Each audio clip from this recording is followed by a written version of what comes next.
And hello, everyone! How are you doing today? Are you having a good time? Are you having a fun time? Wakacha, are you having a good fun time? Hello, hello!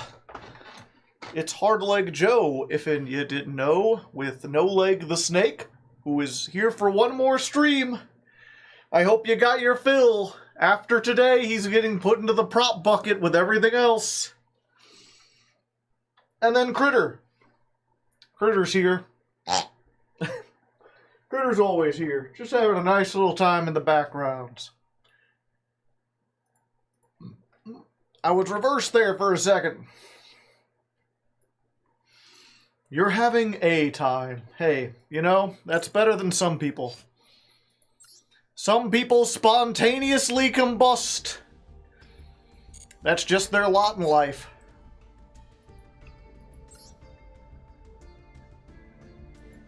Best intro YouTube viewer. Well, thank you. Yeah, if you're new here somehow, which I mean, there's always new people showing up, you never know. I always play music when I start the stream. You always want to start the stream, this little streamer tip. You want to start the stream, and then you probably want to wait 10 minutes before you do anything, because people aren't going to come in immediately. But people are going to be seeing the notification, like, within 5-10 minutes or whatever, and thinking that they're right at the start of the stream, and then they're going to be asking, like, hey, what are we doing? What's happening? What's going on?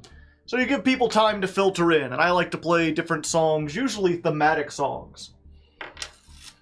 I call these songs The Weather. You can listen to The Weather, which is a Night Vale reference, if you're familiar with that. Today's songs, we had Fire, I Command You to Burn, by Arthur Brown. I don't think that's the actual band name. It's The Crazy World of Arthur Brown. 1968, that's an old one, I tell you what. And then we had Flames, which is a mashup by Photon. I've played this several times before, but it features Through the Fire and the Flames. And you know, fire, flames, snake eyes, it's a fire deck, it's the year of fire. There you go. I almost played, in previous episode, I talked about having difficulty finding songs for the intro this month, because I wanted to start doing snake songs and there weren't a lot. I was like, maybe I could find some fire songs. And someone on YouTube, watching on the VOD channel, they suggested a song called Fire by a band called Kasabian. And I will say, it's a good song. I like the song. I almost played it, but I wanted to end off with something that I was really familiar with. So I ended up not using it. But if you haven't heard it, if you're looking for another song to like add to it, you know, go ahead. Check that one out. And thank you to the person who recommended it. I always like getting song recommendations. Sing the campfire song. Let's gather around the campfire to sing these campfire songs. My CAMPFIRESONG song. And if you don't think that we can sing it faster, then you're wrong. It'll help if you just sing along. Bum, bum, bum. CAMPFIRESONG song. CAMPFIRESONG song. And if you don't think that we can sing it faster, then we're wrong. It'll help if you just sing along. There you go. There's the campfire song. I hope you enjoyed it. Isn't Snake Eyes 2 eyes on a dice? I mean, yes, and it's also the eyes of a snake. You know, getting the two eyes on the 2 ones on the dots. I think snakes existed before dice. I just contracted ADHD. You're welcome. Your life is more interesting now. Source? The Bible. In the Bible, they talk about snakes before there was even, like, history. And they didn't talk about dice until much later.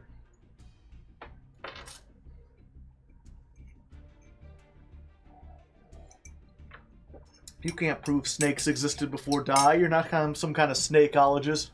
Yeah, I mean, I'm sure the fossil record would prove that as well. But I ain't no fossilologist, you know?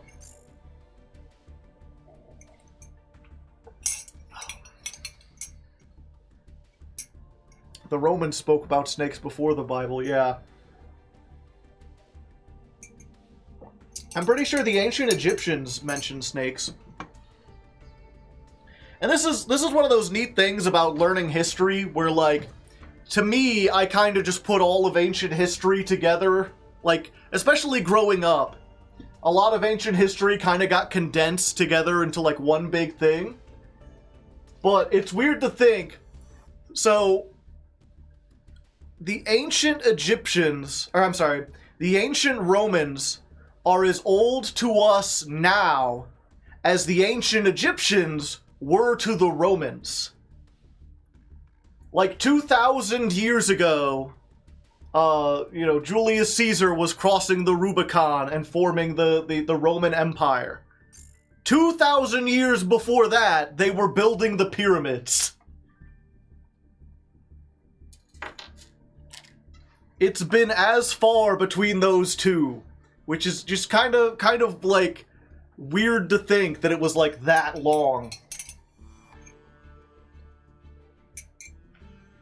It also kind of puts in perspective how much things have changed. Because, like, obviously there were a bunch of advancements technologically between the ancient Egyptians and the ancient Romans. Most notably, paper. I don't think the ancient Egyptians had paper. They were mostly, like, carving stuff into stone, maybe clay tablets or whatever. Paper's actually kind of complicated to make. But then, like, between then and now, we have, like, the internet and wireless video and stuff. The linear passage of time is crazy. You played Fossil, though. I did play Fossil. What are you yapping about? We're just talking about time, you know.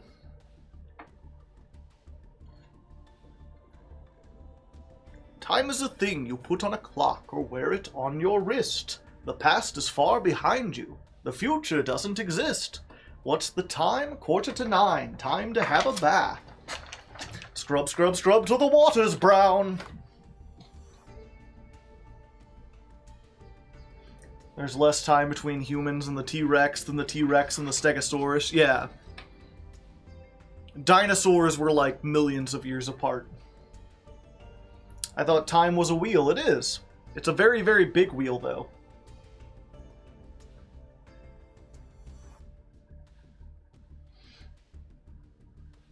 Didn't the Egyptians have papyrus? I believe so. But I think that might have been much later on. I don't know. Once you get... I know ancient history, like, fairly decently up until you get to, like, the Bronze Age. Once you have, like, the Bronze Age collapse, everything before that, like, I'm not really super familiar on pre-Bronze Age civilization. I mean, history isn't super... super familiar, but, like, I know there's information about Mesopotamia and, you know, like, ancient China and stuff like that, but I just haven't really looked into those. It's just so far away that it's like, yeah, we just lost, like, there's entire, like, 50, 60-year periods where we just don't have any written record of anything.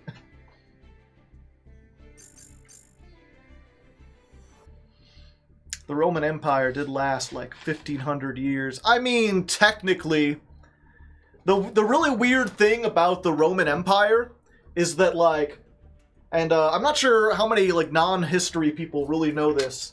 Like, you know, Rome started in Italy. It basically took over all of Italy.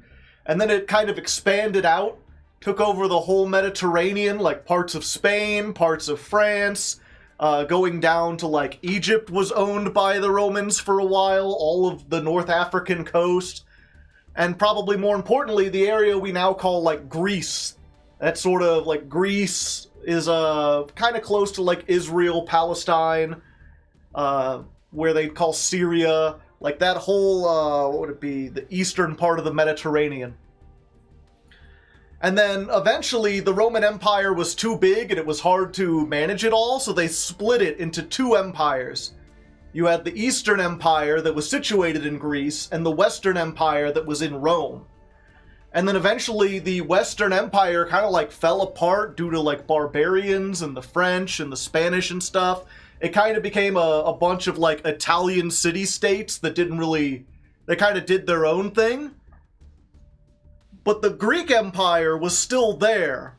But they called themselves Romans, and they thought of themselves as the Roman Empire, even though they no longer controlled Rome. You know, that entire, the place where it started was no longer there. And historians kind of cut that off and think of like, oh, that they call that the Byzantine Empire. If you ever hear about Byzantine or Byzantium, that's what they mean is the Eastern Roman Empire, after Rome actually fell. But if you were a person living there, they wouldn't think of it as Rome fell. They would think of it as part of the empire got captured, but Rome's still here. The Goths controlled Rome, yeah. So when you talk about, like, how long did the Roman Empire last, like, yeah, technically you could say, like, 1,500 years, but once you get to the point where you're, like, living outside of Rome, like where the Roman Empire doesn't exist in Rome anymore, it's like, can you really call it the Roman Empire?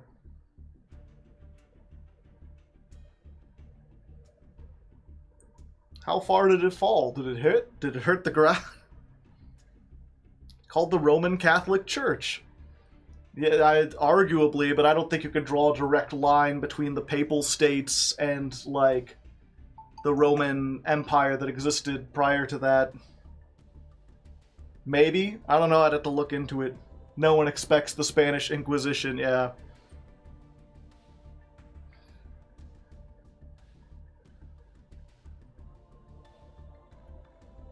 The Roman Church. Ha ha ha ha. Emperor Constantine? Maybe? Possibly? I don't know, it's really weird to think of, like, you know, the Rome became this big, like, Christian nation later on.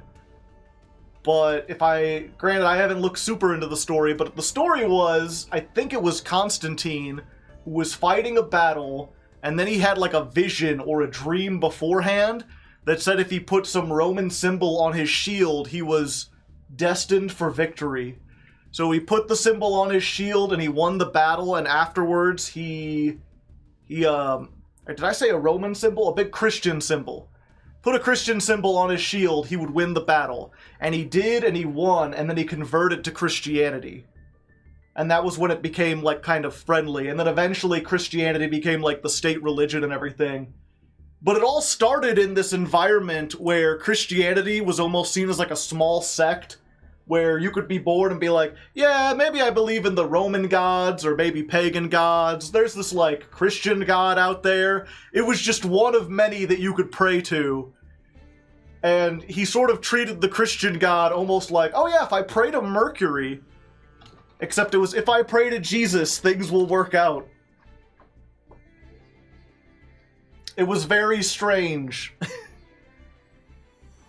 The Holy Roman Empire, that was Germany. It was Germany, and it was at war with the Papal States, and it wasn't really an empire, because it was just Germany and parts of, like, northern Italy.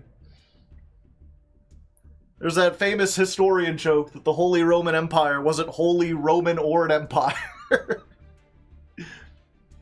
What if we pray to the Great Gazoo?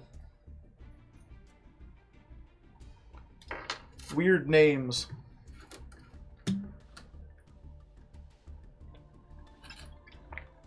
That was Voltaire, yeah. The first copy pasta ever. But anyway, enough about history. Are you all excited for Yu-Gi-Oh times? I'm surprised we don't have a whole lot of people in here asking what next month's deck is. The way I framed the announcement post that I was streaming. I was trying to see if... Because these streams, what was it? They aren't as unpopular as the tier limit streams. Like when I did tier limit, I had trouble reaching like 100 viewers. Because people didn't want to see tier limit. And I've been getting, every time I put out a post, there's been at least one person who responded and they're just like, "Oh, why are you playing this? I hate Snake Eyes. I hate tier 0 decks. Why would you play meta? Yada yada." Like, I keep getting complaints, but we also pretty consistently reach like 200 viewers or so. So today's post was like, "Hey, I'm live on Twitch with the final Snake Eye stream. Come on down if you want to see me win some duels. Because next month, I don't think we're going to be winning very many." And I'm looking at the comments now. Someone said Tistina. Someone in chat said Tistina. I wish it was Tistina. I feel like Tistina is better than the deck that got chosen.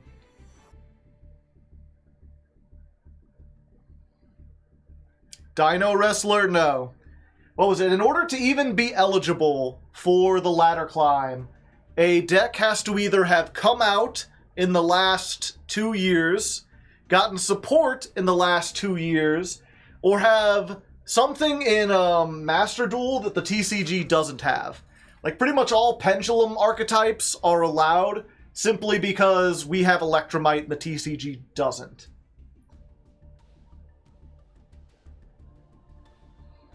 So, like, and that rule was made after Cosmo. I said, no, we're not doing, like, 4-year-old decks that haven't gotten any support after Cosmo.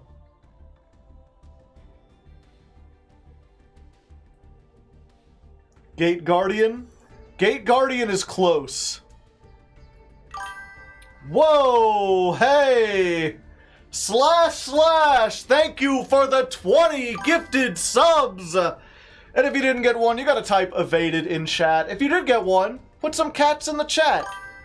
Or maybe some critters. I mean, if you got a sub, now you have access to all the sub emotes, so let's get some dancing critters in there. Critter, you wanna say thank you to //? Oh, there you go. We'll do that for the rest of the stream. If you gift a sub or subscribe, you get a thank you from Critter.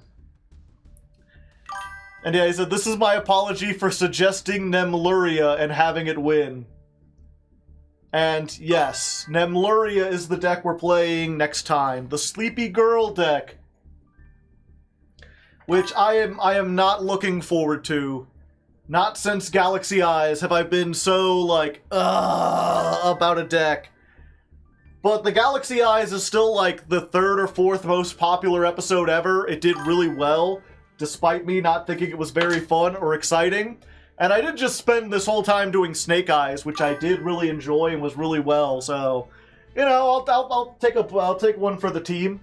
Also, Angel Crab, thank you for the gifted sub. Critter, say thank you to Angel.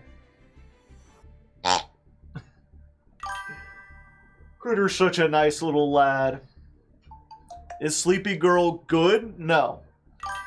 The thing about the Sleepy Girl deck, I'm gonna go ahead. Is this how you spell it? Nemluria? Nemluria? Yeah, there we go. I spelled it right the first time. So, the Sleepy Girl herself is theoretically good, because she has the ability to non-targeting banish 5 cards from your opponent's deck face down. But in all the replays and all the deck profiles I've watched, I think I've seen someone actually use that effect once. It's like nigh impossible to actually use her effect. Mostly you're using her just to search this, and then this lets you add 2 level 10 beasts with different names from your deck. And you've got these level 10 beasts that have like 2,500 attack, and then they can gain 500. Where's the other one? 2,500, and you could set a trap. So yeah, so you use her to get this. This searches 2 of these, and then one has 3,000, and the other one has 2,500, and I think protection from targeting or something. One of them has targeting protection. Is it this one? Yeah, this one has targeting protection. This one just gives you a 500 attack boost. And this one can search a Naria trap. So basically what you're getting is 2 3,000 beaters. Which is not... It doesn't like do anything. What's the win con? There is no win con. Not in this deck. There's not even like a really super cohesive... I mean, you could search a trap, and then the one trap they have is special summon a Naria from your hand or deck. And this one, when it's summoned... Let's see... If this card is summoned, activate one of these effects. Add a Dreaming Naria or change one monster face down. So you get a trap, and the trap is essentially Book of Moon. It gets you a body on board with 3,000 defense that Book of Moons when it's summoned.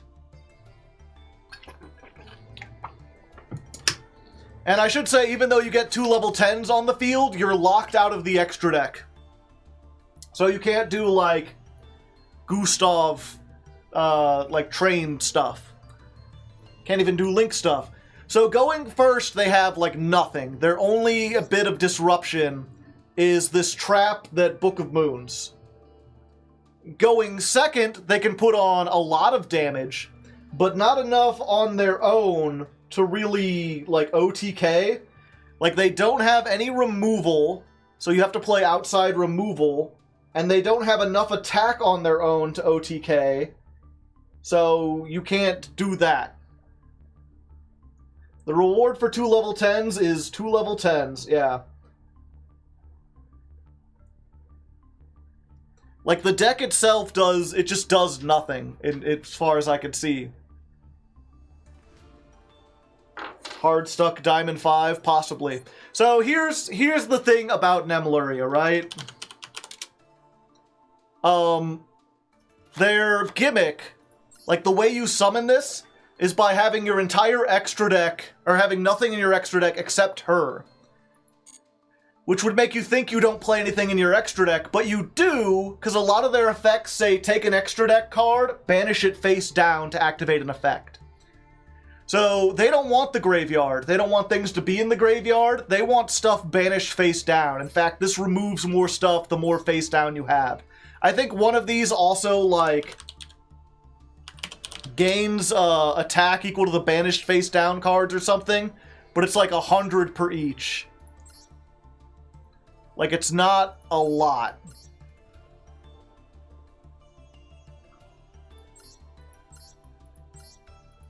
One of these. And either way, they're a banished deck. So you play Shifter. That means you automatically win sometimes if you go first against, or if you draw this against, whatchamacallit, against Snake Eye decks.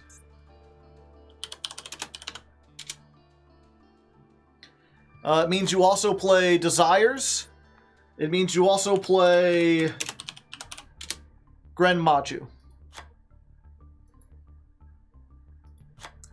And then, like, there are small world bridges where, like, you can play board breakers like Kurikara, and because Kurikara is a fire, and this is a fire, and this is a level 1, you can kind of, depending on what you have, either grab this for massive damage, grab her to get your 2 level 10s, or grab the Kurikara to break their board.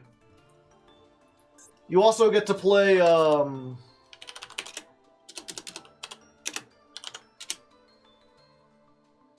you get to play Eater of Millions because this gets rid of your board, and this, like, screws over Snake Eye a lot. Is Banquet still... Yeah, okay. I've also seen some people playing Banquet of Millions. You just banish your entire extra deck face down. Like, if you go first, yeah, they get all their extra deck back, but in the case of Snake Eyes, if you banish their entire extra deck for a turn, you basically skip their turn. Because they're not going to be able to do anything.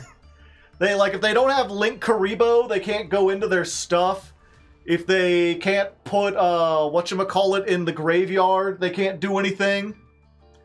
Like, if you're unfamiliar with this, it's, banish any number of cards from your extra deck face down, banish the same number randomly from your opponent's face down until the end phase.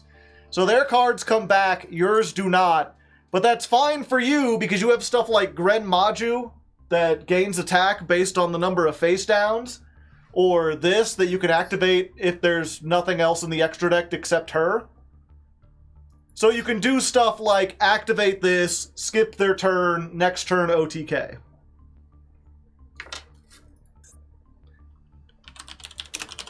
So, like, it is kind of anti-meta, you can kind of do stuff with it.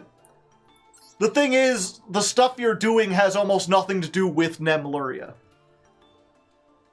Like, I feel like if, I would be better off if Gren Maju had won, and I could just play a dedicated Gren Maju deck, and didn't have to put in Naria stuff. Kashtira sounds good as an engine? Yeah. A lot of people play Kashtira stuff, too. Which would be better if, like, Fenrir wasn't at 1, or Wraith Soth wasn't at 1. But, like, yeah, you could play that, one of these, one of those, just in case. And then these are more fires, so you can, like, small world bridge into stuff. What's her name?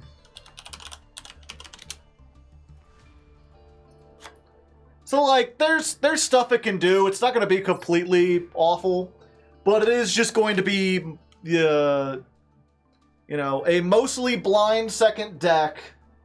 I don't think we can't afford to blind second against fucking Snake Eye. Snake Eye goes off. So it's going to rely on getting hand traps.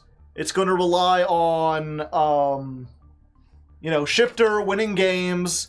This winning games just on its own. Extrav. Do the level 10s lock you into stuff? Yes. You can't summon from the extra deck except for pendulums. Or what was it? The card that gets them out does, but like next turn you can make Gustav and stuff.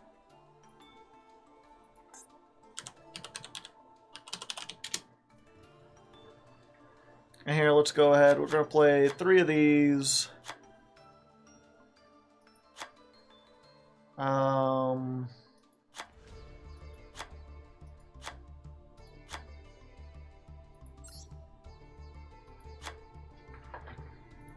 And then, like, 3 Max C or something. Yeah, like, this is just very basic. I'll work out the exact stuff.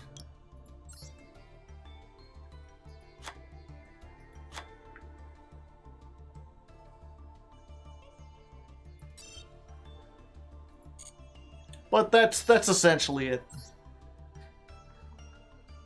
Do you think Orphabol would work well in a Thunder Dragon deck? I don't know what Orphabol is. Not familiar with that.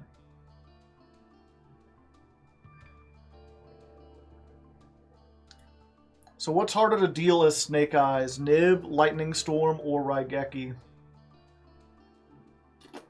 Probably Lightning Storm. Getting rid of all the back row is actually pretty strong. I was considering, I saw someone playing like Twin Twisters, and I was like, yeah, Twin Twisters does screw them over. You wait for them to activate like, the Flamberge, and then you just Twin Twister the field spell and the IP in the back row, and then that turns off like pretty much all the stuff they do except for the graveyard stuff.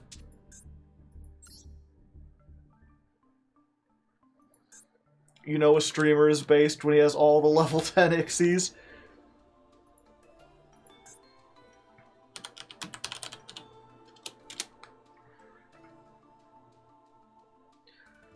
Let's see here. Do, do, do, do, do, do, do, do, do.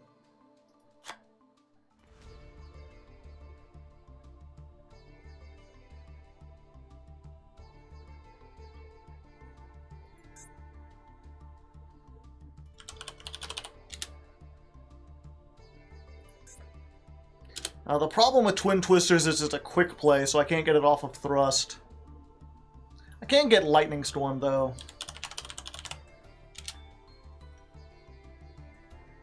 Put one Lightning Storm in there. I don't know why, I don't like odd numbers in decks. I'd rather do 41. What about Change of Heart? Nah, this is essentially Change of Heart. If we need Change of Heart, we get this. If they've got a lot of stuff, then we evenly match them. If they've just got...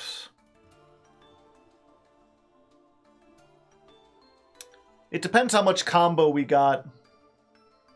But either way, I think this will be good. Hopefully we'll be less likely to draw Flamberge. But anyway, that's next month. This month, we're going to finish this up.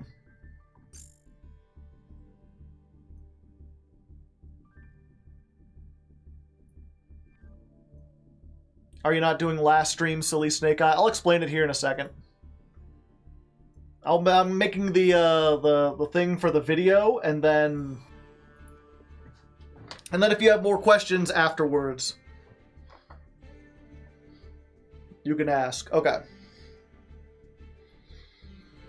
And here we are, at the end of all things, the last stream. I don't know why I'm being so serious about this. Look. I should just be like... And here we are, the last of the Snake Eyes streams. And, you know, we went into this last time being very cocky. We only had 2 ranks to go through, and it took the entire episode just to get into Master 2. So, will it take just as long to master... Fuck, how was I going to phrase this before? Dawn of the 6th stream. Yeah, because last stream, I started off by being like, yeah, we'll probably get into Master 1 by the end of this stream. Okay. I'm not already in Master 1. And here we are, dawn of the final stream. Our last chance to get into Master 1. And you know, yesterday we came in here... Not yesterday, damn, okay. And here we are, dawn of the final stream. We have one more chance to get into Master 1. And last time I came in here, I was a little cocky. I thought, you know, we'll get into Master 1 easily, and then we'll spend the rest of the time doing goofy decks. And then it took that entire stream to go up 1 rank. So this time, we're all business. We're going hard into the paint. We're going to try this and go as serious as possible. And hopefully, you know, if we do win early, we could still do those goofy variants. But for now, we're still playing a pretty serious one. We are up to 42 cards. I made a very slight change. And it's basically just adding 2 more targets in for our thrust. Because we've been getting into some pretty interesting situations where I wish I had talents to draw 2 more. Or I wish I had Lightning Storm over evenly matched. You kind of want either or, and it really depends on like how many starters you have and what their board is. And I could get rid of get rid of the evenly for the Lightning Storm or something, but we've also been drawing Flamberge a lot, so I think by increasing the amount of cards total, we'll increase the chance that we open our bricks slightly less. At least that's the theory. So I'm just calling this version 4.1 because it's barely different. Let's jump in and see if we can finish the fight. Oh, it does say I'm in Master. Damn it.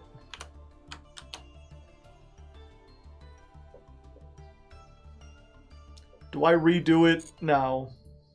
043. Dawn of the final stream. make sure you put in the Majora's Mask final day thing.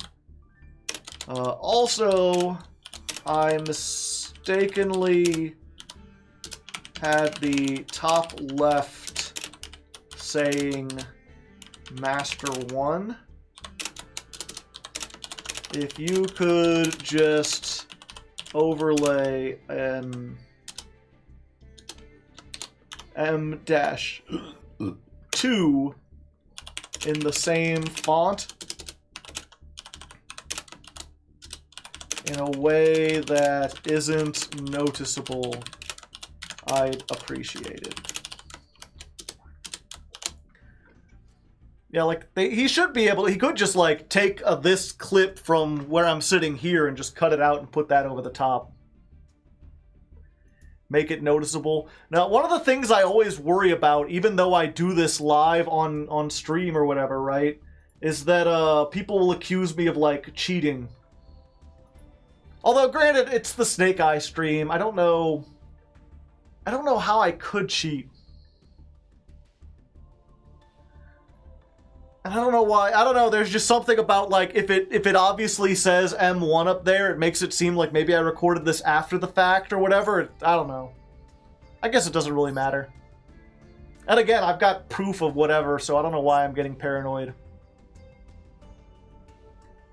It's one of those weird things where it's like, I haven't done anything wrong, but I still have this paranoia of, like, looking suspicious when I'm not.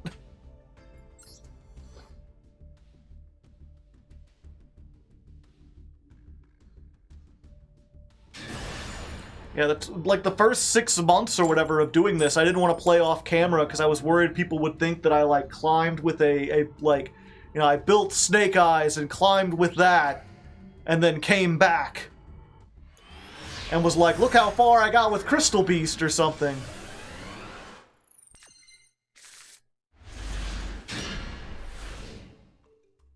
You wear Hawaiian shirts and top hats, you're always suspicious. Ah. Was it easy to get to Master? Yes. It's weird, right? Like, I spent a week trying to, it took me 2 streams to get from Platinum 5 to, like, Platinum 3. And then in one day, I went from Plat 3 to Master 3.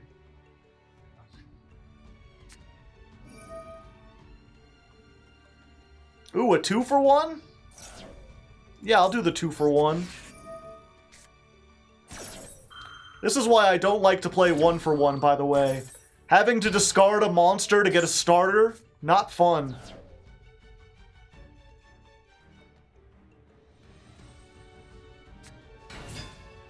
Normal summon Ash, so they open with 2 Ash. Ah, original Sinful.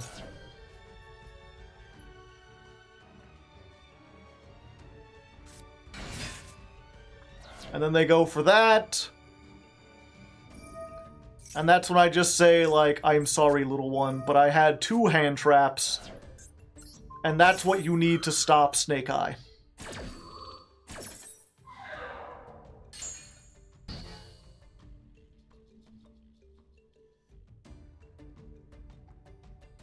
I'm not sure what other 3rd starter they might have. This is where they turn this into Link Karibo. And then summon the Parallel Exceed from their hand and reveal that this was Snake Eye Math Mech. No, just Link Karibo and a set card. And it's like, I could activate this in the draw phase to play around whatchamacallit, but I don't think I really need to. Yeah, let's get Diabell Star.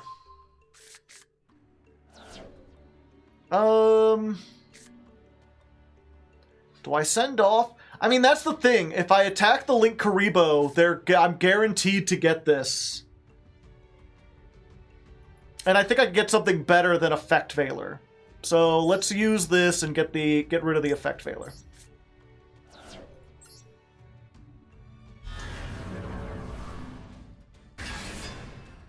And then if that's the in-perm, then this is just bait for the in-perm. Doesn't appear to be. Okay, set this. And then we just, like, normal summon Poplar. And reveal that we started with 2 starters and 2 hand traps. The optimal opening hand.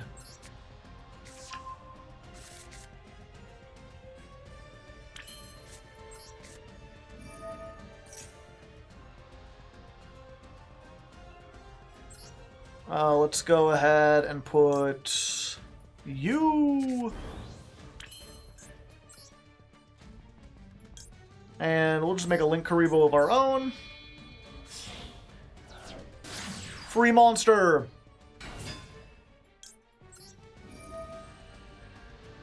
Yeah. Put Ash in the back row.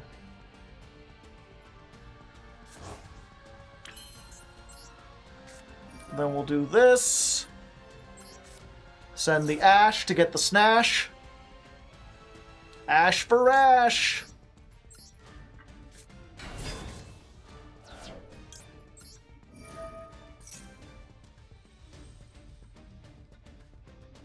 Huh.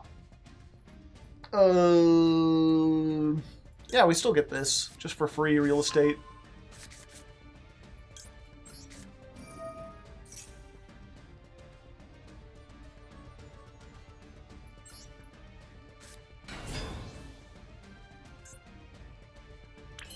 Okay, and here's what we do to play around the potential called by the grave, because that's what I think this might be. Is we're going to use... Oh, wait, that's the whole thing. You can't use Link Karibo. Okay, that's fine. We can make... We can make this. Hita, the Fire Charmer. And now I have 2 level 1s in the graveyard. So I can activate the Ash, send that off, because I know they don't have Nibiru. And then even if they stop the summon with like a called by or whatever, the Flamberge in the graveyard gets triggered.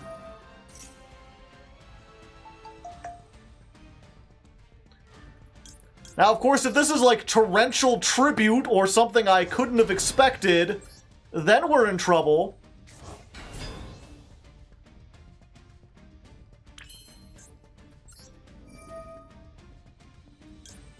Yeah, I'll bring this back.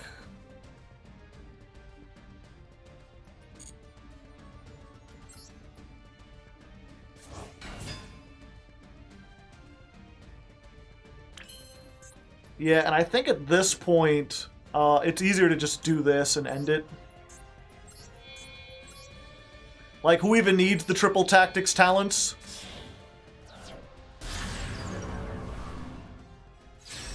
We'll just make the unicorn.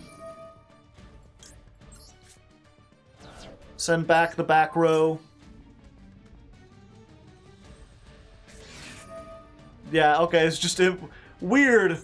I felt like there was a pretty good spot to in-perm. I don't know what they're afraid of.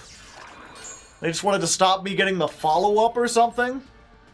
Even though there ain't gonna be no follow-up, son. We'll just make access code.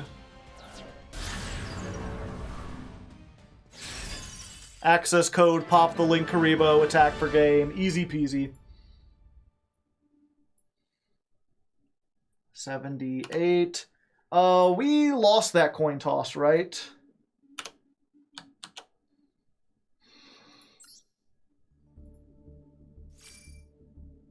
Wanted to save it for next game. 78 plus 36, so that was game 114. 56 plus 56, 112. So somehow I lost track. Let's just assume that it's equal still. Bump them both up by 1. And then that should be equal, right? 57 times 2 is 114. 78 plus 36 is 114. Okay, they match. First Hardleg stream. Welcome! Hopefully learn enough from watching you. You have to watch the earlier streams and I was still learning stuff.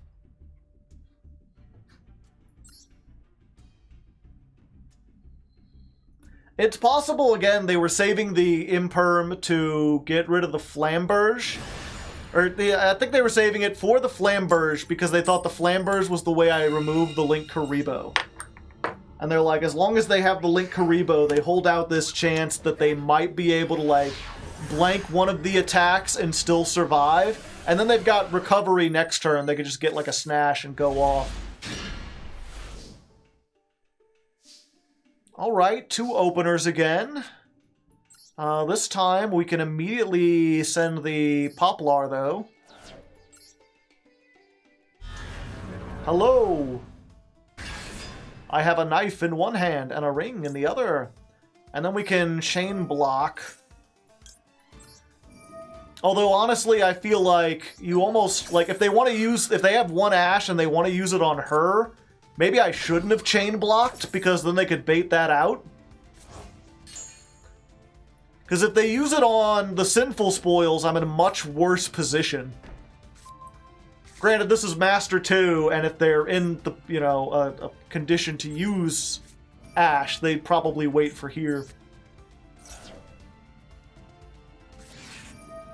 No, they've got Max C, though.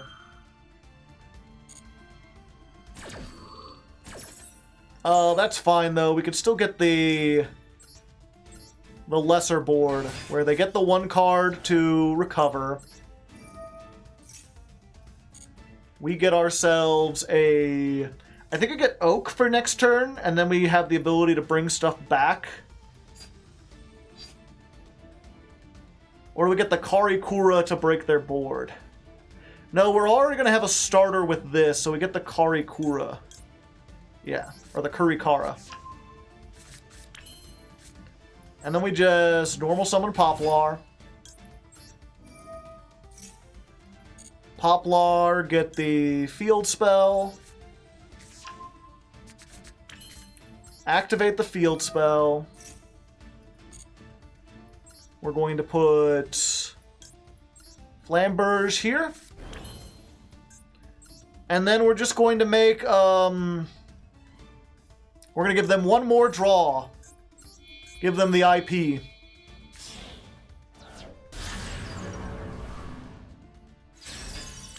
So all they got off of that Max C was basically an upstart goblin. Or not an upstart. They got a pot. They still got a pot of greed. They got a +1. But we have the ability, like, to go into stuff. We could do things with this. We've still got a Max C of our own, which I'm going to fire in the draw phase. Because I've learned just to, you know, they're going to Diabell Star, so I might as well. If they've got a called by, hopefully that'll get rid of that.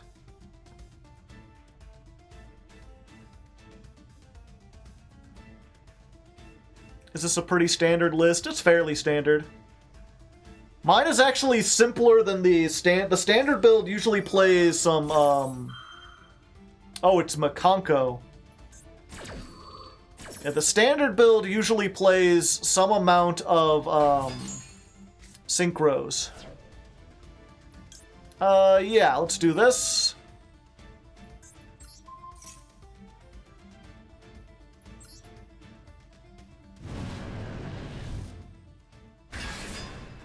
Now, of course, the problem with this is that if they have a, whatchamacallit, a kaiju, they can just... I mean, they could kaiju over the Masquerena. There we go.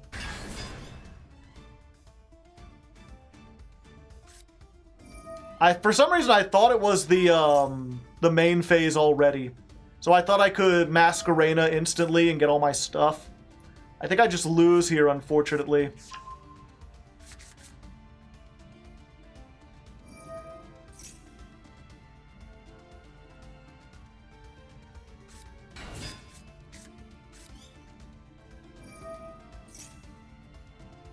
Because I don't have a Nibiru to stop this.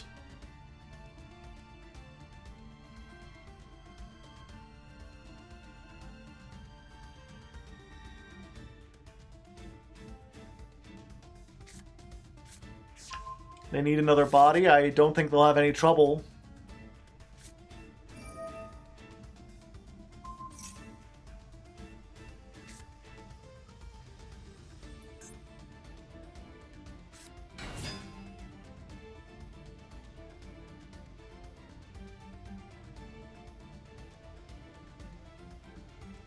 Evenly will carry us to victory. I mean, only if they hit Divine Temple of the Snake King.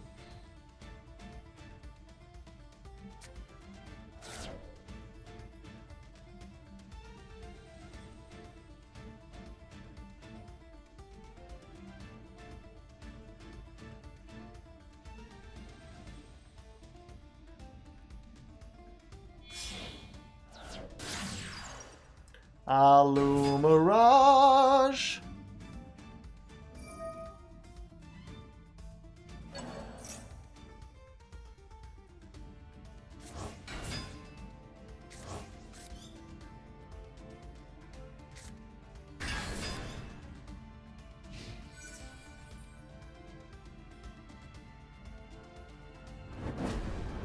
Ouch, my most of me.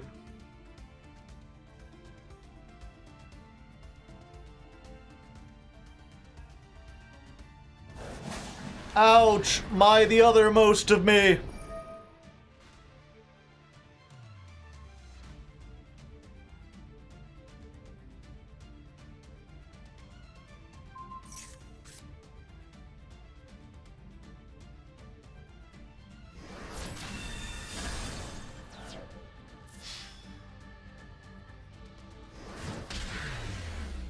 Yep, I just should have waited.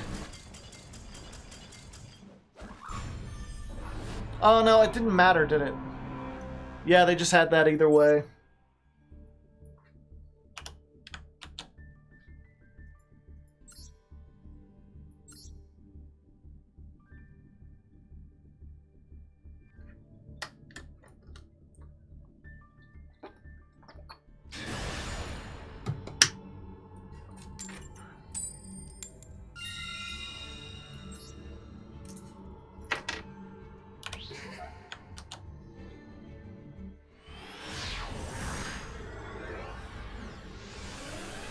Yeah, like, I don't think there was any way for me to read that that was Makanko. Oh, draw phase. Hold down the button.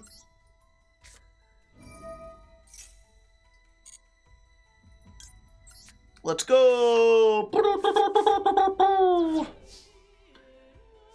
All right, and then we get rid of the lightning storm. Because it's not going to be useful here, most likely. Got ourselves a witch. Witch, old witch, the wicked witch. Okay, using the imperm there.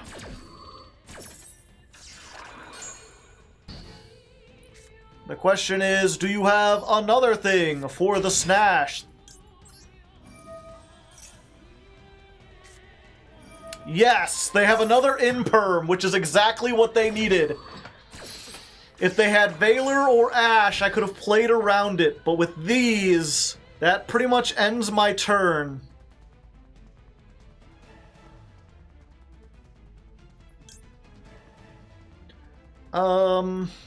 Yeah, they have nothing in the graveyard, so I can't go that way. I can Link Karibo. Do I even want to Link Karibo? Because if they don't have anything, because I used a bunch of stuff, I might be able to do stuff next turn. So I think I'll save this.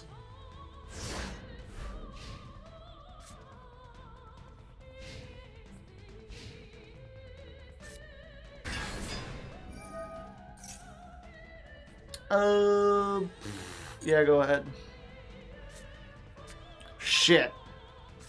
I was really hoping they'd go for the other one.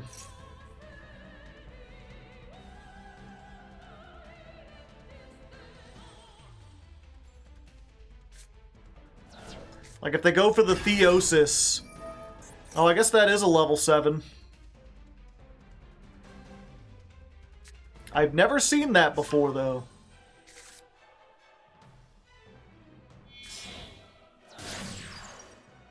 Make a Nightmare Phoenix. I mean, I might as well. What is the thing on this? You can special summon one that is banished or in your graveyard. So they can summon this back, but they can't use the effects. Sure.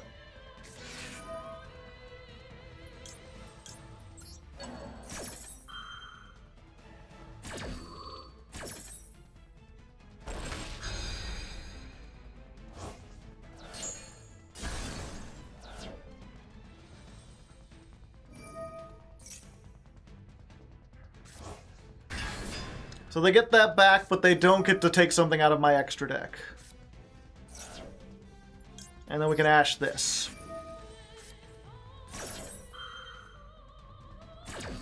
So they get to eat the board, which sucks. I get to draw a card next turn, I think? Oh no, they get to draw a card now.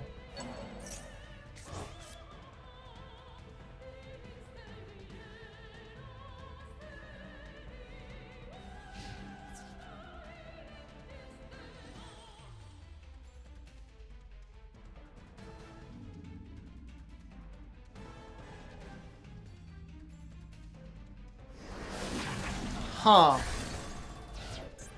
I wonder why they didn't attack the Diabell Star.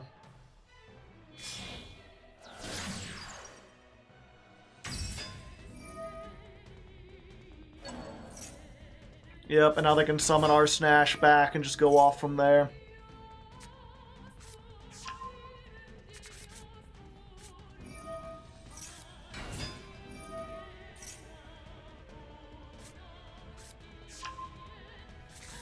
Yeah, I think our only real chance is if we get, like, evenly.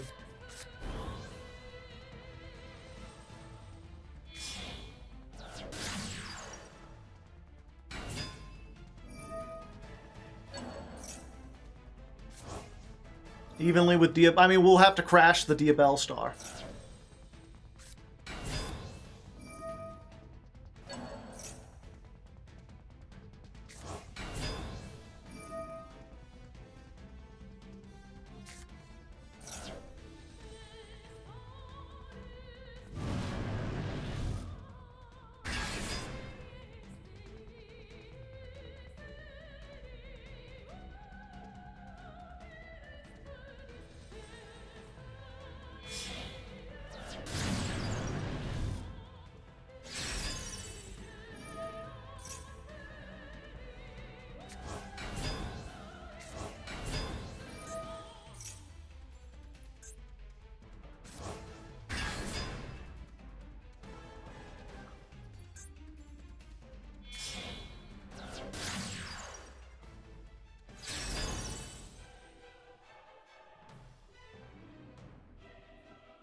Verte? Well, there's something you don't see every day, chat. Branded fusion?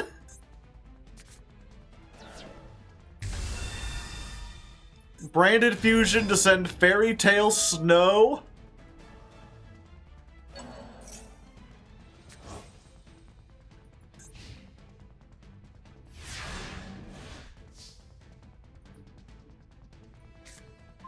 Question mark? Yeah, I don't know what they're doing.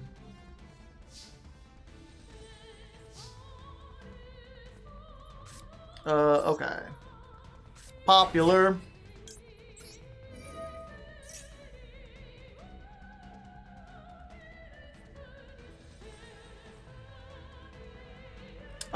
We want to go for Temple, right? Yeah.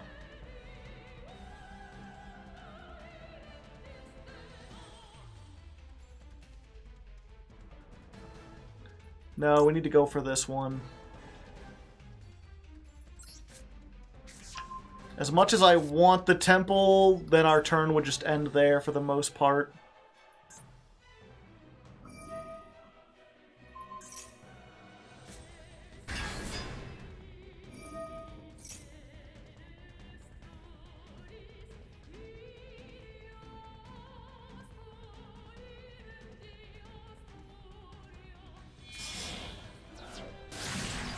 Apollo! Apollo Lusa! Yeah, and then they get to plus into infinity. Fortunately, I do have the ability to just eat the Appaloosa and go off from there. Huh, how come they didn't use the... Oh, they don't have one in their graveyard.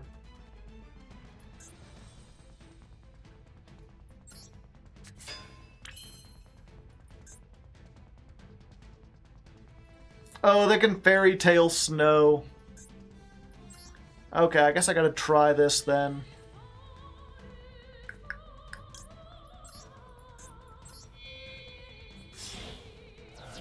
Okay, put this here.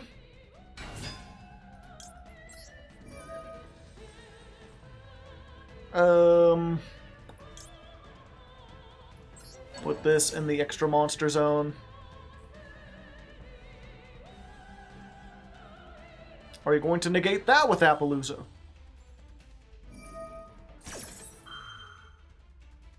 Yes.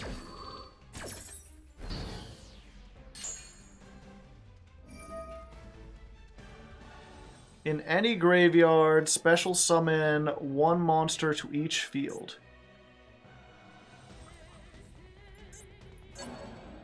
Alright. Ah! I see. They give me the Link Karibo. And now they can make the branded stuff.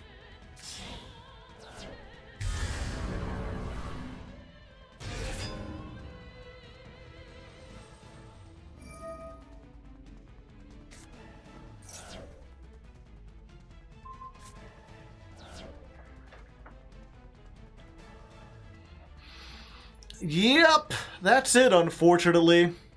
Well, not entirely.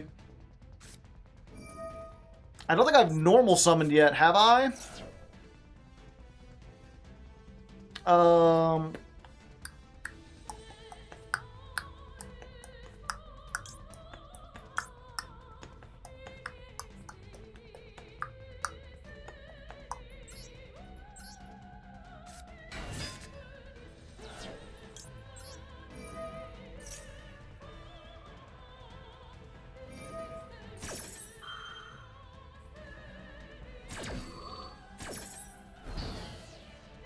Nope, we Appaloosa. Now we could crash. We get one draw.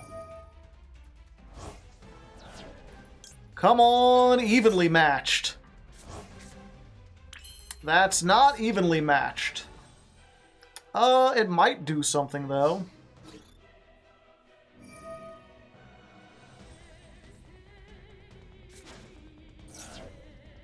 Oh, now they link Karibo. Yep, never mind.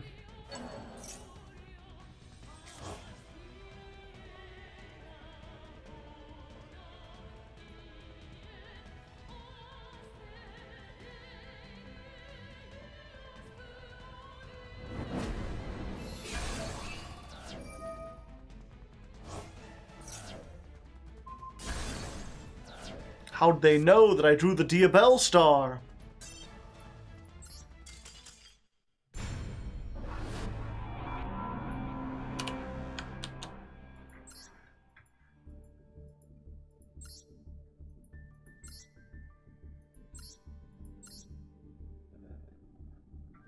Snake Eye branded. No, they're just playing the one Verte with the one branded fusion and one Snow and one Albaz. Yeah, 43 card deck. They drew both of the impermanences. If they didn't get both of those, I would have been able to full combo. But they just got two of the best hand trap in the format.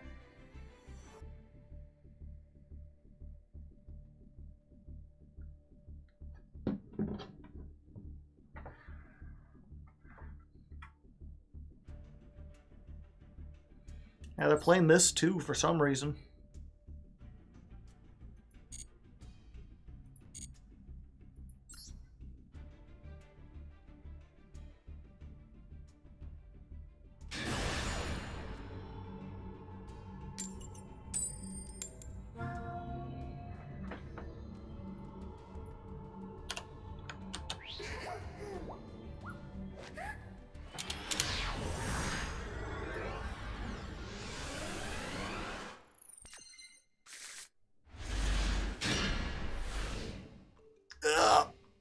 Not great.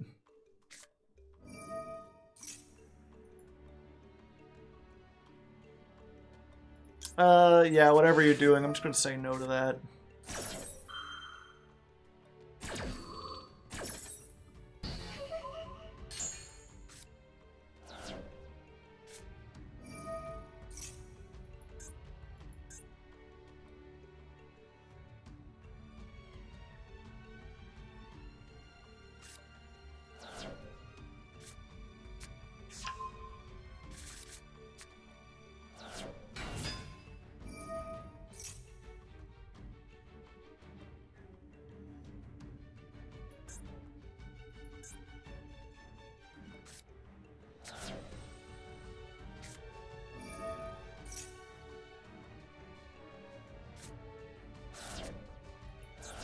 Interesting.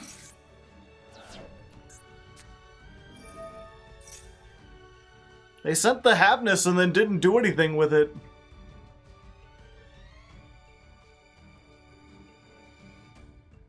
It's like you had another Tearlament in your graveyard. I don't know why you didn't do it. Oh, Nadir. Yeah, they can't even summon out of the extra deck. Wait. For the rest of the turn after this resolves, you can't... Okay, so they just got stuff in the graveyard. They're just doing graveyard shenanigans.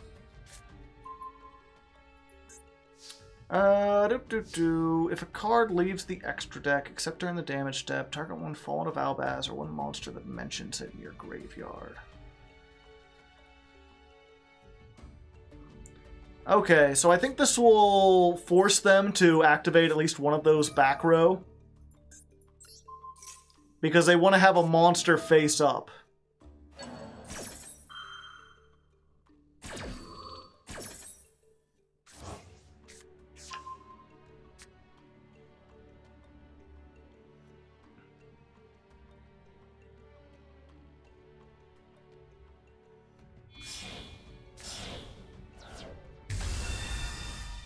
So they can make Albion.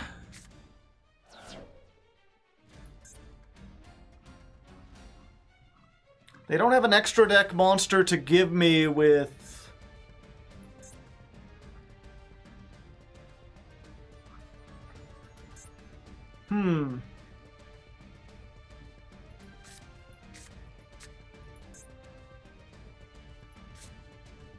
Yeah, I guess we do the Diabell Star.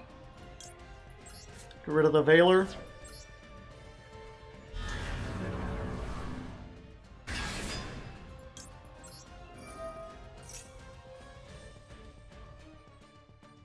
Let's get this.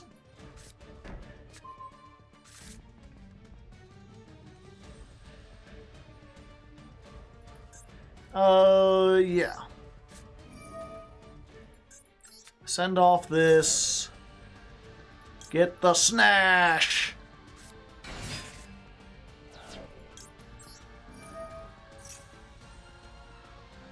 Snash, get... Yeah, we have to go for this. Popular.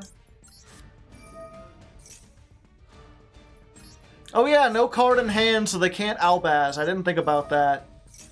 I was sitting here like, as soon as I make an extra deck monster, they're going to hit me with Albaz. But they cannot do such a thing.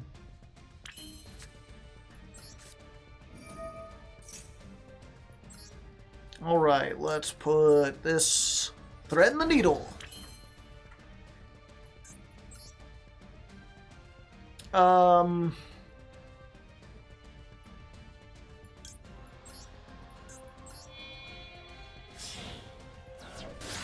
Maybe they don't know that though, chat.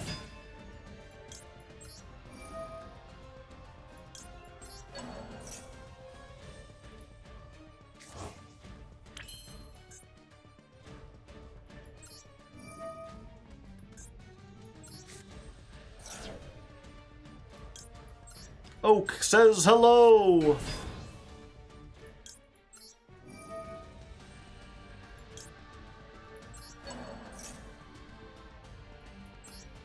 If you use IP for Underworld, you're a loser. I mean, if they win the game, then they're objectively a winner.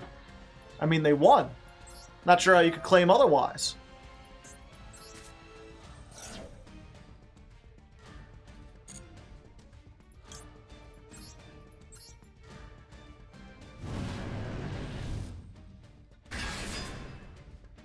Winners can be losers, can they? Can they? Okay, you know what? Activate this now or forever hold your peace.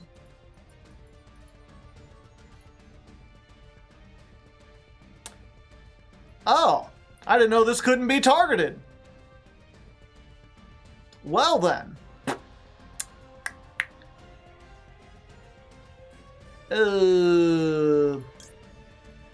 Albas.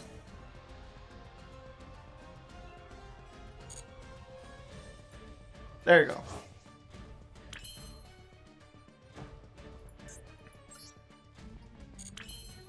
What are the face downs? We know one of them is like that one trap. Target one Despia or one level 8 or higher fusion monster in your graveyard. Special summon it, then apply this effect. You can't special summon this, though, because it was sent from the thing, so I don't think they could even activate that. I could be wrong?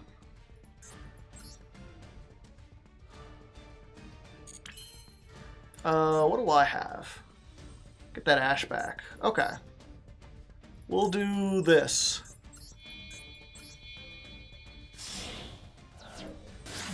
Sunlight Wolf. People sometimes ask me why I have this if I don't have the Heat Leo.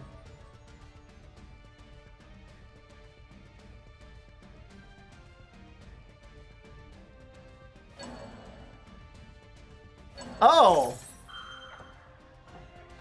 I didn't even think about that.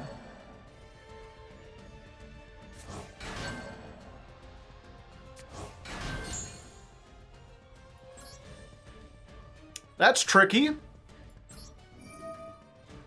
I mean, I'm still summoning this to this zone, thus triggering the Sunlight Wolf effect. Let's grab the ash back to our hand. And then we'll go for her.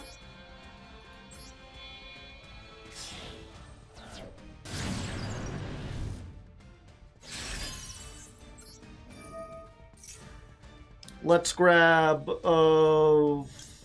it. We'll just summon another one.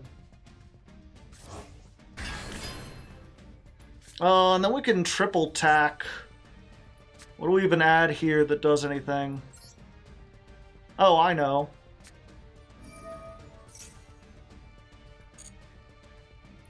We just get...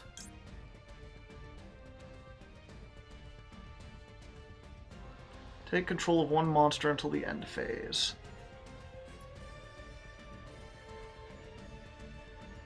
Yeah. We steal that. Triple smack.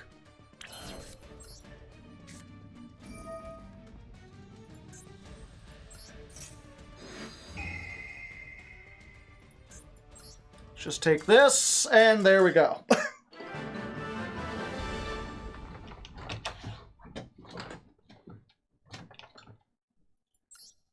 Couldn't you use Roar with Sunlight Wolf? Maybe. I thought that needed like more. I'd have to end on Sunlight Wolf, and it's usually a stepping stone. It's just a stepping stone where, like, sometimes if you already have IP or you've already used IP or you don't want to get it, you can go through Sunlight Wolf as the link to instead, and then when you summon your stuff back, you can grab like an Ash out of the graveyard.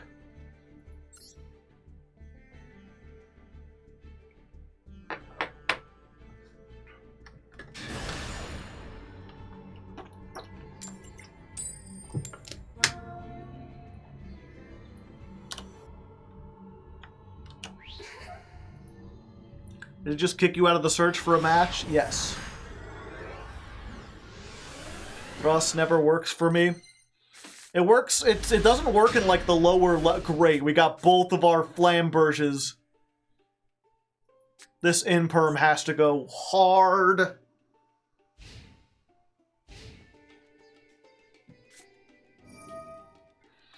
Alright, they're going 2 for 1. Okay, they opened a Flamberge as well.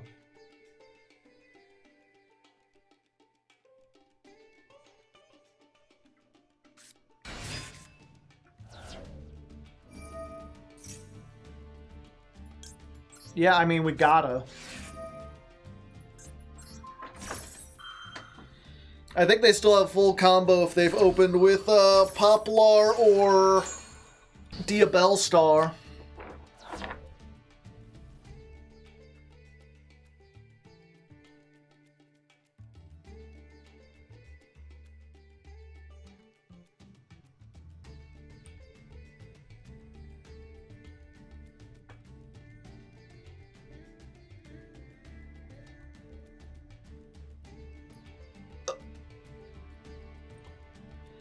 Okay, I've got 3 copies of Ash.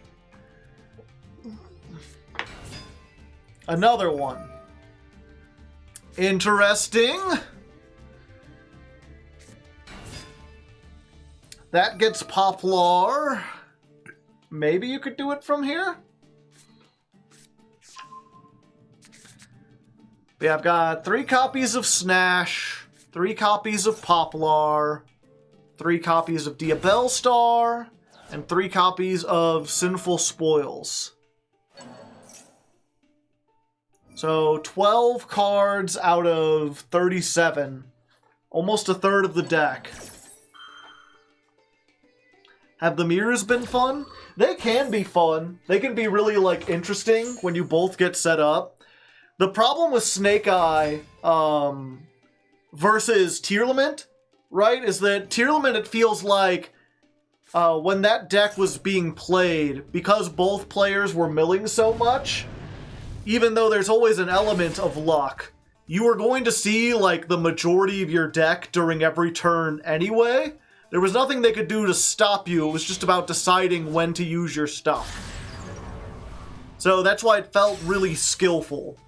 Snake Eye, not so much, because sometimes, like, you know, instead of opening 2 starters, I opened the 2 bricks. If they open, like, 3 hand traps, 2 starters, and you open, like, 1 starter, 3 hand traps, then they win. There's not really, like, a playing around. There are some hands where it's just like, yeah, they have the advantage. Did you consider to play the Sky Striker engine? No, I did not. Yeah, Snake Eye, if you get double impermed, like that was the previous one, is like, I got double impermed and it pretty much just ended my turn. Whereas, like, I had an Ash.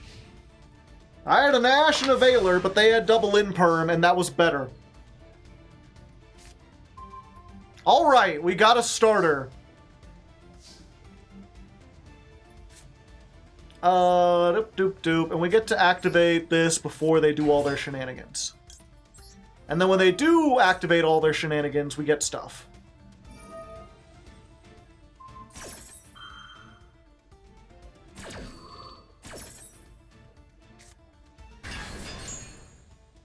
And I'm really tempted to just grab this and be like, go ahead. Go ahead and do it. You know what, actually? With how our hand is... Yeah, let's grab Kurikara. Be like, go ahead. Make your... Oh, you don't want to use IP right here? Anyway, let's thrust. Maxi. Well, now I really don't want to combo off.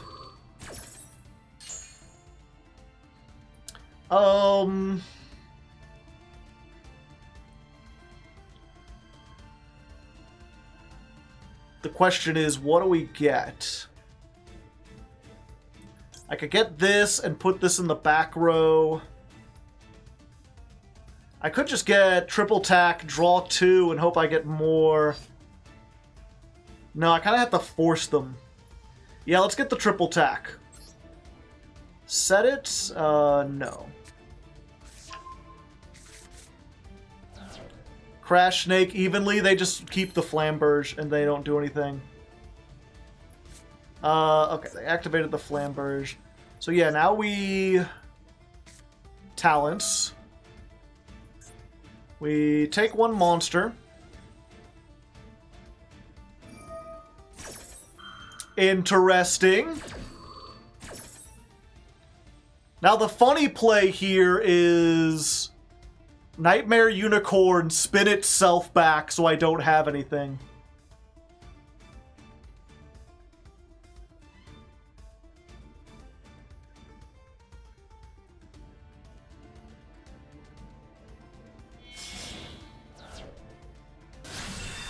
Ah, someone just mentioned this.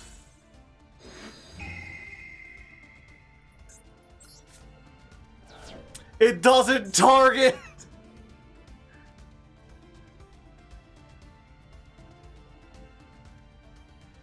And they didn't activate the Flamberge in the graveyard. So...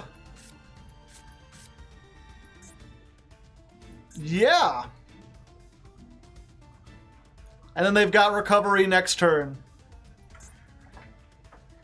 Told you to evenly. What would evenly have done?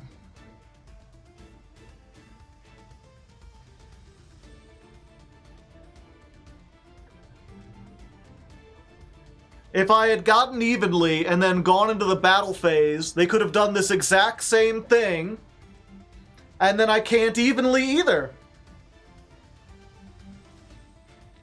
Lightning Storm probably would have been better. And yeah, this is like, if I had any other card, I might be able to do something.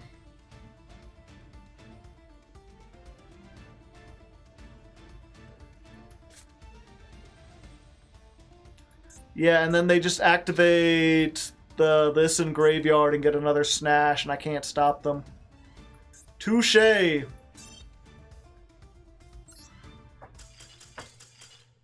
I didn't think that they had that.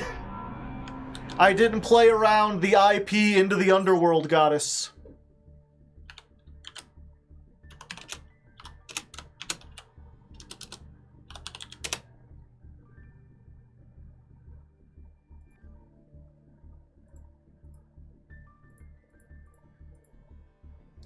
Duel 118 versus Snake Eye again.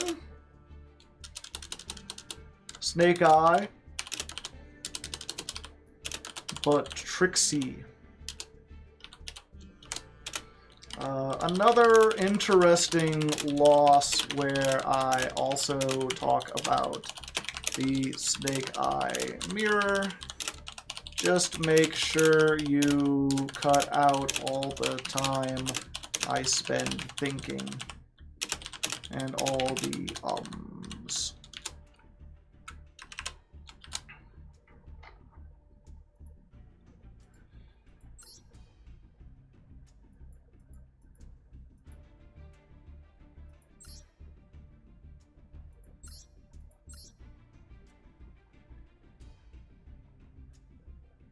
Ooh, they're playing Gamma.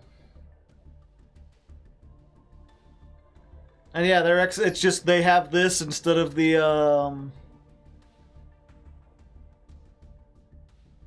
what do they have that we don't? Oh, they don't have the Anima. They aren't playing Anima because they've got this, this, and this that we don't.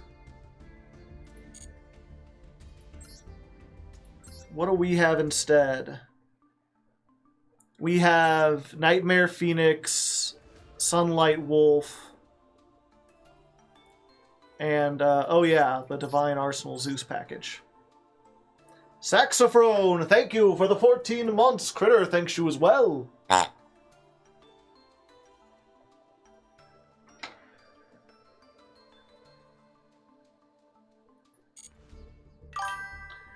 And thank you for the gifted sub. And if you didn't get one, you gotta type evaded in the chat.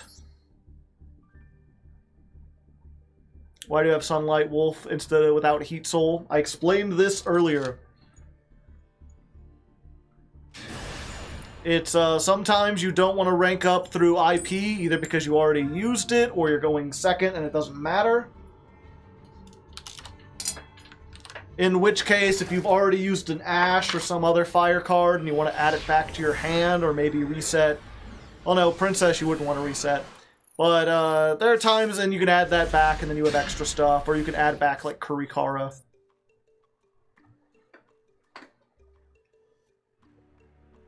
How are you liking the deck? It's pretty fun.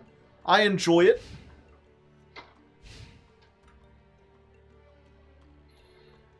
Evaded, but you're already subbed. The Phoenix OTK? Yeah, I think I saw it like my first day.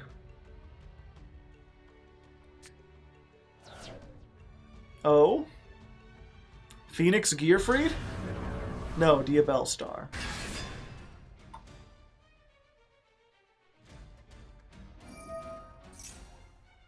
Yeah, just make it seem like we don't have anything. Huh.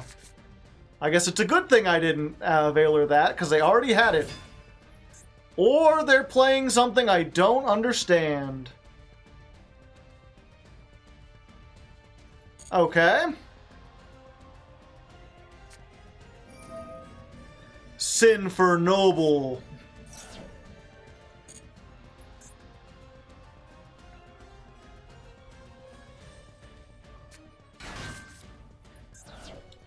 Wait for Isolde? I mean, yeah.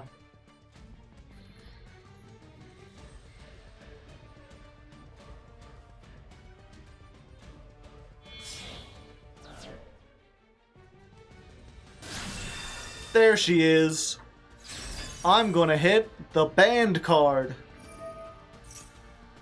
Banned in the TCG at least.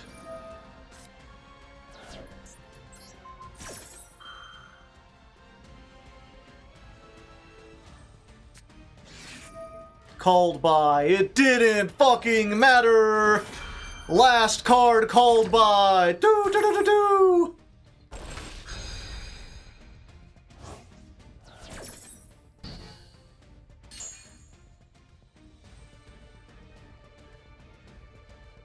You want a Veiler on the second effect? Why?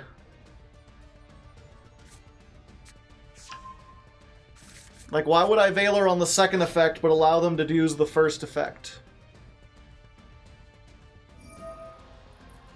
They can make another one? I was pretty sure they didn't have any extenders.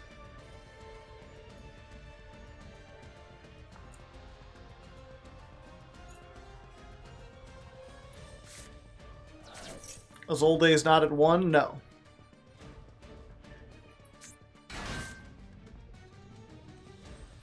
Yeah, like if they still had like 3 cards in hand, I would consider like, ooh, maybe I want to wait. But when they're down to 1, I was like, what are the chances that 1 card is an extender and then they make a second Isolde and then they can do stuff from there?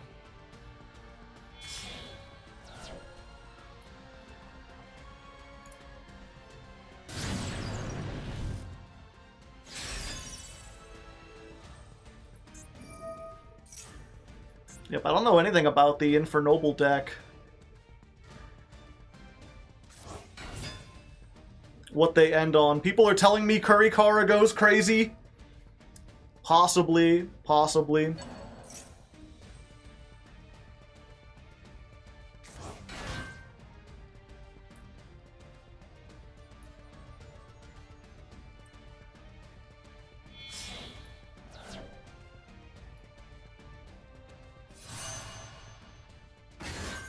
Ooh.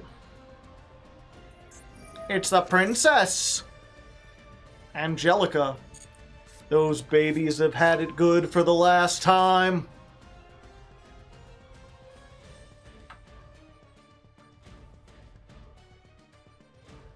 What do you think, chat? Were you more into Cynthia or Reptar as kids? I'm showing my age here.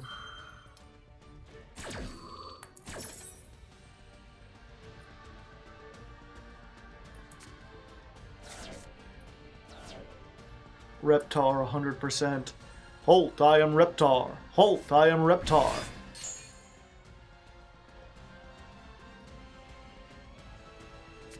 Cynthia wasn't a real... She was. Cynthia, she's a really good dancer. Cynthia, she does lots of things. She had her own show. They had like a Christmas special.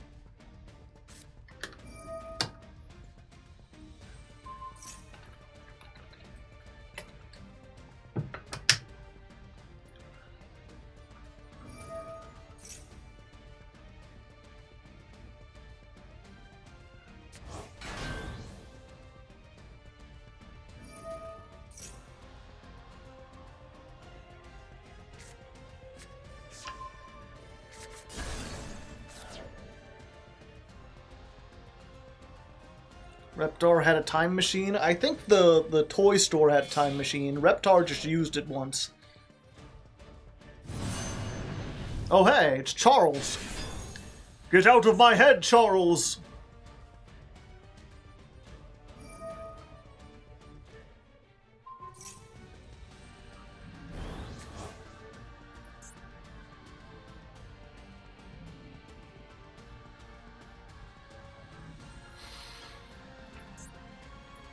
Okay. So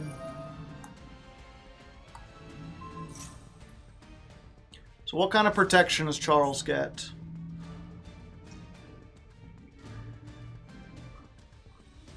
Can I just push Charles into the back rooms?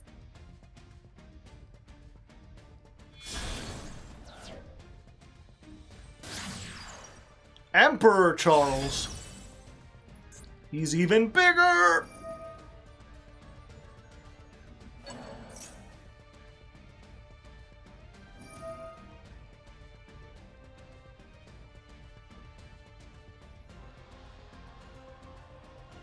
Link 1 with 3,000 attack. I mean, it requires you to link off a level 9 synchro.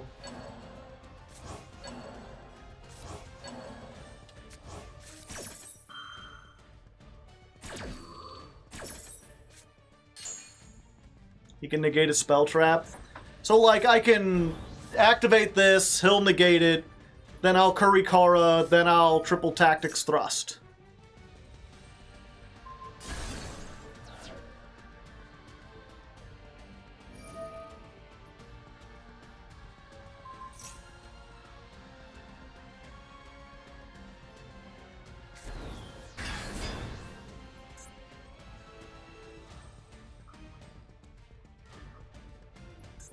Angelica's ring.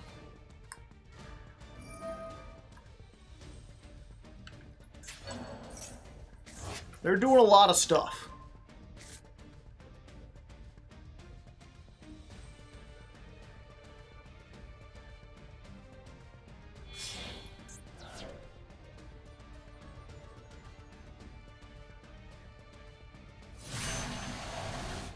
Baron.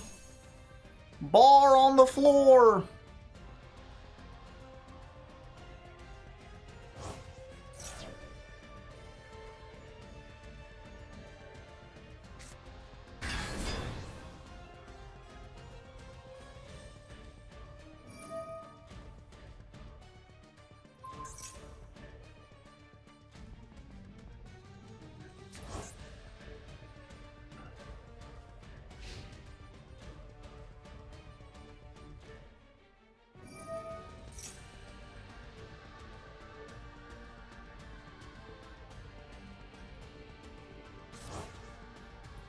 Okay, once per turn, your opponent cannot target the monster equipped with card effects.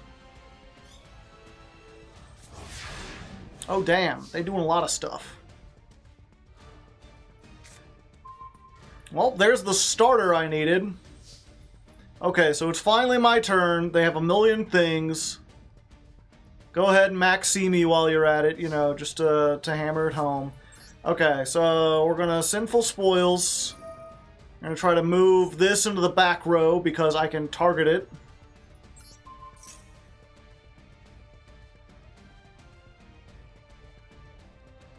They'll say no.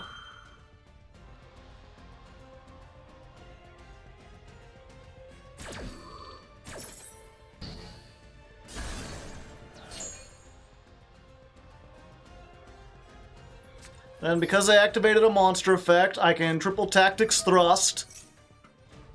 They'll say no to that.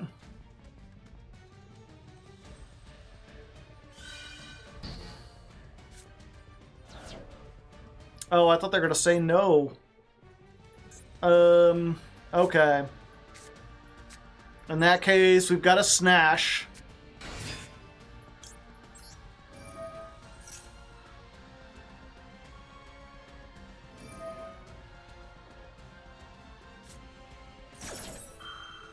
They'll say no.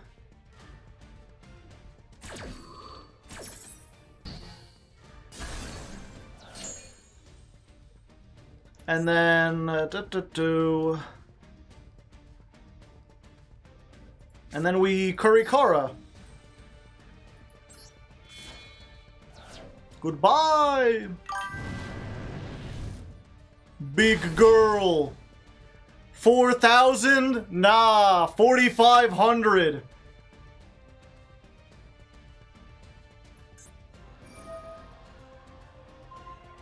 Oh, this is a fire.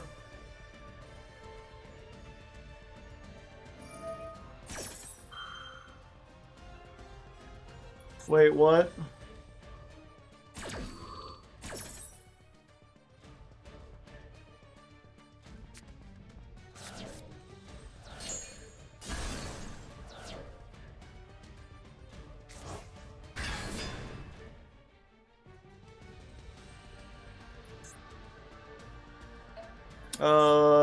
Yeah, I guess that's just it.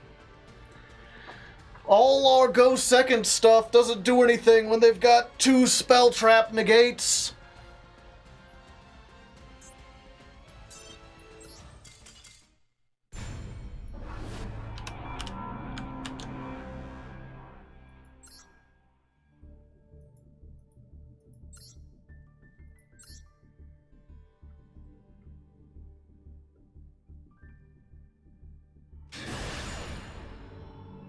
Yeah, I was really hoping they would use the Charles negate. I didn't even read the ring.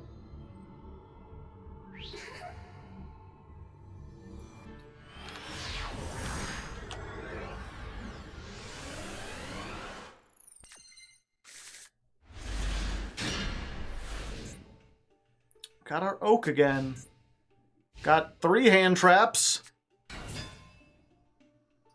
Okay.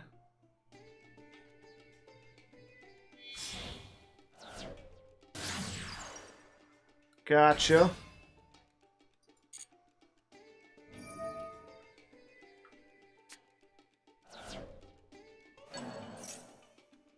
No.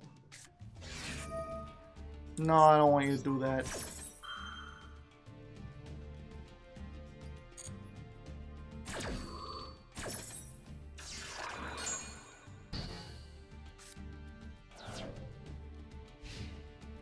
Alright, now I just need to get a starter, actually.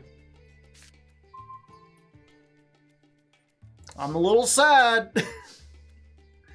I could oak and make Link Karibo or something. Do I want to oak just to destroy that? Sure.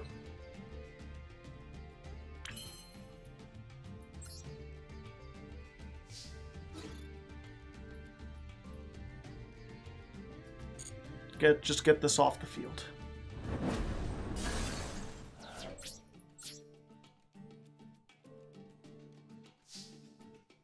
This has more attack than, Oh, I just realized I could have used cross out.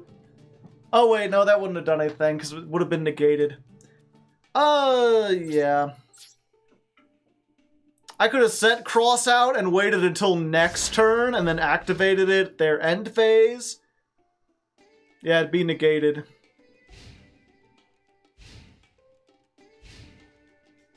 Okay, good. I'm glad we kept the oak. I was like, do we make Link Karibo? But the answer is no.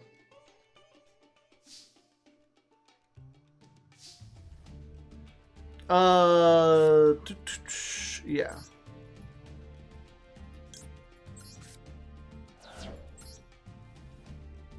Special summon.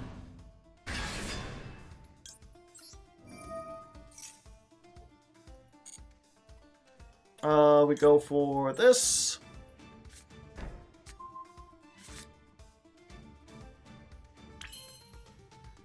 They're cooking something up. Yeah, as much as I want this, we're going this way. Keep the oak.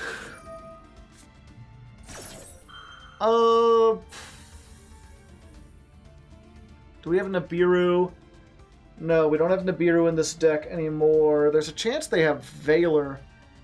I'm just trying to decide, do we use the Ash now? I think we use the cross out while we have the chance.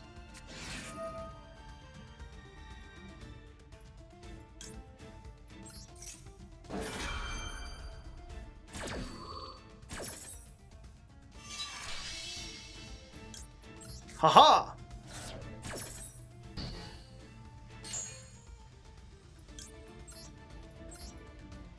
There's a chance they Valor this, and then we should have used the Ash.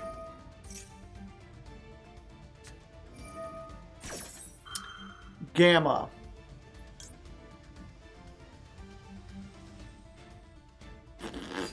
Yeah, we'll have nothing on the field, so I've got to Gamma this. Gamma's not once per turn, though. They had a second Gamma! 2 Gammas in hand! Gee, Billy! No wonder they bricked!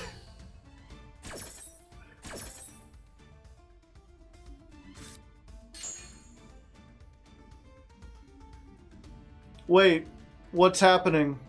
Oh, they Gamma'd themselves! They Gamma'd themselves to negate their own Gamma! So this still resolves.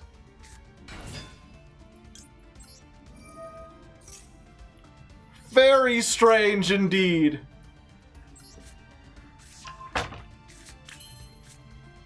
They don't play 2 driver. Even if they played another driver, you know, it wouldn't work here. Place a face-up card. Yeah. Okay, I think it's over from here. Cambo time. I mean, there's always a chance they have Nibiru.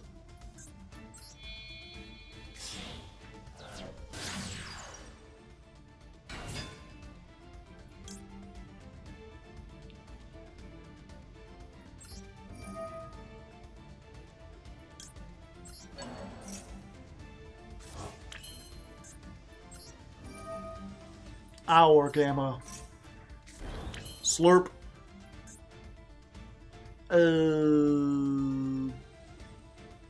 Yeah.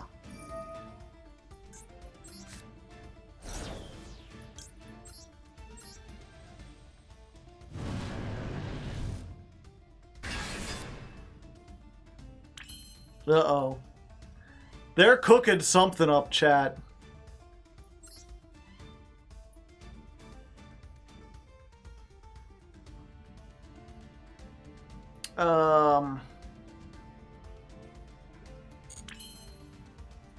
Wait, where's my... Oh, this takes exclusively fire monsters. Okay.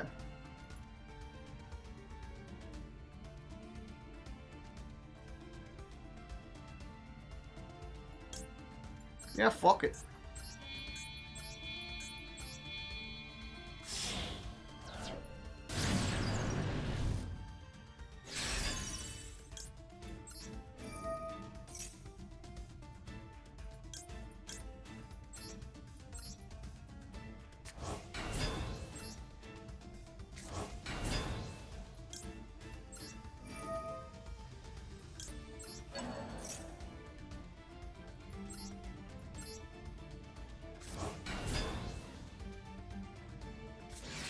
They did have Nibiru!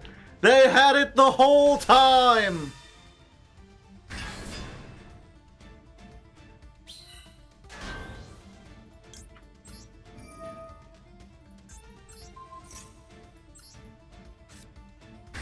Alright, we don't have game, but we know what the other card in their hand is now, right? Like, we know it's the other Gamma, which they can activate.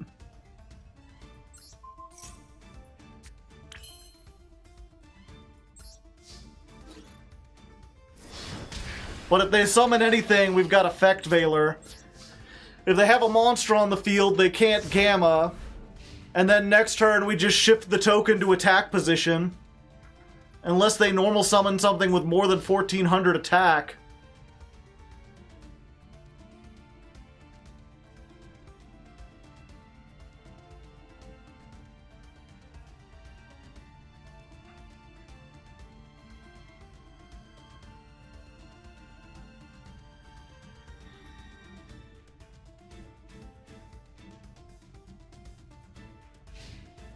End phase. Okay. I think their only hope is that I'm stupid, and I'm not that stupid.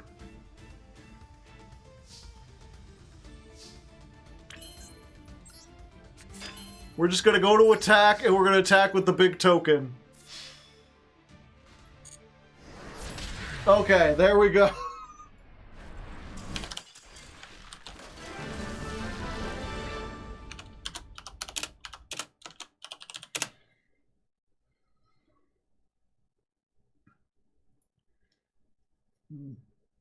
That's a duel 120 versus Super Heavy Samurai. A funny comedy of errors.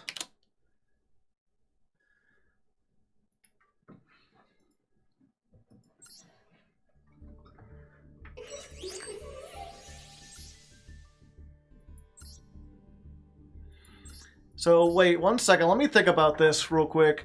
I summon Snake Eye. They activate Gamma. I Ash the Gamma. They activate Gamma. The first Gamma negates the Ash and summons the Psyframe driver. Why was the second, like, I get that the second driver or the second Gamma wouldn't be able to summon because it couldn't summon a Gamma or a driver from the deck because they only had one and it was already on the field. But it played the negation sound effect. And usually it doesn't do that when it just fizzles. What is the one spell? Synchro Rumble. Target one level 7 or 8 Dragon Synchro in the graveyard. Special summon it in defense position. Cannot special summon from the extra deck except Synchros. If a 7 or 8 Dragon Synchro or Crimson Dragon would be destroyed by battle or card effect, you can banish this from your graveyard instead.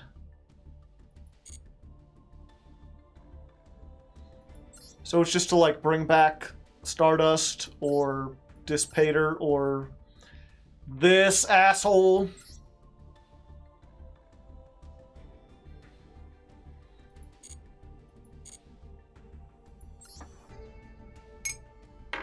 Do.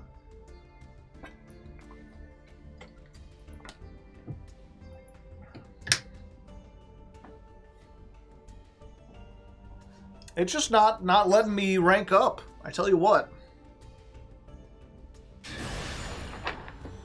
Well, someone's having a bad day. At least they win the coin toss. Yeah, luck is now going in the reverse favor. We spent the first, like, 4 or 5 days of this having way more heads than tails, and now tails finally caught up. Okay, we got, like, 3 starters. These are, like, the same, essentially. But we got 2 starters, a hand trap, and a board-breaking tool. Versus Rop.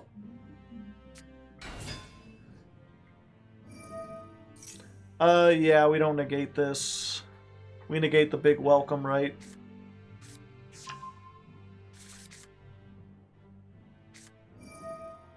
Coup clock. Okay. They're clocking it.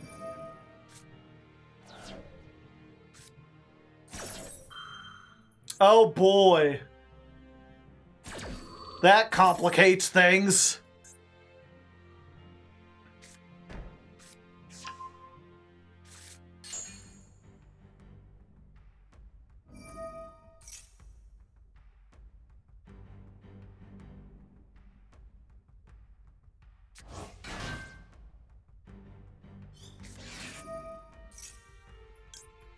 No.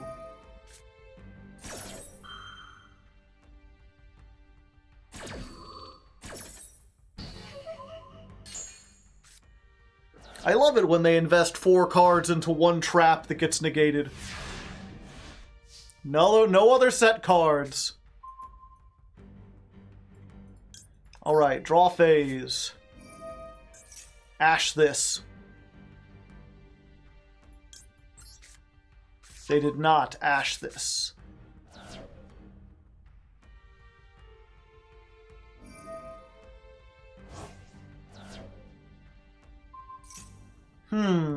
Ah, okay, I see. They get to draw 1 card, then that comes back. Then they can discard it to set the big welcome. They can lady.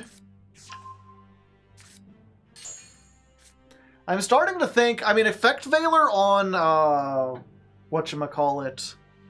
Effect Veiler on Snash is really, really good. It's almost as good as the Imperm, but between the anti-meta decks and just the fact that,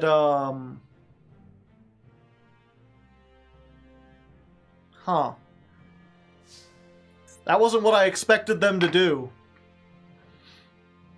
I completely lost my thought because I was like, you're playing Ariane? Okay.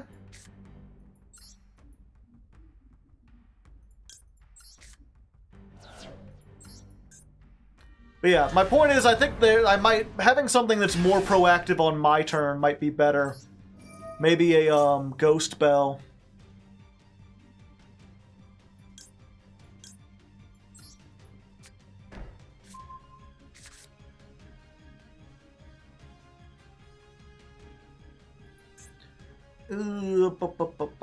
Yeah.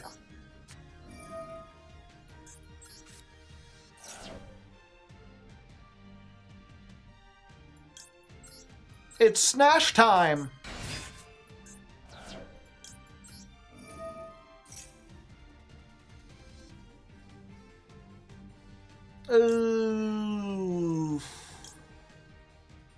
Dare I? Dare I do the thing again?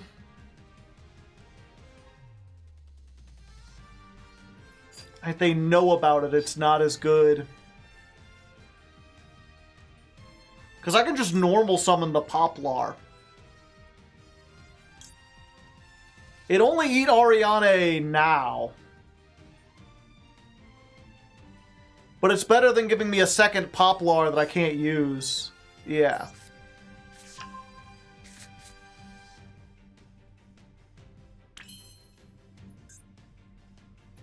Let's go ahead. No, we should deck thin first. Plus, that way, if they think they can get out of this by, like, whatchamacalliting. If they think they can get out of this by using the original lady, we can give them another thing coming.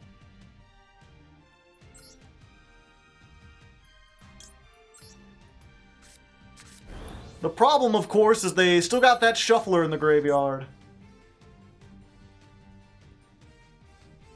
So we just not play the shuffler?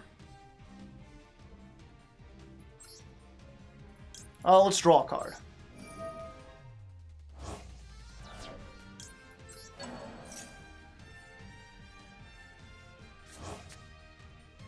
That's a pretty good one.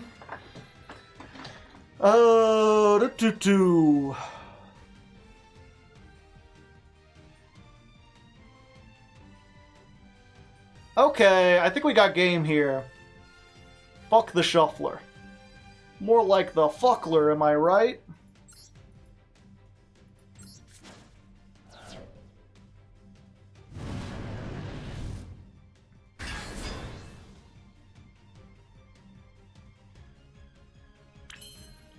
We got Divi Carnate, and then we just move this into the back rooms.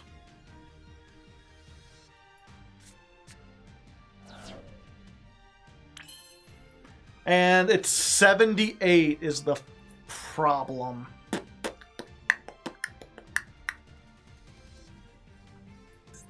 Okay. We make the Link Karibo.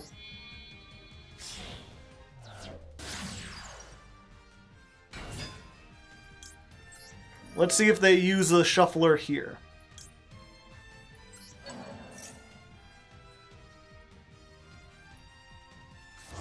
No.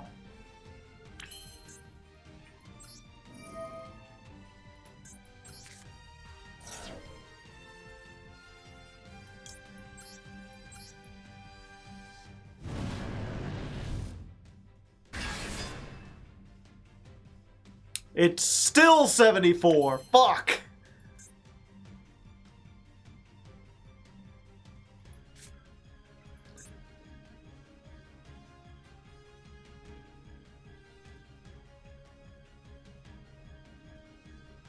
Steal their shuffler. Ah! Good point. Give me this. I forgot I could steal things out of the graveyard. Although that doesn't do anything because the two are already there. They could just shuffle those back now. And then I can't get anything off Flamberge anyway.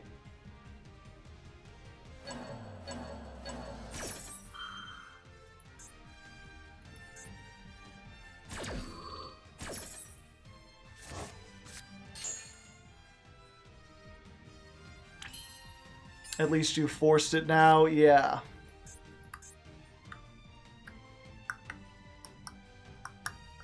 Already normal summoned. I'm not playing Dark anymore. This is like the one time Dark would be good.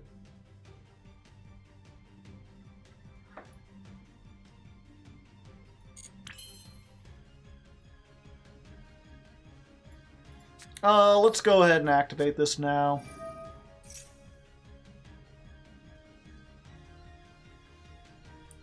Just get this and draw two.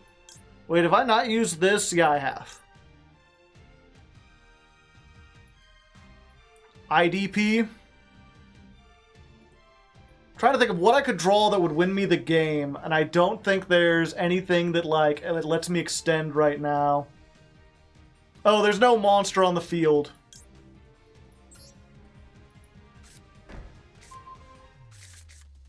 Just a comedy of errors all over the place.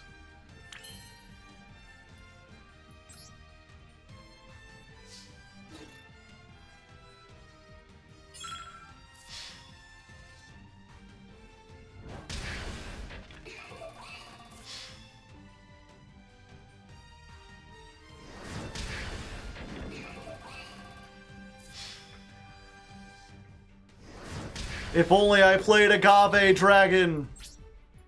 That would not be enough. And then I don't want to use this effect during the end phase. Do I?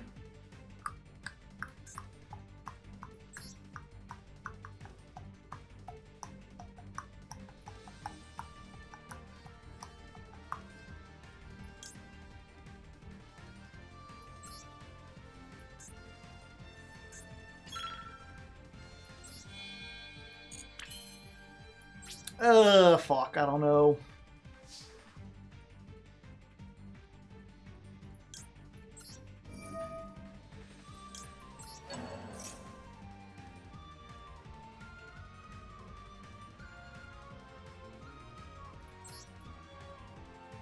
I'm messing up all over the place.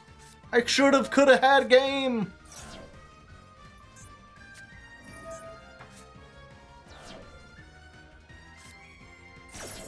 Oh, and they discard the transaction.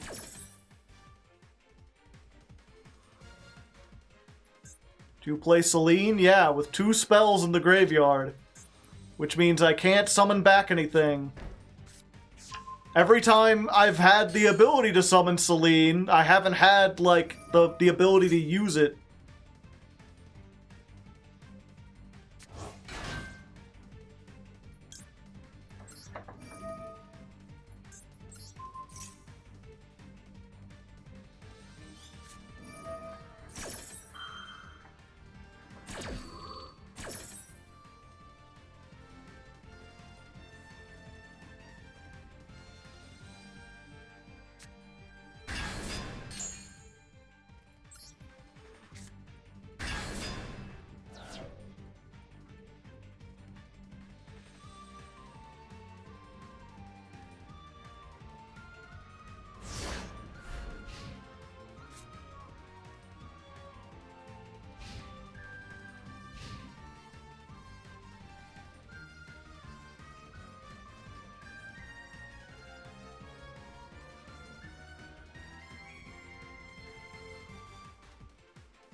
No.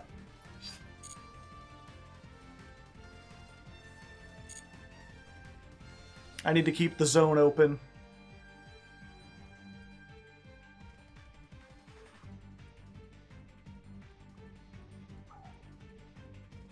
Chaos Angel? No.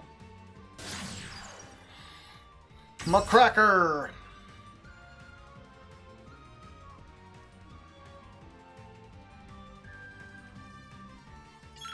Alright.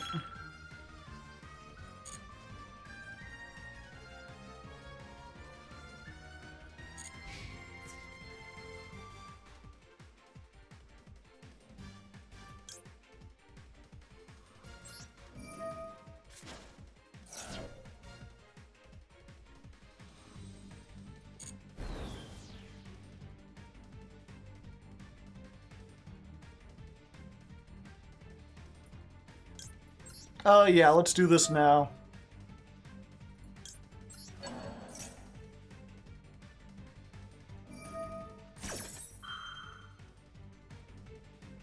I'm just realizing I should have done this earlier.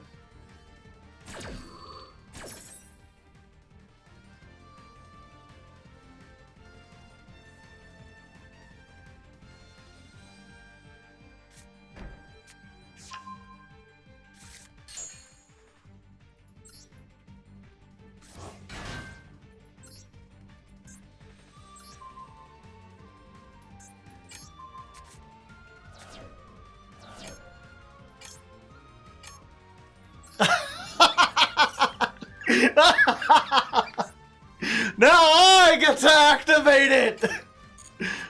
My trap! Let me leave! A monster left the field because of one of my trap effects.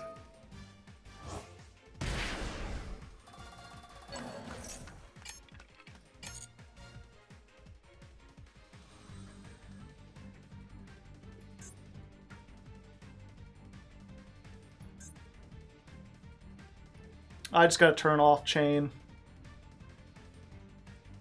I don't think there's anything I want to do.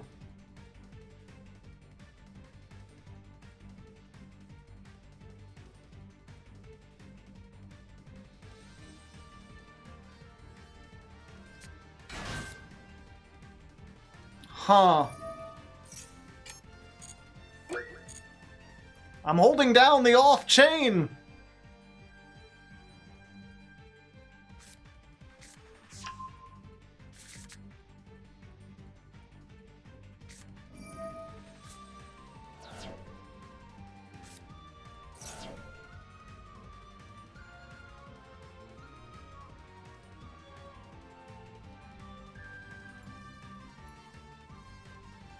Yeah, you can't see it, but it is on off. I'm holding down the thing.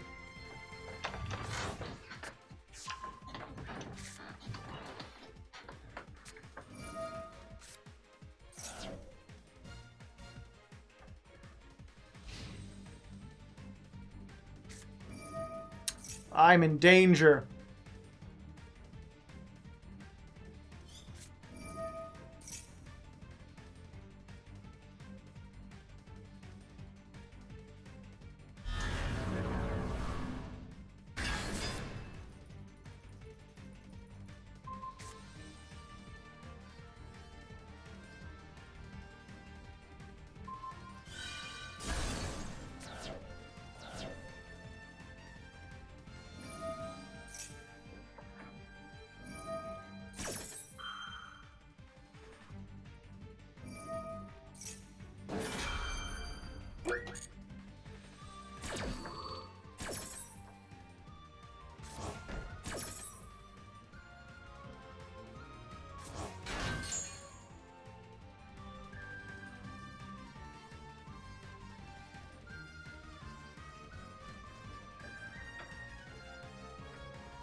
I could have stopped that if I had time.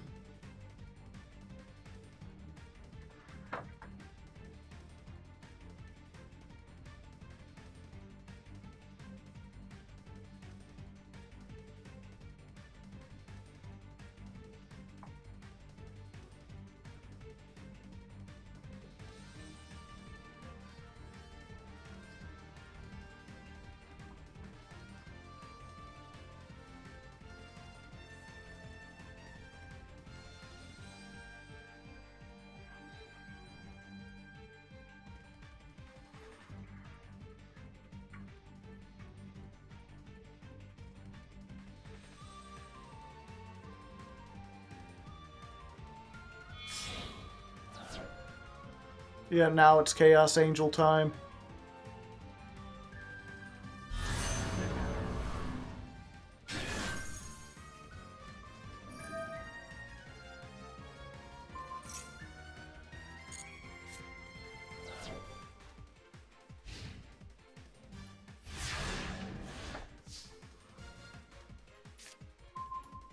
Quick Valor, I don't think it can be targeted anyway.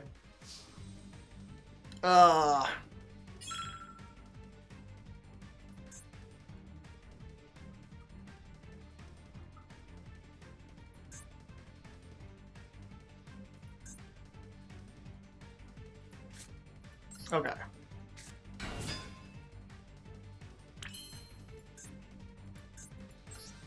Just Link Karibo.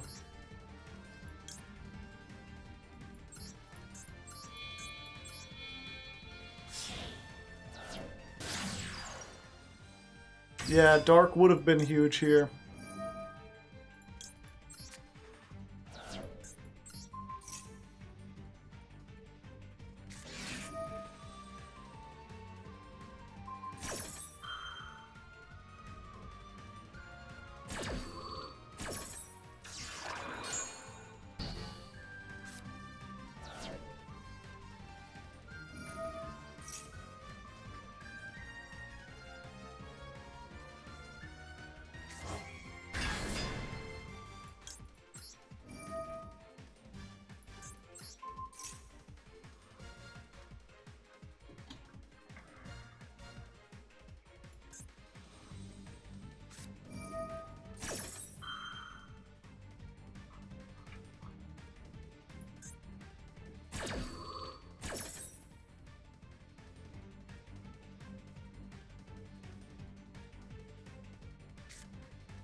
Yep, that was my one hope.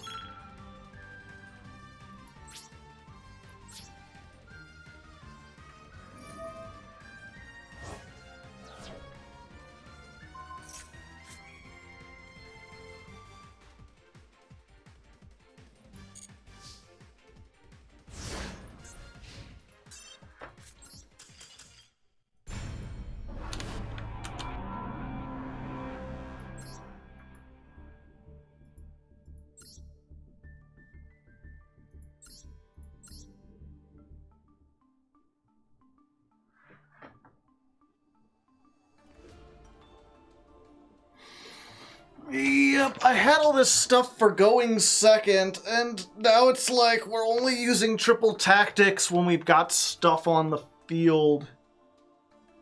I'm not able to make use of any of it.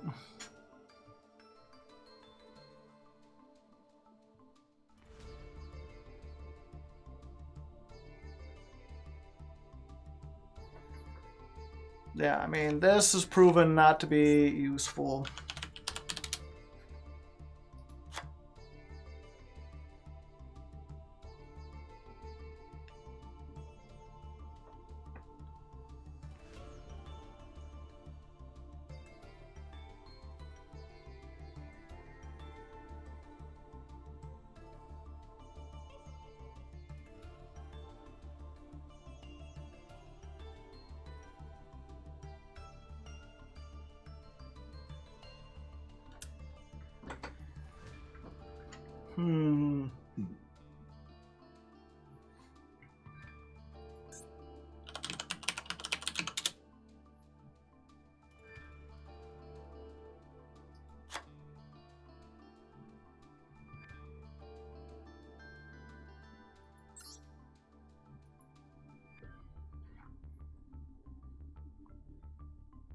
Tear, Snake Eye. Nah, I don't want to have to learn a whole nother deck.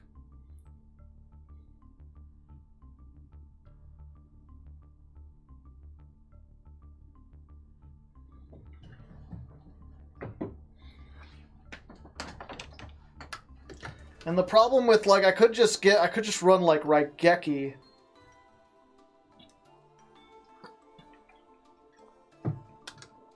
But most of the time they're making stuff with Appaloosa, so the Raigeki doesn't do anything.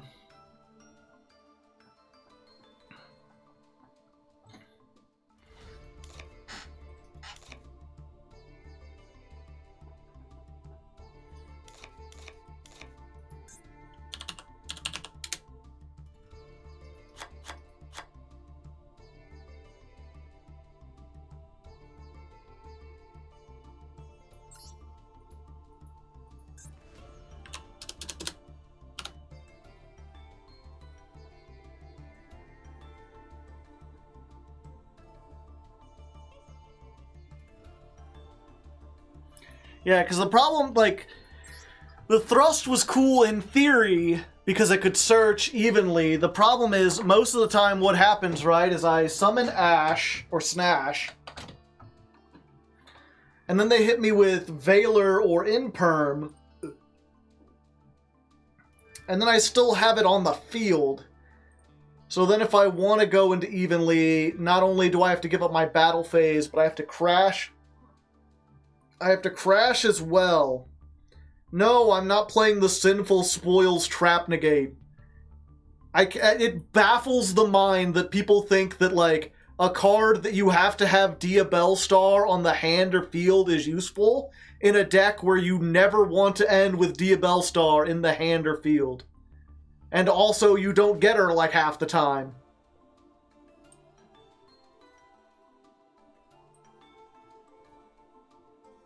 Bonfire's not in Master Duel? It's not.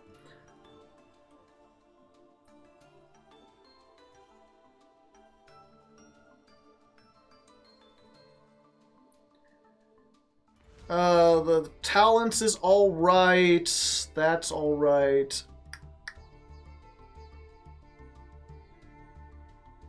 Yeah, I was playing Where Art Thou.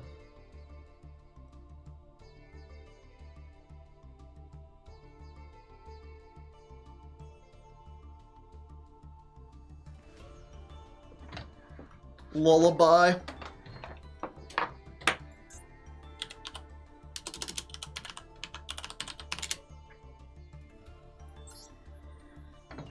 Declare one monster name, your opponent, look at their deck, reveal one of the declared monsters. Fuck it, let's try it.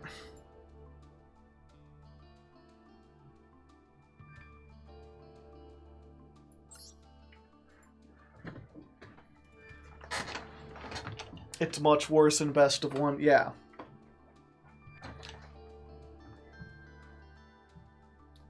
Add it to the hand, or they special summon it.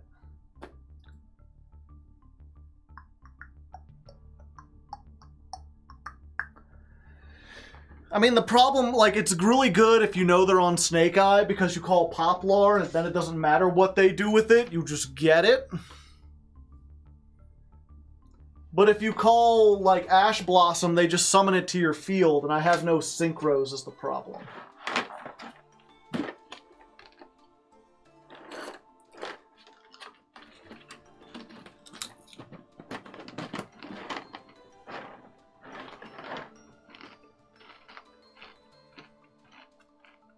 Link material.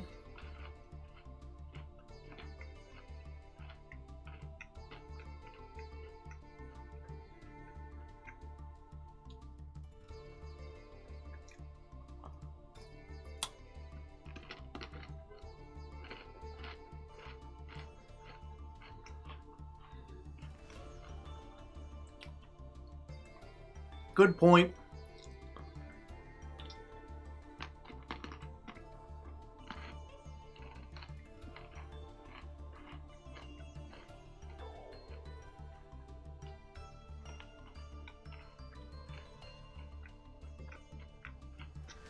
Okay.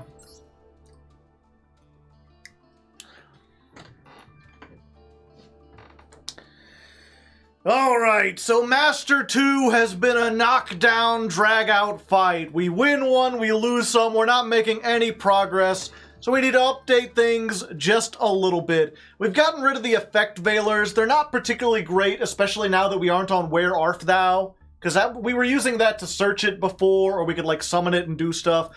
So instead we're going to go on Ghost Bell. I think this is more impactful against the meta decks, and we are facing either a whole bunch of mirror matches or stuff like Labyrinth that this can hurt as well. In addition to that, I realized that the Lightning Storm and the Evenly Matched weren't working all that well with the Triple Tactics Thrust. I still think Thrust is the way to go, because you can get stuff like Tactics Talents, or Subversion, or Ice Dragon's Prison, or the original Sinful Spoils. But, you know, most of the time we're going to put a monster on the field, have it be ashed or veilered or whatever, and then be stuck with something. We won't be able to activate Lightning Storm or Evenly Matched, especially if they wait halfway through the combo. So we got rid of those to stick with those, and then, at fan suggestion, I had one Lullaby of Obedience, so we're adding this. Pay 2,000, declare a monster name. If your opponent has it in their deck, they either have to add it to your hand or special summon it. If you know you're playing against Ash, you can get a Poplar. If you don't know what they're playing against, you call the other Ash. Or go back to here. Pay 2,000 life points, declare a monster name. If your opponent has that monster in their deck, you either add it to your hand or special summon it. I think they get to choose. But in the case of Poplar, like if you're in the mirror match, it don't matter. If they add it to your hand, you get to special summon it and go off immediately. Alternatively, if you're not sure what they're on, you could say Ash, and then like they add it to your hand, now you've got a free hand trap.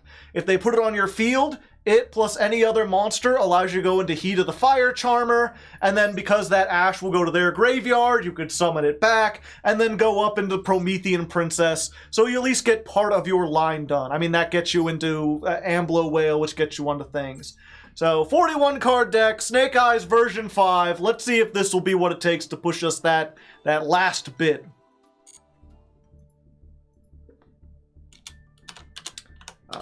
Let's see. Deck version 5. Cut out my mistakes. . . . . . . . . . . . . . . . . . . . . . . . . . . . . . . . . . . . . . . . . . . . . . . . . . . . . . . . . .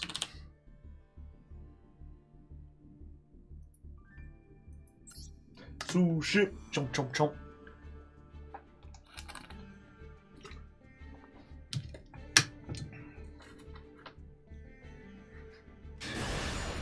I hate 1-for-1.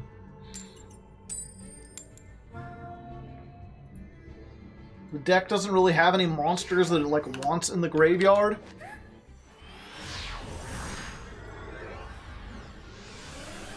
Also, Nibiru hasn't done like anything.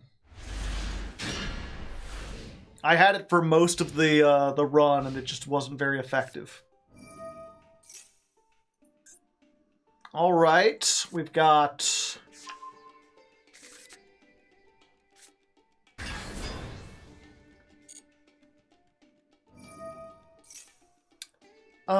With this hand,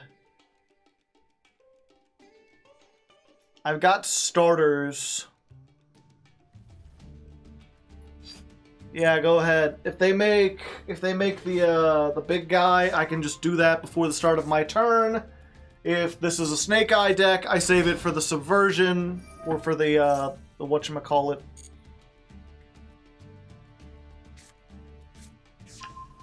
I just save it for the guy, the Snash.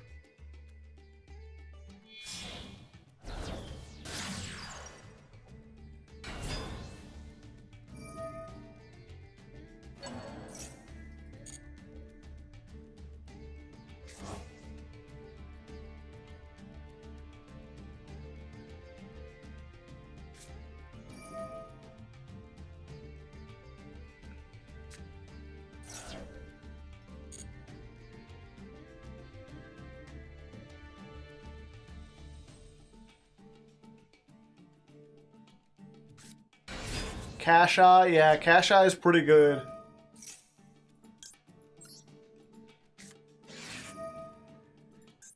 Who knows? That might be the way to go. The fact that you have Unicorn is just so good because it means, like, it's a free special summon you put on, and if they use an Ash or a Maxi on any of your cards, then you get to take the Promethean Princess and just banish it to the back rooms. Or not the back rooms, but just banish it.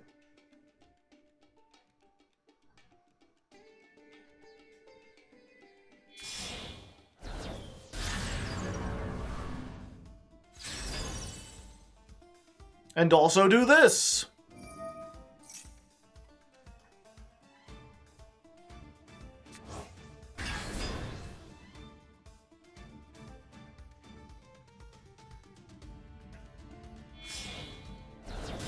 Oh? Oh, they're doing it now. I thought they were going to end in like, yeah, and then as soon as my turn starts, they can make an Appaloosa. But no, it's even worse than that.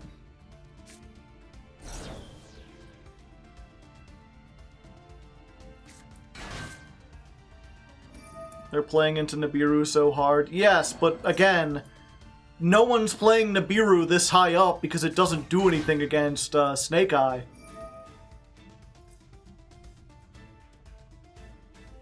Which I guess means maybe we should play the Nibiru.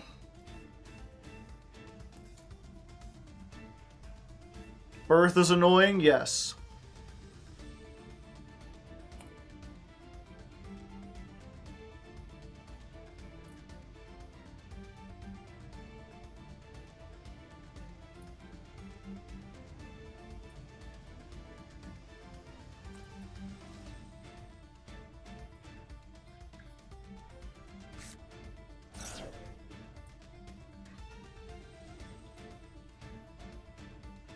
I feel like they just made a big mistake.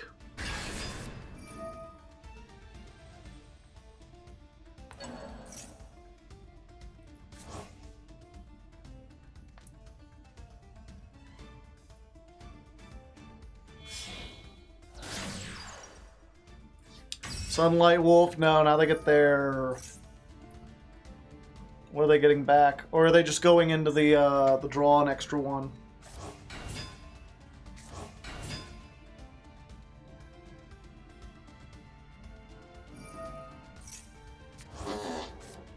No one's preparing for Nibiru, so we should play Nibiru. Possibly.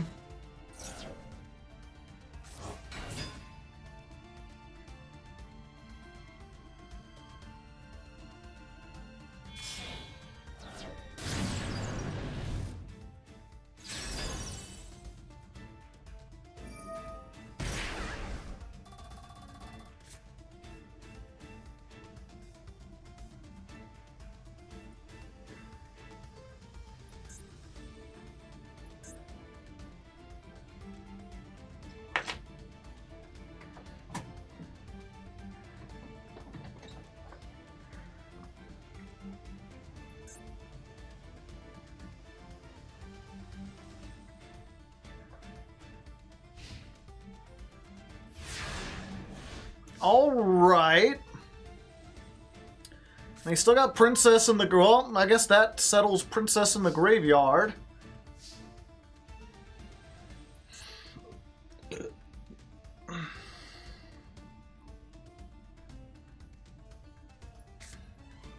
Let's go ahead and do this now. Maybe we'll get lucky and they'll activate Birth immediately.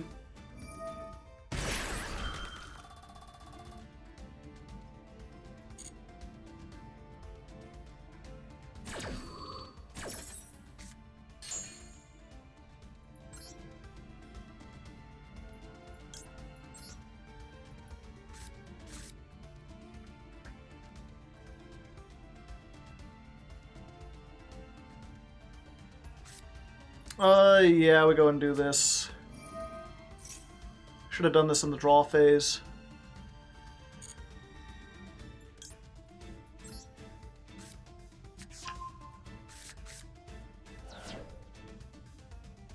No, it's up to 3. Oh no, it is 3 cards. Fantastic! Just what I always wanted to see.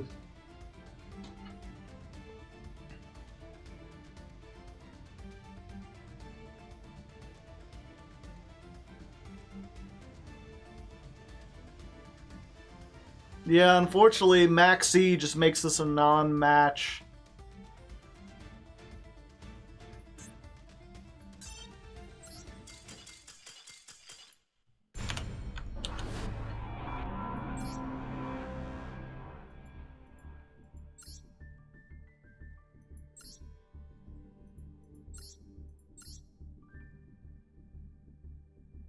And they're playing the stupid trap.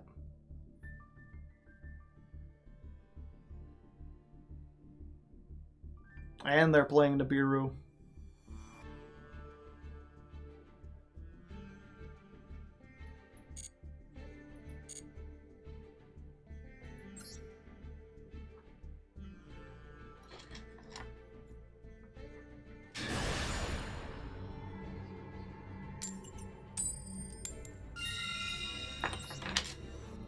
All right.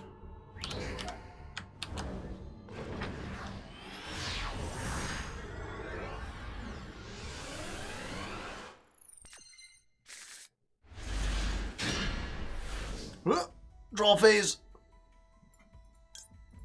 Stop on your right foot. Don't forget it.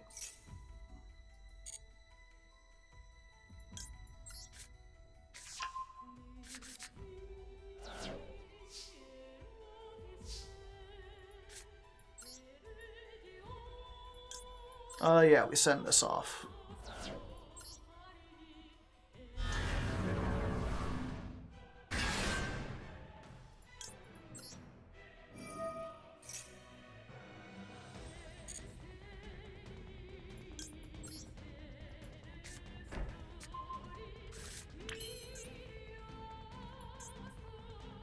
Oh, that's funny. Let's do all this first.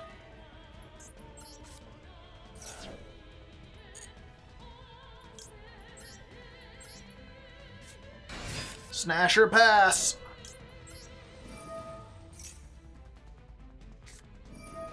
Moonlit Chill. I was prepared for most hand traps, but not that one.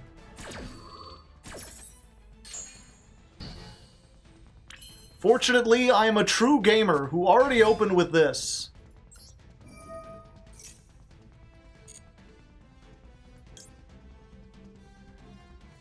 Let's go here.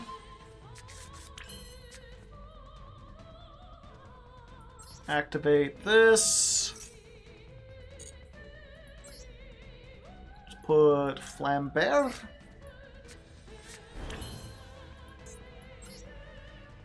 Let's go ahead.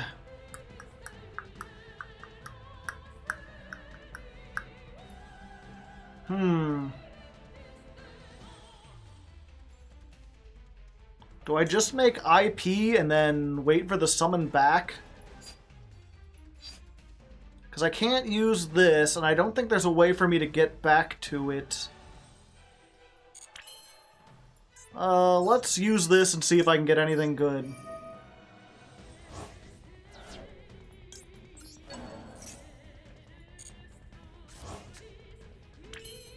Just an Imperm. Imperm does help. Alternatively, I could make, like, Link Karibo and then send that off. And the effect would be negated, but it would put the Flamberge into the graveyard, so I would get 2 back. And then I could make Princess, but it doesn't play around Nibiru. Yeah, we don't need to play around Nibiru. Nibiru isn't real.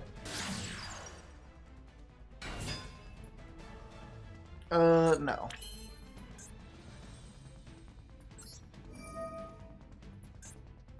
I don't have the cross out for Nibiru because I'm not playing Nibiru.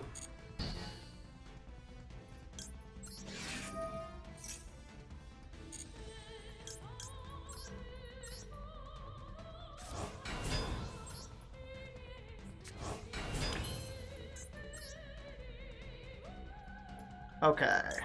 And Princess is generic, right? Yeah. So we can use these 2.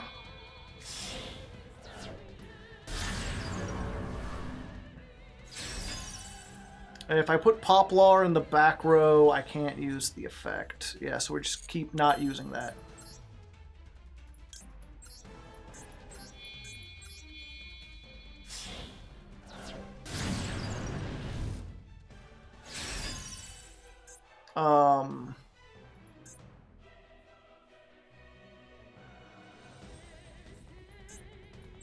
Yeah.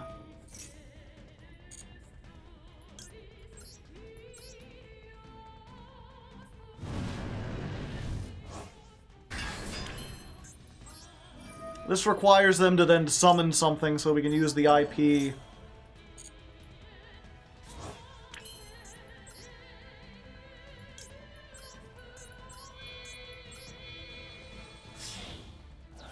But we got Princess, we've got IP. Although IP into whatever, but we got Maxi.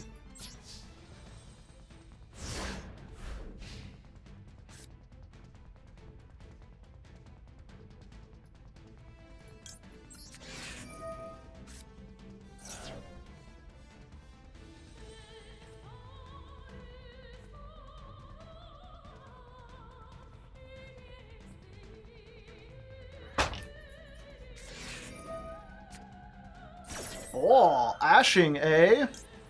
But what if I designated the ash? My Maxi will resolve. You can't designate her a designator. There's oh, they can designate her the Maxi. All right, touche. Fine then.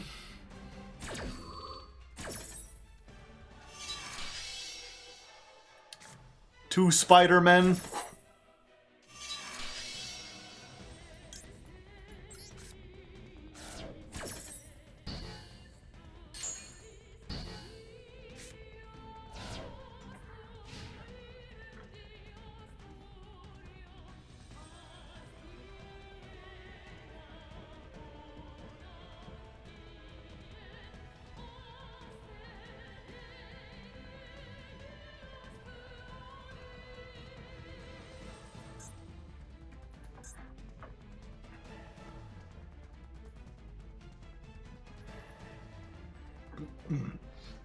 All right, the question is, what do you have now? What do, Kangaroo?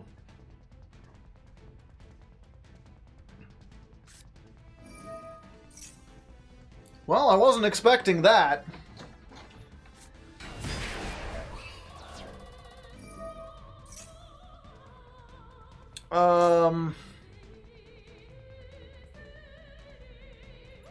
We have to hit that now, right?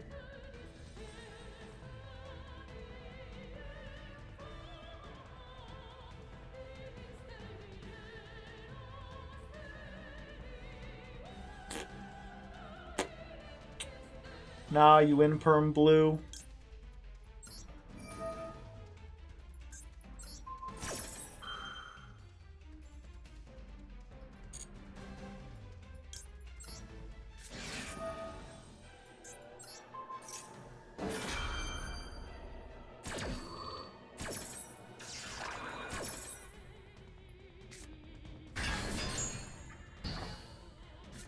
Yeah, they've got a Ash in the graveyard, so if nothing else, we make Hita, which they can't attack over, and then next turn that gives us expansion while also keeping a fire we can use for the princess.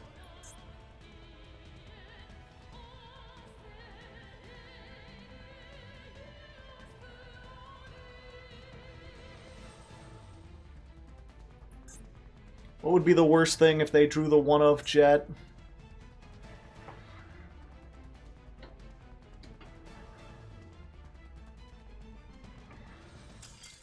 All right, okay.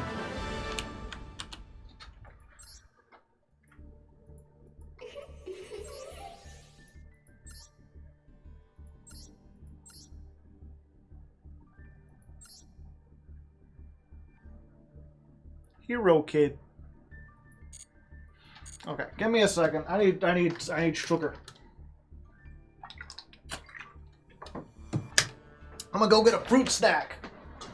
I'll be right back with a snack. And I'll put it in my mouth and I'll have a heart attack. Oh no. What's that? I don't really want to have a heart attack.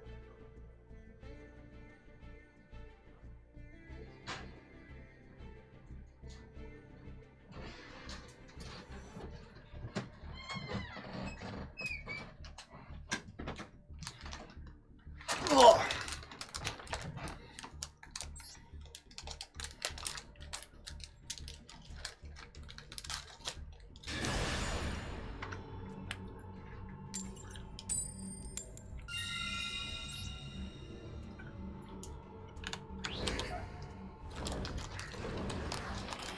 Heart attack, yeah. Unfortunately, because of my health choices, that's the most likely way I'll be going out.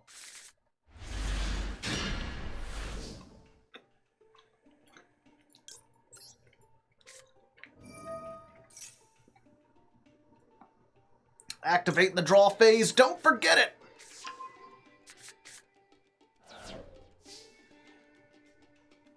Granted, I haven't played Droll in forever, but... Okay, special summon this. Send the Poplar. This is another, like, hand that should theoretically be able to play through, like, multiple disruptions. But not if they have, exactly double imperm.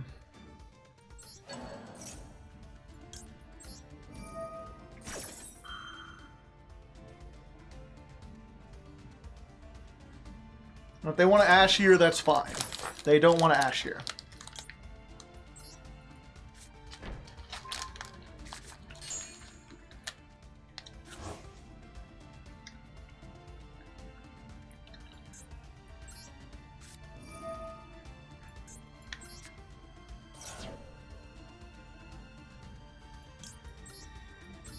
All right. Hello?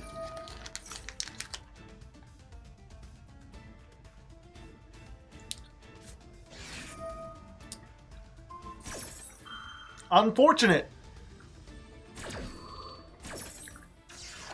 However,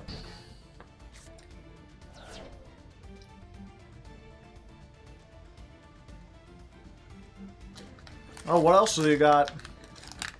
Another imperm? If they got another imperm, I might be doomed. Fortunately, we opened the oak, which means we can use the oak and get the Poplar back out of the graveyard.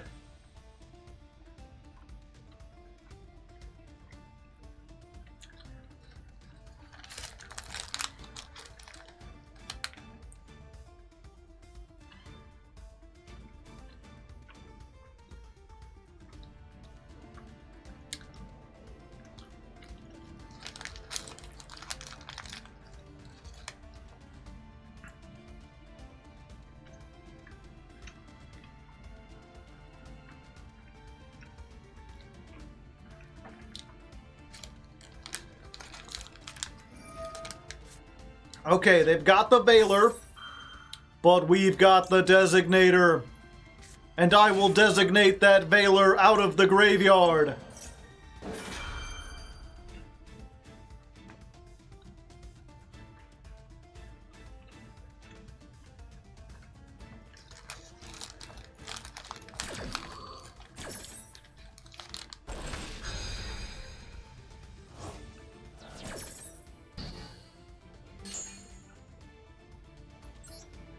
And let me think.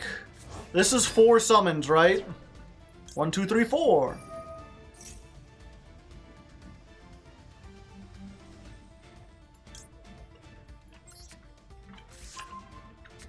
So they can't Nibiru now.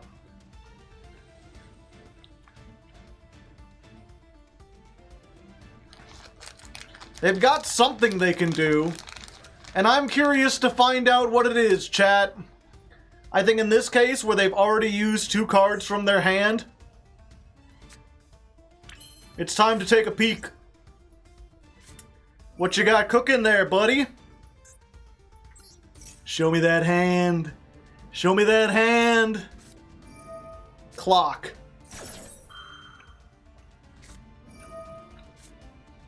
Well, that's one way to play around it.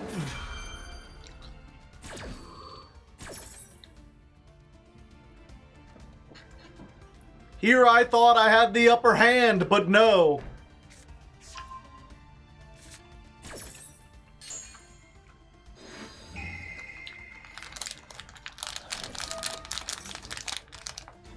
This super loses them the game, does it? They get to immediately pop 1 card, or not immediately, but whenever they feel like it.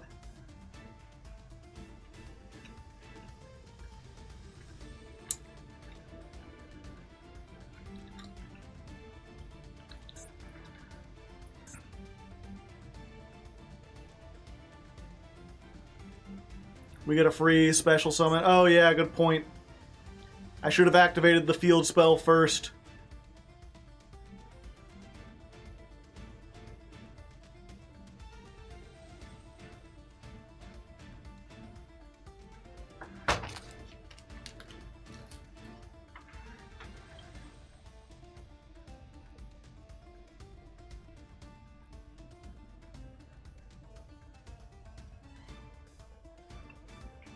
I think they're a little salty, chat. Okay. Divine Temple. Place a card? Why, yes. We will place that one. And then, because you have bad zone placement, I'll put this right here. Yeah, that's right. I'm like one of the 3 people remaining that play Relinquished Anima.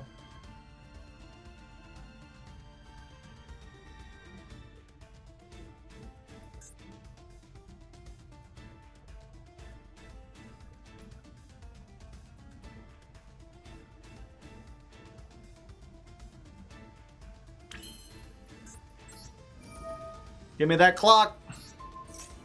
I want it. Yep, they have to do it now.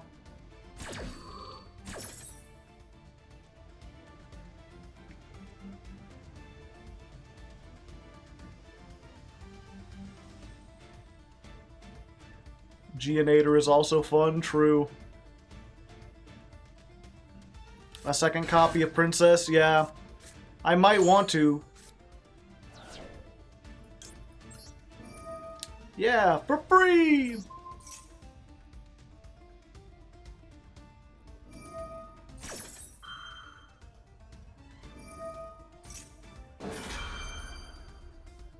Alright, this is not as over as I had hoped.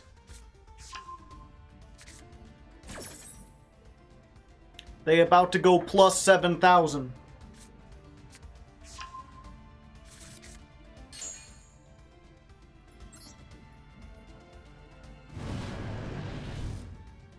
So they got Stovey, the Clock, and a mystery card. And if they happen to top deck fucking Nibiru, I'm gonna be sad.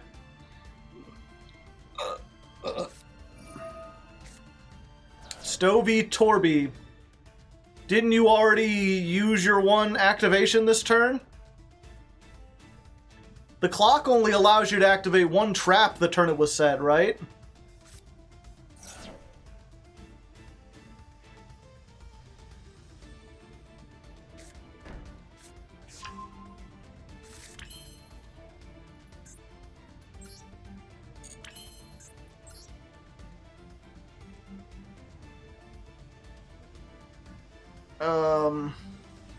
Yeah, they used Clue Clock already.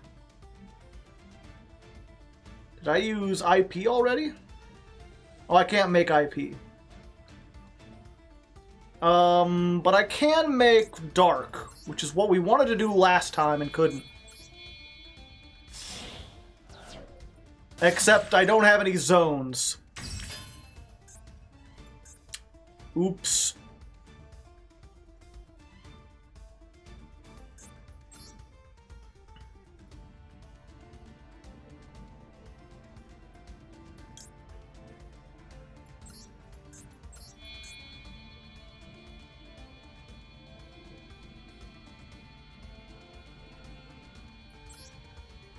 Yep, okay, I'm just dumb.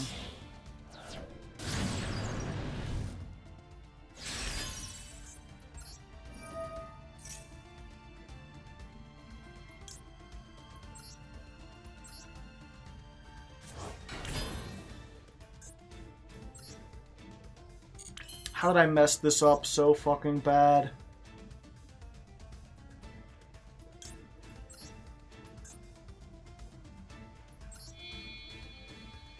Wait, this gets to... I already brought something back.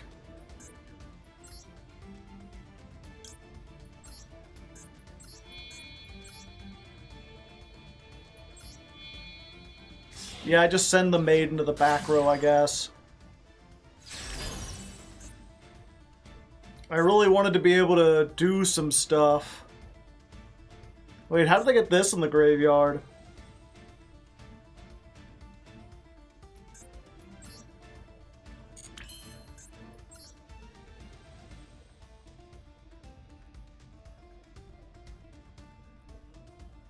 Yeah, Ash barely even helps me here.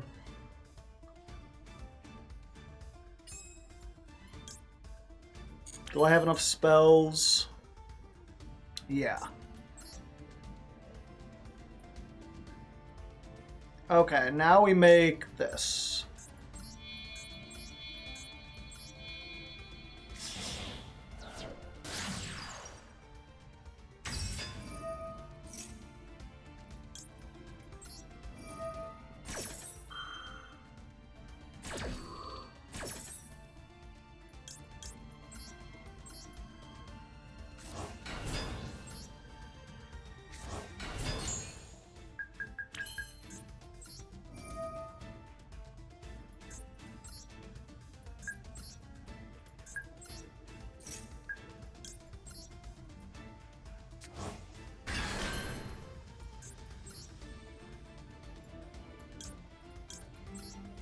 We just do this.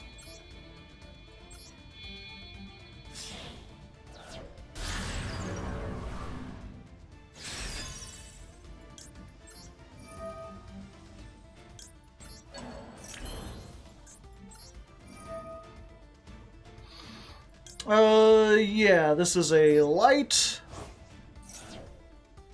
So we get rid of that. And then this is a dark. So we get rid of that. And then we draw a card.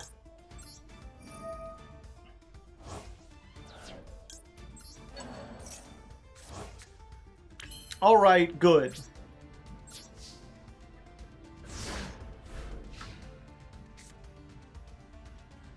We don't have any interaction, but we've destroyed their entire board.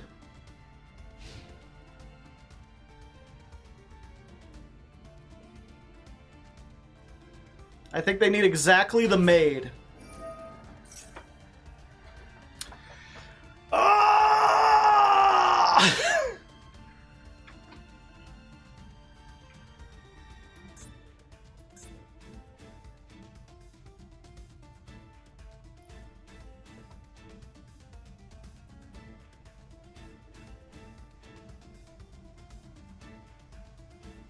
Wait, does the maid actually help them here? Yeah, because they get the clock back since they activated an effect. Then they can clock plus activate the thing. Summon her.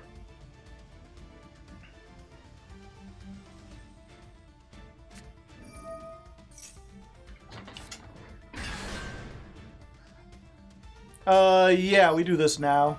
100%. Before they have a chance to get another one.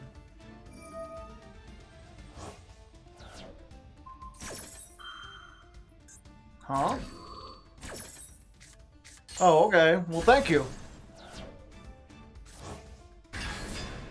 Oak in Hand is a great extender.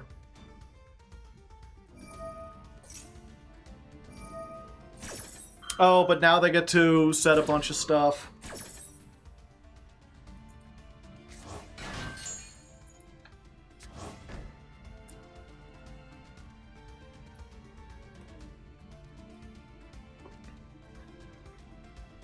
And then they just McCracker bring back the lady.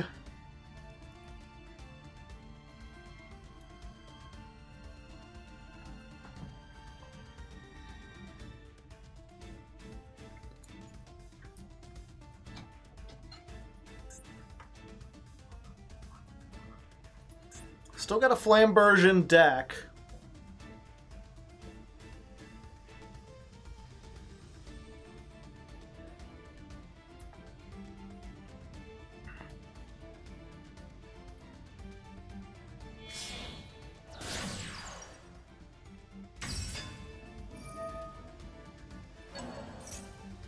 Dark to get Dark back? Do they have an access code of their own? I shouldn't have picked the Dark.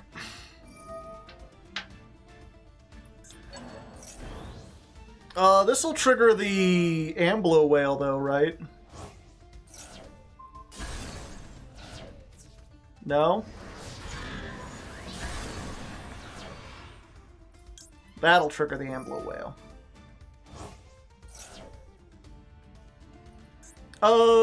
Yeah, fuck you.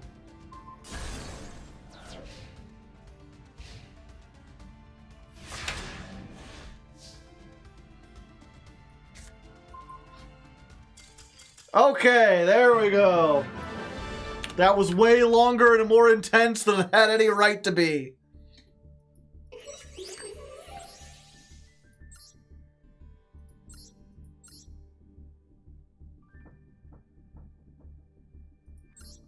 The fuck?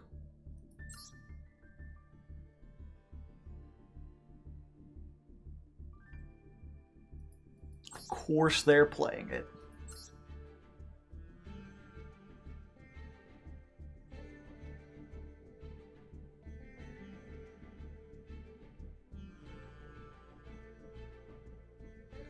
Set one Fiendish Chain directly from your deck.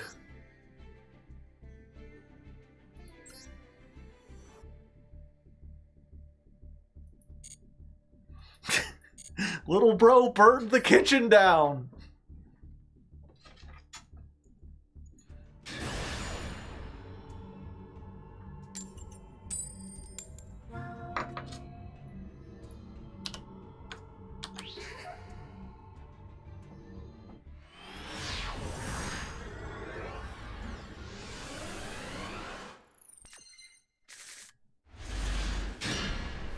I've got nothing, no interaction at all.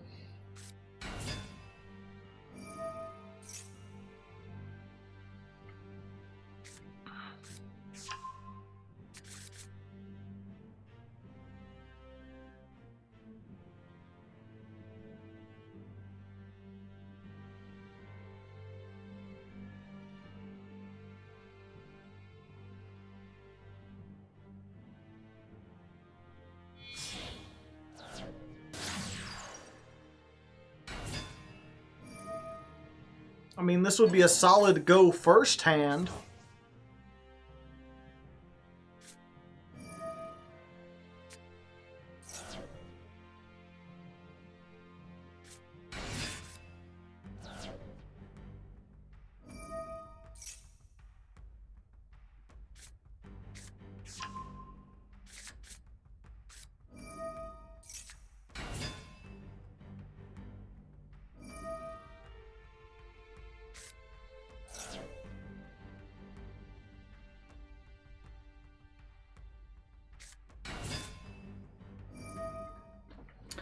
Let me think.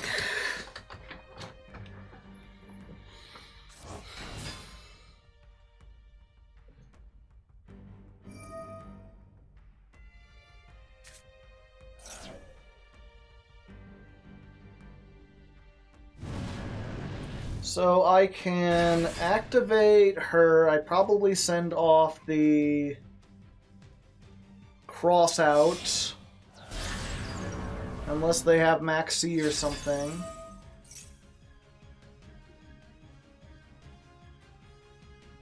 Having to, like, called by their flambers really sucks. But, like, if they use IP to link it off, that's how you, like, shut them down.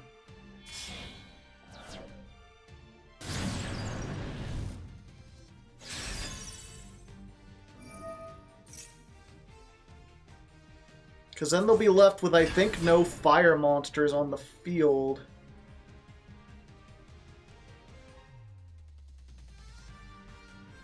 And then we can thrust, steal something.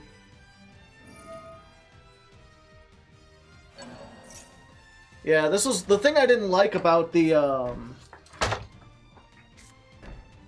Oh?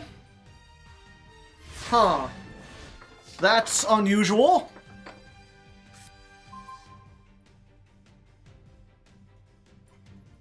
Yeah, we just do this.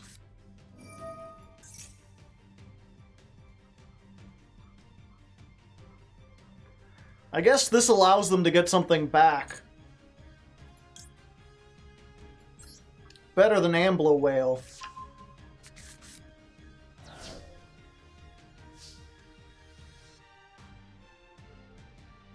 Yeah, I don't have Evenly in here anymore. I took the Evenly out.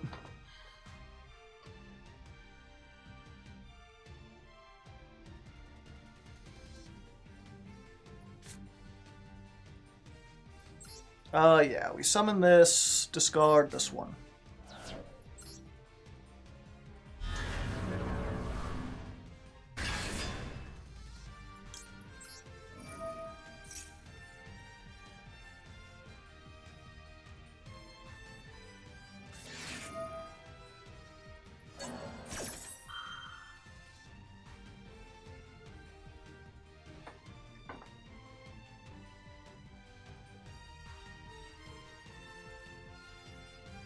Yeah, we're fine. We've already got the thing.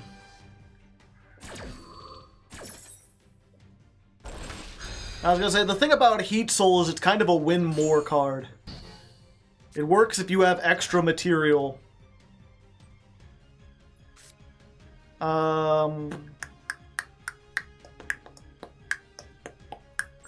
Yeah.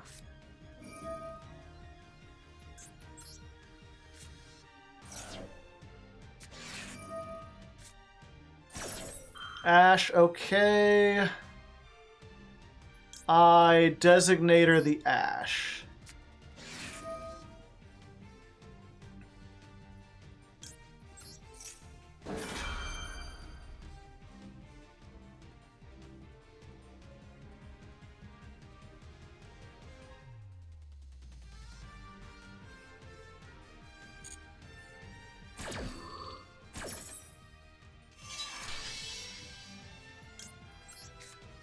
Royal Ash, check it out.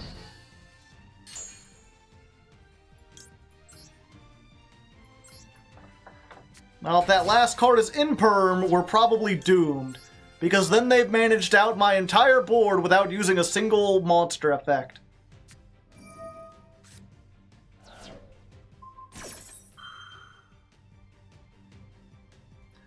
I mean, I can stop that, but then they make Appaloosa. Well, we could steal the Appaloosa. Yeah, bucket. Get out of here.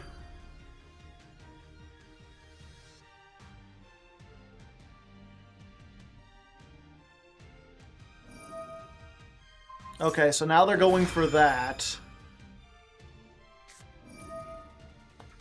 Oh!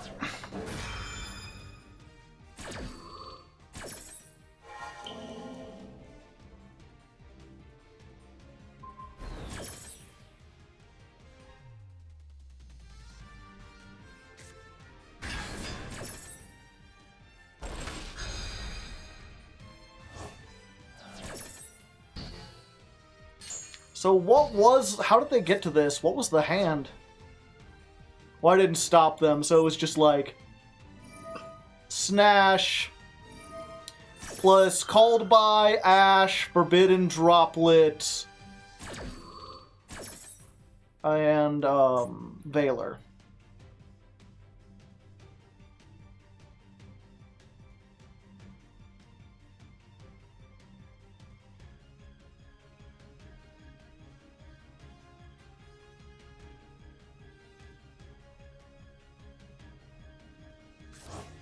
And then they add the Ash. They already used Ash this turn, though, right? Yeah, they can't even use it.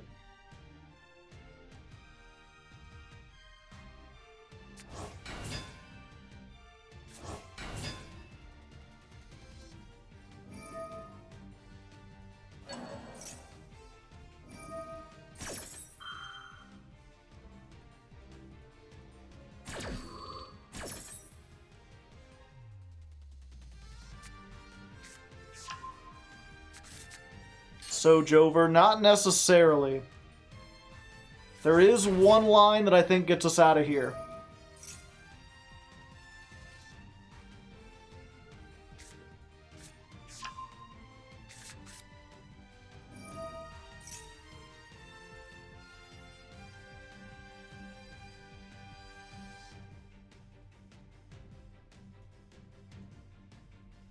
Hold!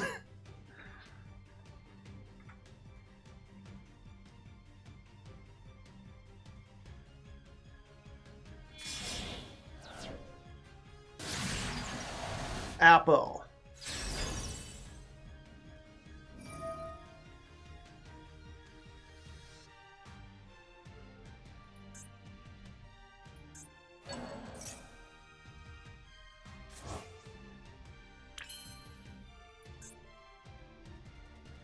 Okay, so we thrust here. We grab... We have to grab the triple tack.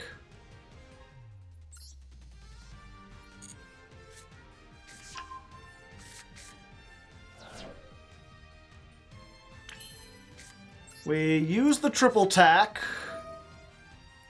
to take the Apo.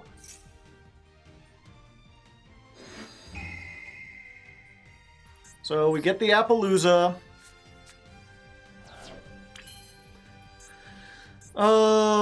Then we use these two to make Hita the Fire Charmer.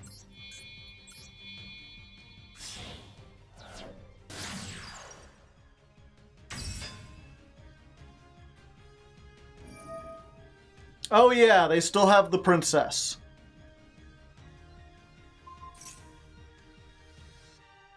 But wait, doesn't this let me... If this is destroyed, you can add one fire from your deck to your hand.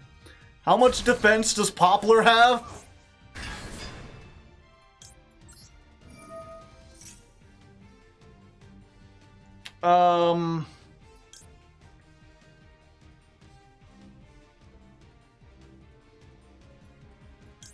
Have I normal summoned already?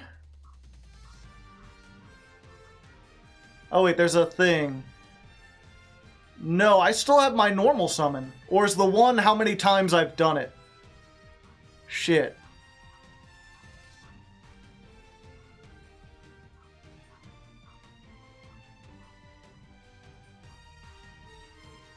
You have your normal. Okay.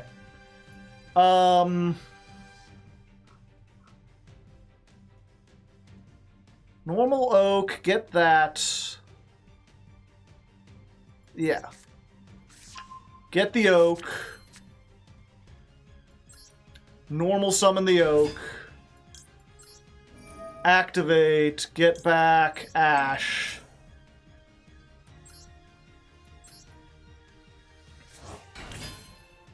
Draw a card.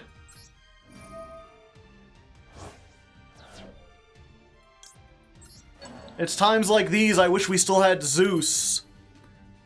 That helps.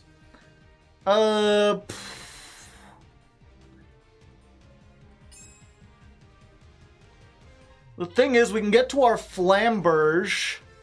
Oh, we can make dark. Wait 1 second. Dark, summon back Masquerena.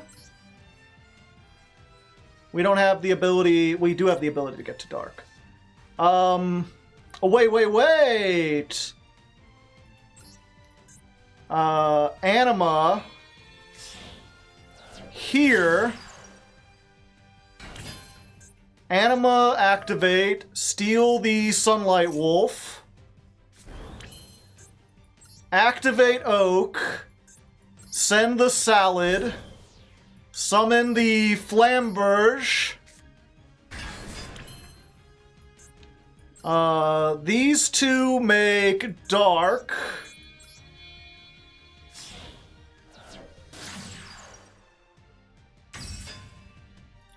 Activate the Flamberge. Get these two.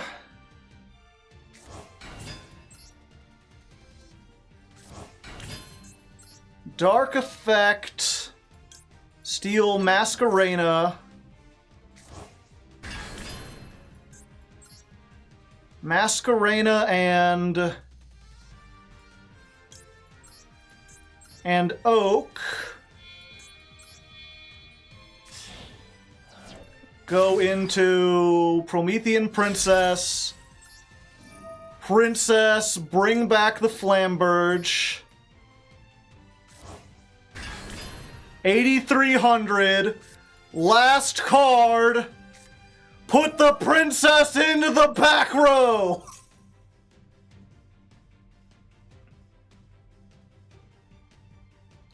Puzzle solved. To the battle phase. Let's go, baby. And this is where the mirror match could be really interesting. Holy fuck! That was, people in chat were like, that person felt like the protagonist. They just had everything. They had like 6 negates, and somehow I found a way to out them. We did it! On point! 319. Duel 125, I think that is, versus the protagonist, or the rival Snake Eye player.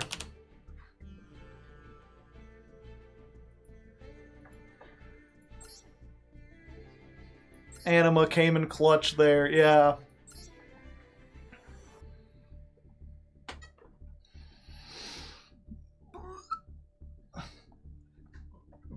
Oh wow, they only had 1 Veiler too.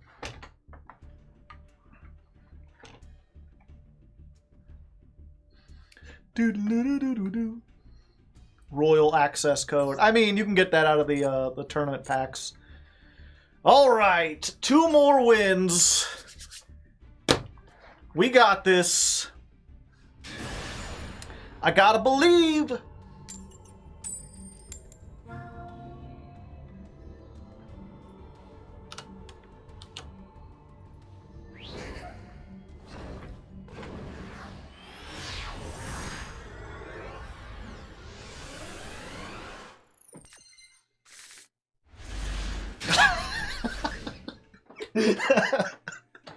Last time I was like, man, I went second and got no disruption. And they're like, I mean, if you want disruption, we could give you that.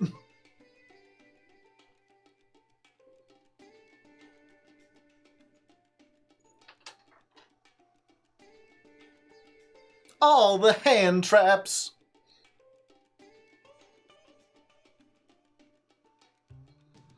I wish that I could draw all the hand traps. I want to get that. I want to go plap. I wish that I could get all the hand traps. All the hand traps. Get all the hand traps.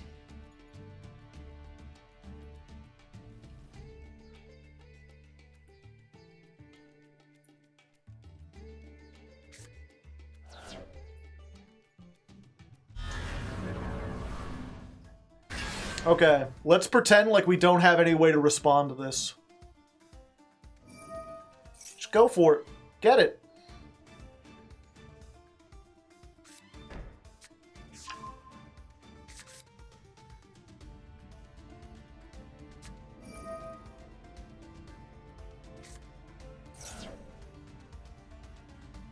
What if I said no?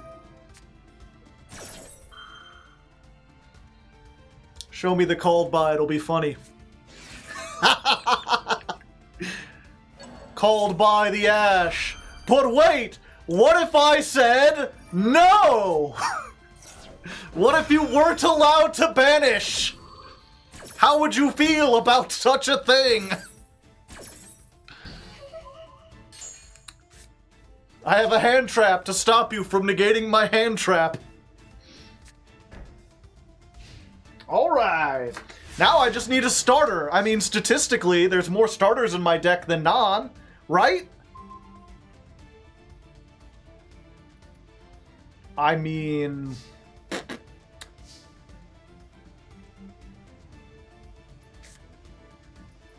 Sure. We're gonna do this. We're going to place... We play Snash here, right? So that way when they activate, we could search Poplar and get something else.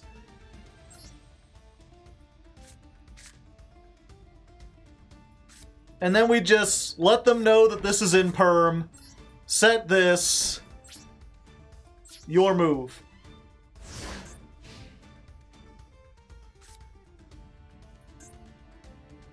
Summon a monster, please.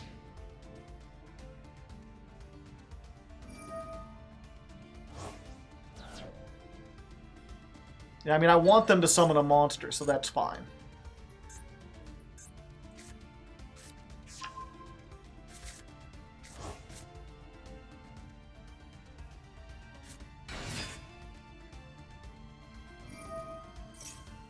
So, we activate ours. Summon this. And then we chain the Imperm. And if they have an Imperm, they can't activate it to block my Imperm. Because I don't have a monster yet. And I will summon in defense. Wait, my attack is higher because of the field spell. I should have summoned an attack. Will they chain the Imperm and forget? No. Okay, add the popular. Popular.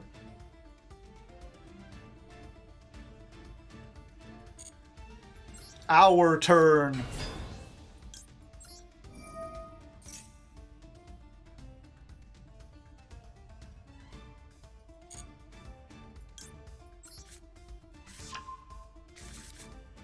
Not the anima zone. That's fine. If they want to eat the anima, they can.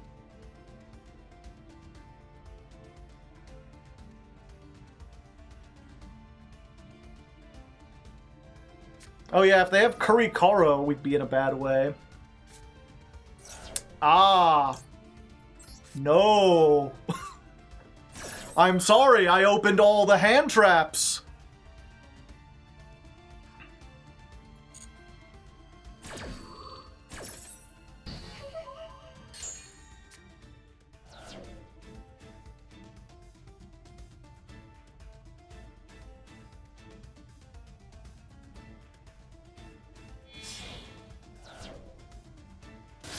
They do have anima! If they eat this though, it only has 700 attack, so they still can't get over the ash.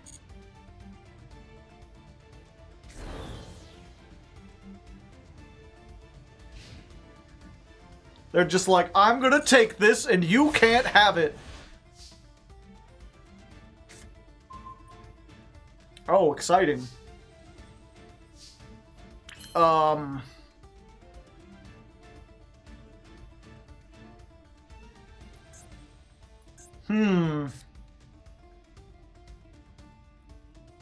What could this be? Almost everything messes us up.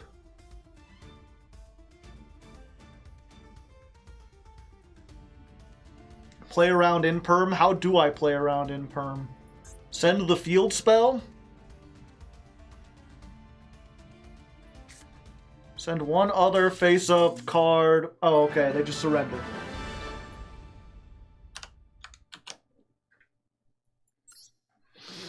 Yeah, I'm trying to... The problem is, right, if that was a called by... What was I thinking? If it was called by... Or yeah, if it was in perm, then I think no matter what I did, I was screwed. And if it was called by, I think no matter what I did, it was screwed. What do you think? Was it the Diabell Star Trap? It's probably the Diabell Star Trap.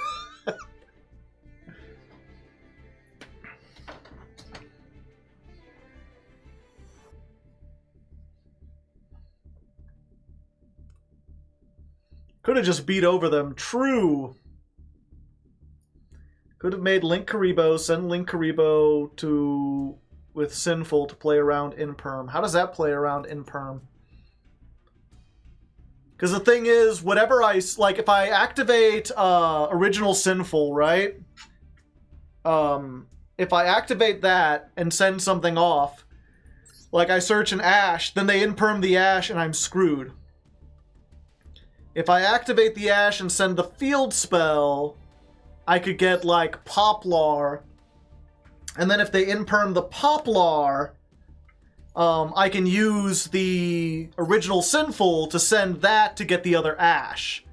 But if it was called by, then as soon as I do the Snash, they stop me from even getting anything.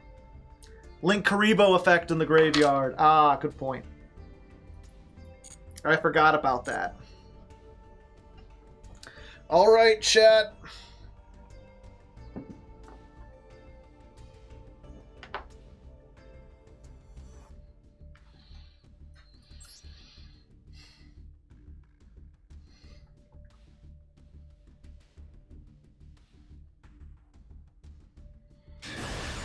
All right, one more win and we get in there. We have lost the coin toss. It didn't stop us in the last game.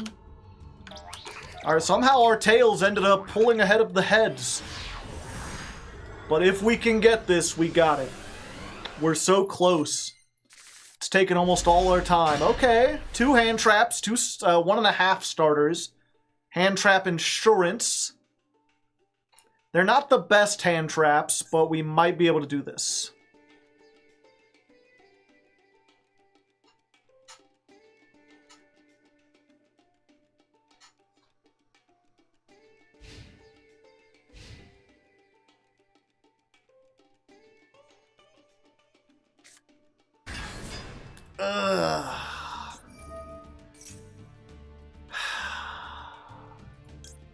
I've learned I've got to do this. Even if it sucks. They can get too much advantage over it. If they get Birth on the field, I'm doomed. Especially with this hand. They get to take something out of the extra deck, which sucks.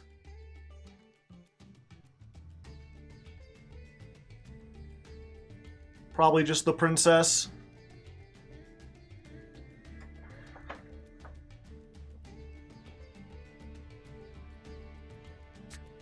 Yep.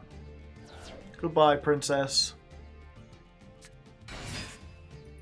Hero Kid. So this is not Cash Eye. Wait, when this card is special summoned. Sprite Elf.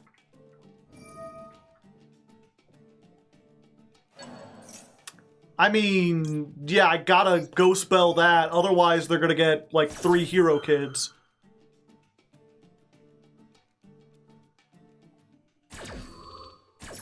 Of course, if they have any other sprite in their hand, then they can do a whole bunch of shit. But they don't have any more sprites in their hand! Now, of course, currently I lose to Imperm pretty hard. And Melfi's. Fuck.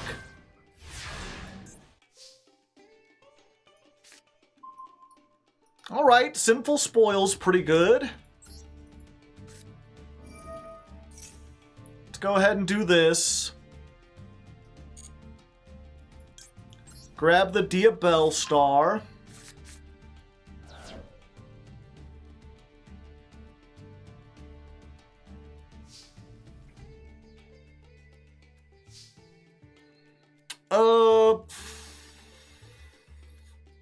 So they know we have this.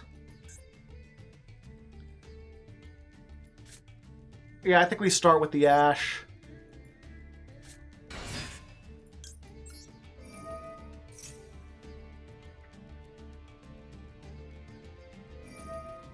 And then they go to the cat. I forget exactly what this engine does. It just gets them to a bounce, right?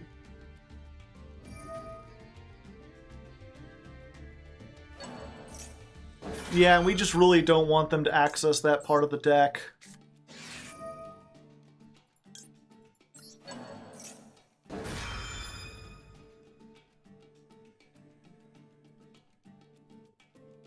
Especially if they're going to be able to synchro. Ooh, cross out Designator.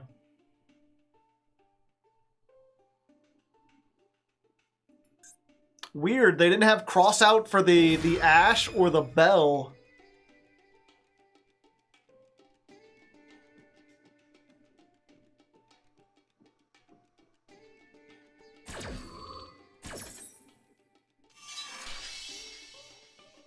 Yeah, they held that. They must be cooking something.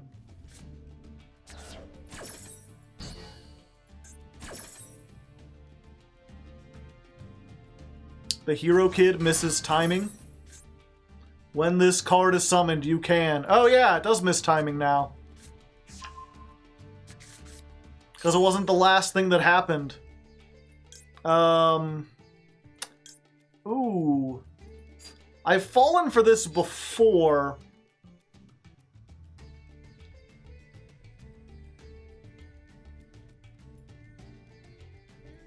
But I'm gonna do it again.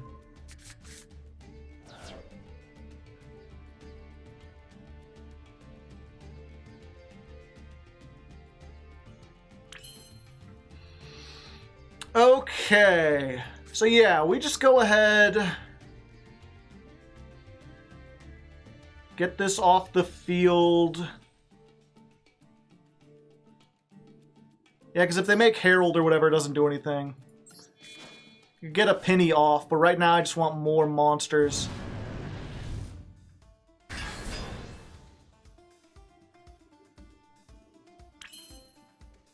Okay, do I use this effect?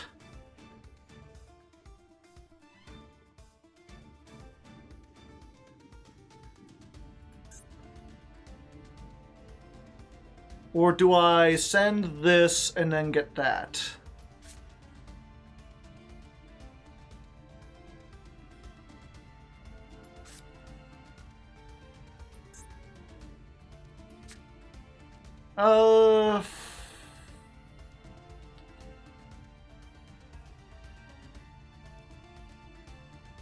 Okay, yeah. We activate this. We send the Kurikara, as much as I like the damage. We special summon this. Activate, get the field spell. Then if they summon one of their things, we get to get the Flamberge, and I think we win from that position.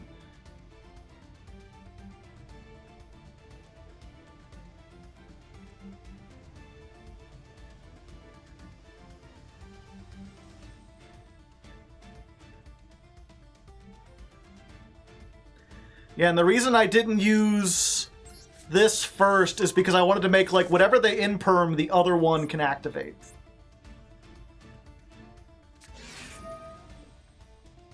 Imperm now. Alright. Okay, so we activate this. Place a card face up, yeah. Put the Flamberge. And then I think we still make the Link Karibo. They've got a wind in the graveyard. Wait, no, Sprite Alpha's a fire.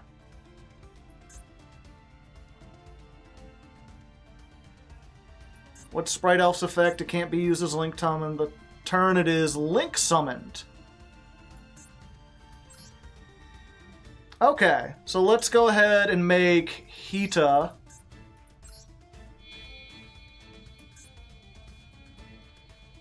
Wait, no Princess?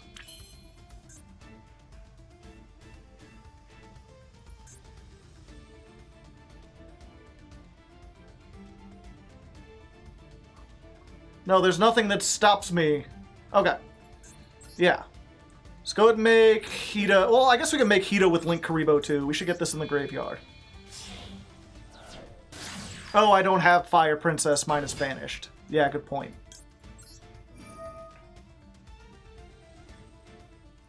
Let's put Kurikara. She can watch.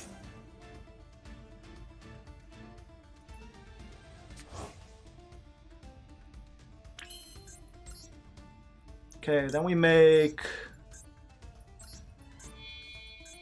you.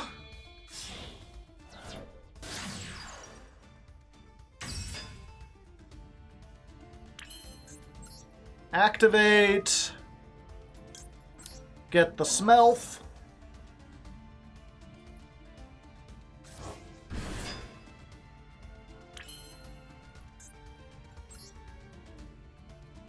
Do we just make access code here? Yeah, right? I have many spells. Do I have any spellcaster? Yeah, I do. Okay. Yeah, let's go to Hita first. That way it'll have all the attack.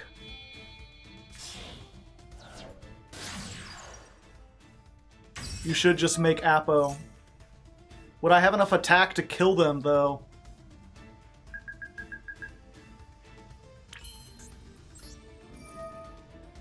Is the problem.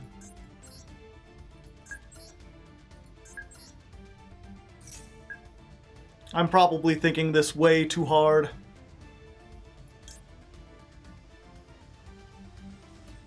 Wait, I can only... I am confused. Shouldn't I have been able to get my Hita back?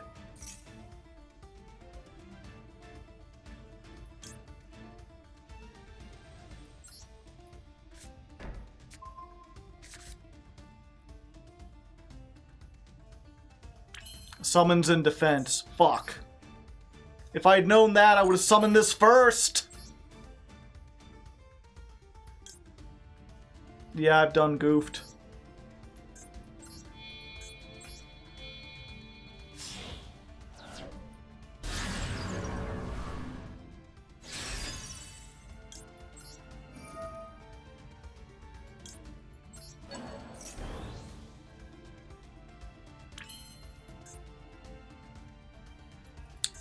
Let's see. I've got a fire and a dark. I have to get rid of the Link Karibo. Oh, okay. Okay. Okay, we got this. We banish the Celine. We pop this. And I can only target my own monsters. Or I can't target my own monsters. Fuck. God damn it. I've made it all this way and I haven't learned a thing!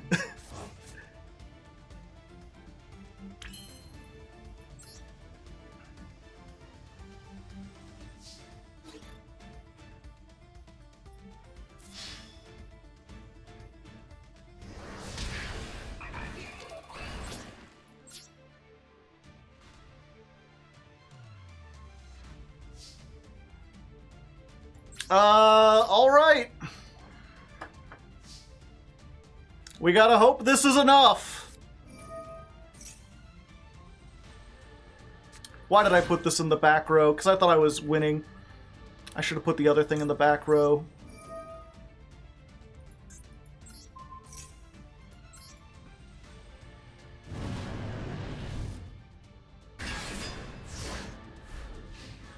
Wait, this can't...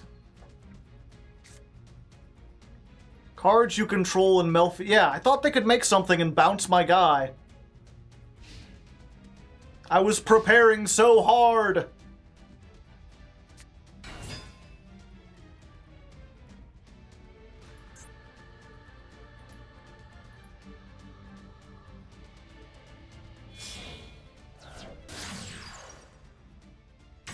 Yes! Go for your Sprite Elf again! They really want those hero kids, and I really don't want them to have the hero kids.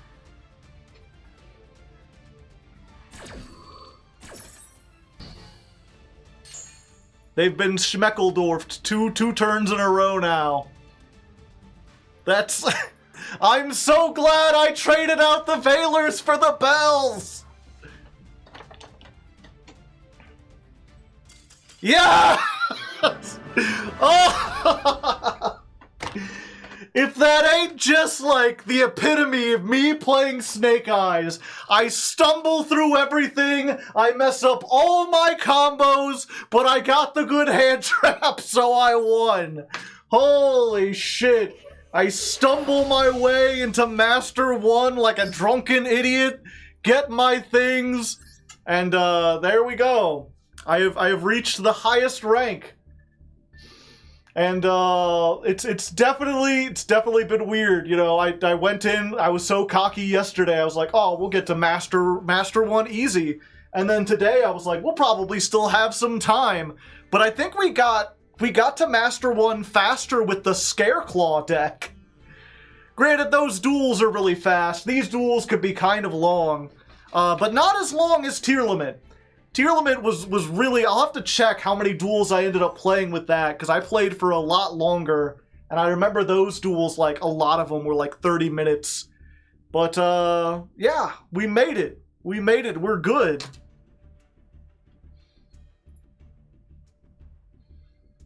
Uh, 344. Duel. What number is that?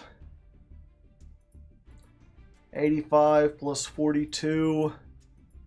127 versus Hero Kids.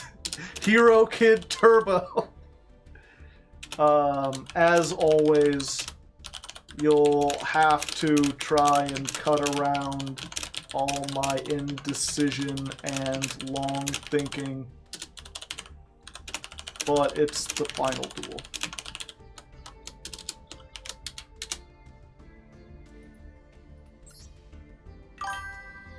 Carl the Wizard, thank you for the Prime Hype, and Critter thanks you as well.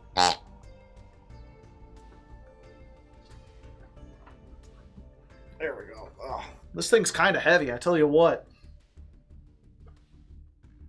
If they had just made Gigantic, they would have won. But they're like, I want to get cards out of the graveyard.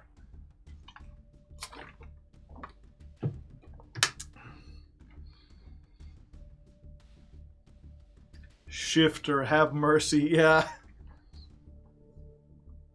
Glad to see you beat the ladder, just barely. Novoxis, thank you for the Prime Hype. 6 months, nicely done. Ooh, that was a fancy thank you, Critter.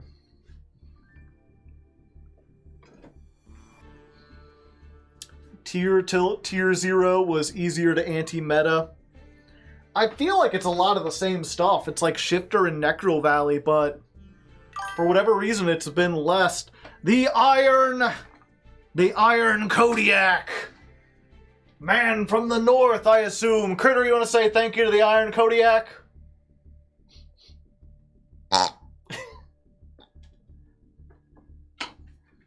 Yeah, just a reminder, if you sub, not only will you get my personal thanks, but Critter will thank you as well in his own little way.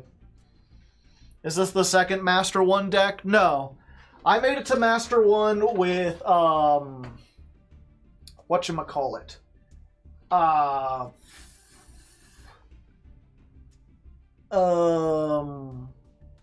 Umi Control. Umi Control made it to Master 1. That was the first deck. Did Ninja make it to Master 1?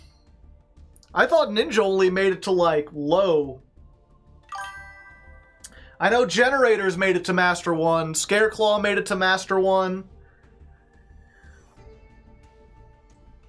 Famously, Labyrinth, I got to Master 2, and then on the last stream, I stayed up for 12 hours straight trying to get to the final one and couldn't make it.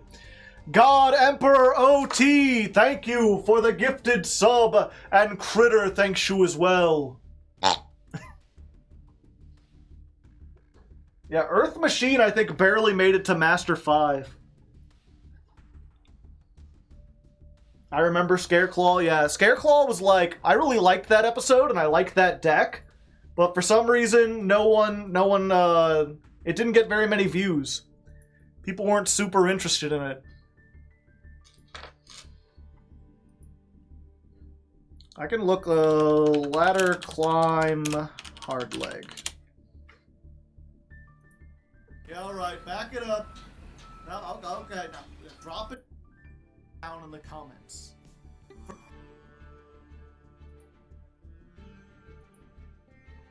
Oh. Oh yeah, we got to Master 5 with Earth Machine.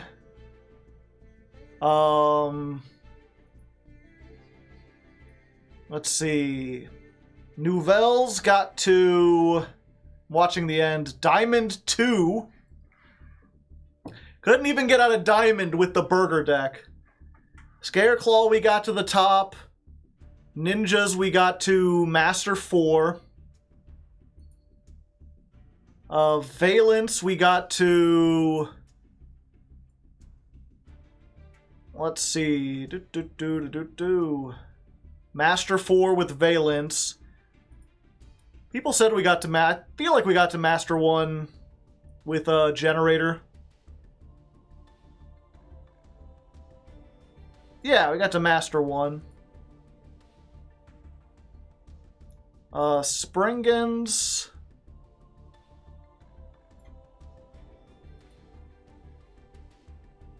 Oop. Clicking on one spot in these like 4-hour videos is very hard. Springans, we got to... Oh, I wasn't putting it there. Master 5 with Springans.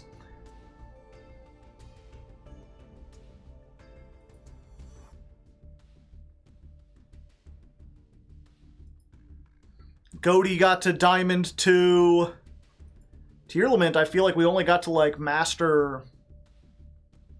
Wait, Diamond 4? That's not right.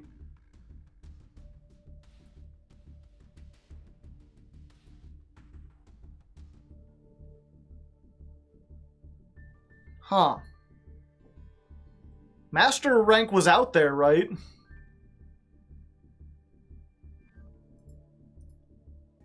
In the end, I was only able to make it to Diamond 3. And to say I'm disappointed would be an understatement. Diamond was the higher rank. Okay, yeah.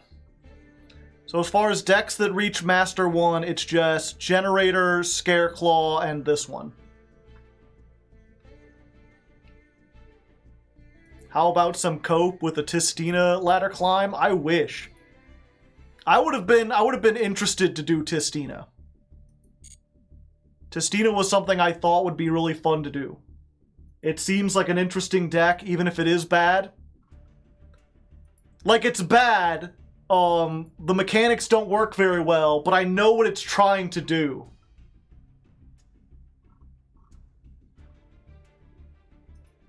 Contrast that with Naria, which is what we're actually... You seem to be winning at the moment? Yeah. Or what seems to be winning. Yeah, Naria pretty much has it. We did the vote, and... Let me see here. Naria has 12 votes. Tied for second is Gate Guardian and Gold Pride with 8. Nemluria has almost double of second place. Tistina only got 5. Third place is Dinomorphia. And I think I was like talking yesterday and I was like, you know, I'll let people do whatever. I think if I had to say like which ones none of them are banned from being voted on. But if there were 2 that I was going to be like, man, I am not excited to play these. I don't think this is going to be fun at all. It would be Gate Guardian and Nemluria. But those are like the top 2. And then Gold Pride. Gold Pride I think would have been exciting.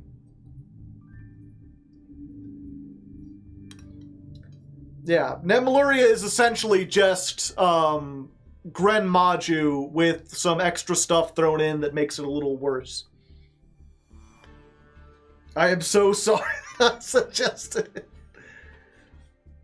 I mean, if you think, I mean that what I'm curious why you suggested it. Like, do you want to see it? Do you think it'll be fun? Because there's a chance I'm wrong. You know, it was again, I always point to when the Galaxy Eyes episode got suggested. I was like, really? Galaxy Eyes? They're awful. I don't think they can do anything at all. I don't think they're going to succeed in the slightest. And I was asking people, like, what do you want to see? Like, what can I do that would make you, like, happy with Galaxy Eyes? And they're like, I don't know. I just thought Galaxy Eyes seemed neat. Like, no one could tell me a combo or, like, do you want to see OTKs? Do you want to see, like, going first and making, like, negates and stuff? Do you want to see the new, like, quick play spell that tributes a monster? Everyone was just like, I just think they're neat.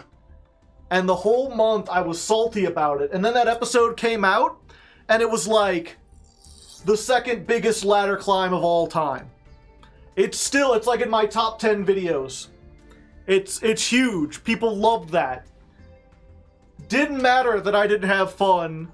I mean, I had a little bit of fun, but didn't matter what I thought. Somehow, without really knowing exactly why, people were just like, they had their finger on the pulse of what the Yugi-tubing community wants. So now when I see something and it's like, Nemluria, I'm not looking forward to it. I don't think it'll be very fun. I don't think it'll be very good. I'm not sure how I can make it interesting. But if so many people voted for it, there's a chance that I'm just wrong. Maybe there is something to it, or even if there's not, maybe people will really like it regardless. And if people will really enjoy it, then it's worth putting up with, like, an awful deck for a month.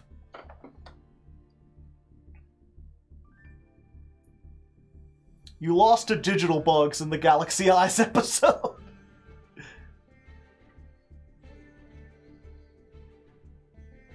Everyone loves an underdog. I would, again, you don't have to be sorry because there's a chance I'm wrong.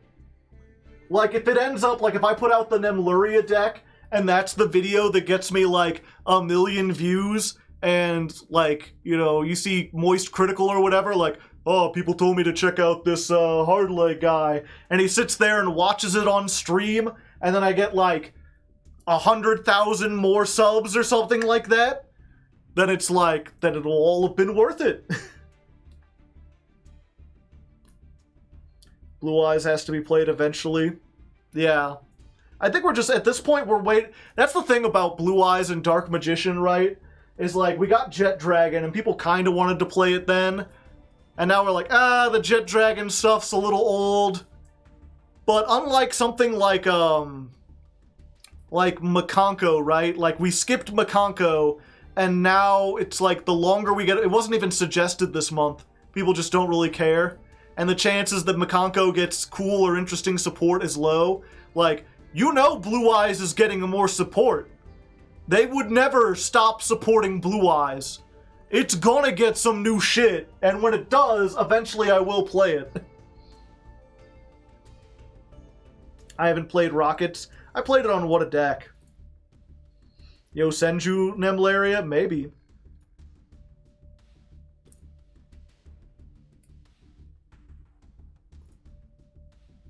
Is Vanquish Soul an option? Yeah. I'd said about this earlier, but when we're talking about the... So if you don't know, the decks are suggested by the $10 or higher patrons.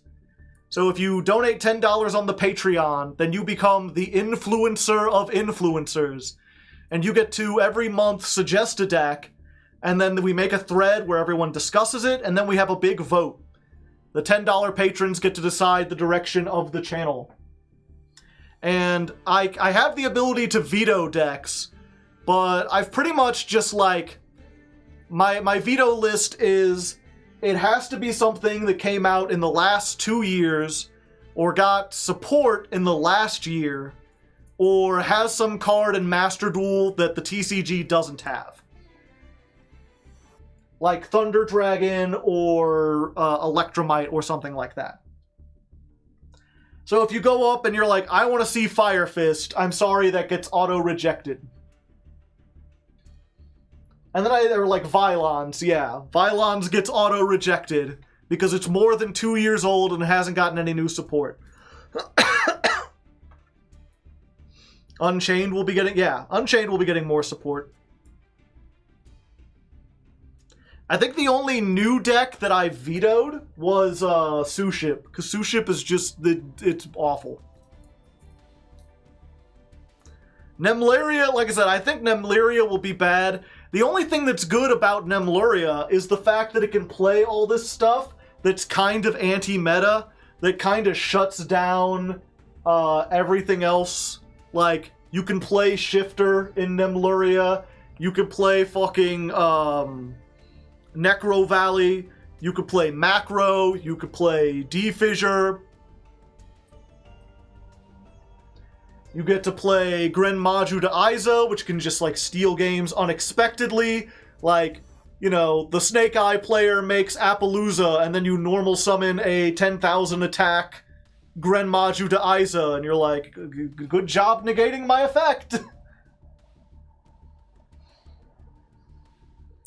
So I think we'll be able to do stuff. It's just the fact that, like, you won't be seeing much Nemluria stuff. It'll be a Nemluria core and then a bunch of other shit.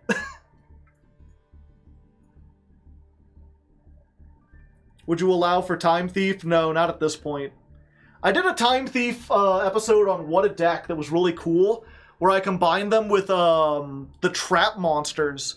There's a trap monster that's essentially Solemn Judgment, or no, Solemn Warning on legs. Like, it negates summons by tributing other trap monsters. And, like, they're all level 4. So you get, like, a warning, and then you can, like, quick effect, make the, redoer with the trap monster, and then it gets its, send back. Yeah, Azure statue. Congratulations on making it to Master 1. Well, thank you, Cyber Bear. Springens was a nice episode, yeah.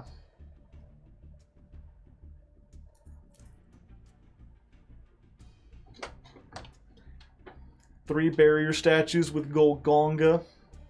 Would you do a Raid Raptor episode? Once they get their new support, yeah.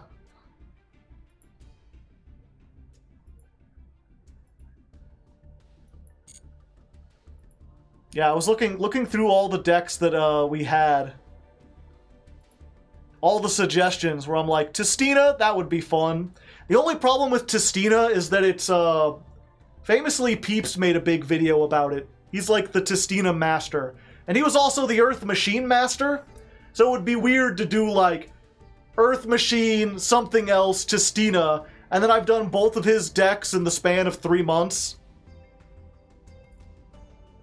Odd Eyes is getting really old. I don't think Electromite is really going to make Odd Eyes viable, but no one ever votes for it, hardly, so...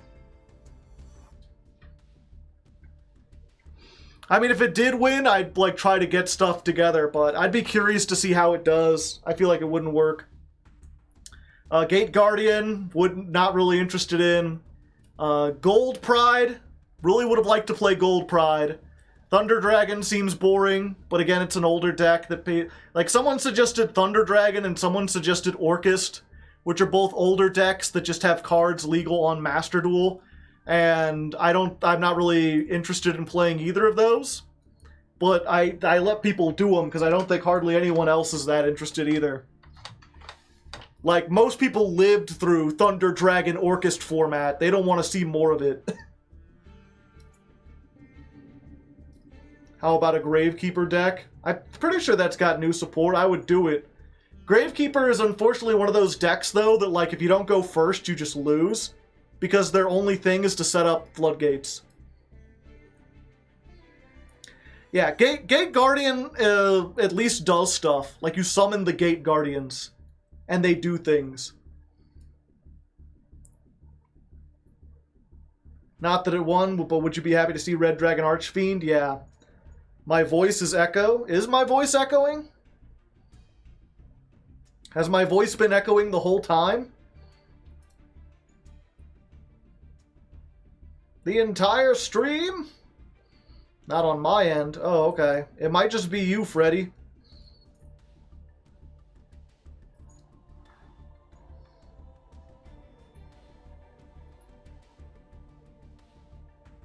Yeah, I've got my other stream open, but it's muted.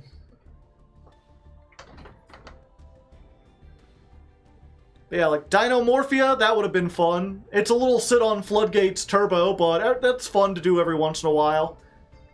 Plant Toolbox, I still think Rico would be really fun, although at this point I kind of want to just wait for the Aromage stuff to come out.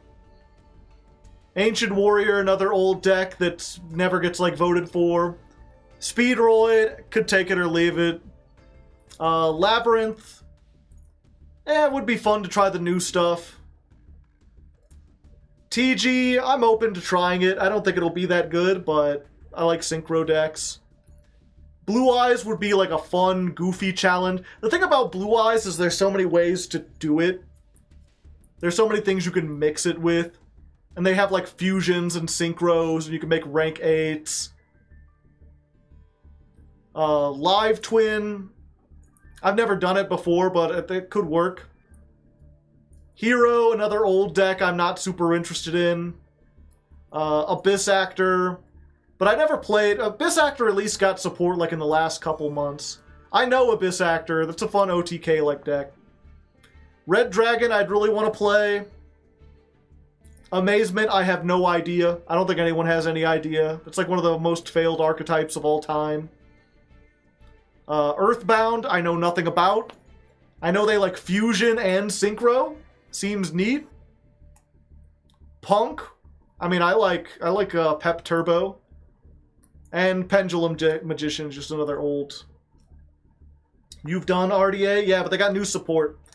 My rule with doing the same deck again is if it gets new support, and it was at least a year since my previous one, then I'll do it again. Altergeists? Once they get their new support, I'd be up for trying them. They're not bad.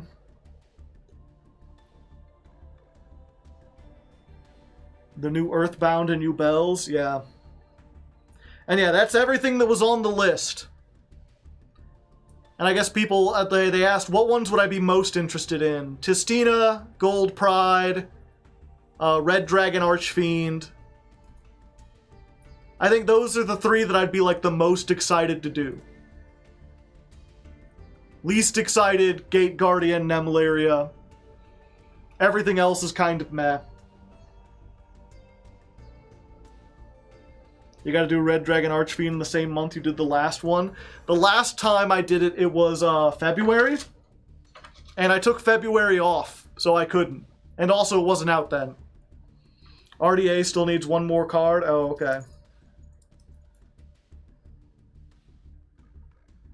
Yeah, we can do it again. We can do... Again, that's... Labyrinth is a year old at this point. And not only did they get transaction rollback, but when I first played it, we didn't even have Silver Castle.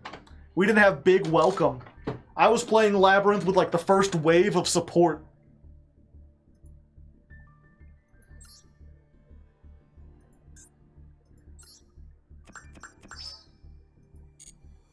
Are there any decks you personally want to do? At the moment, not really. There's nothing that I'm like, ooh, I really want... I mean, I kind of wanted to play Snake Eyes. I like decks that move stuff into the back... or move monsters into the back row. I think that's neat. Yeah, kind of wanted to try the Tistina stuff, just to see how it was. Besides branded, yeah.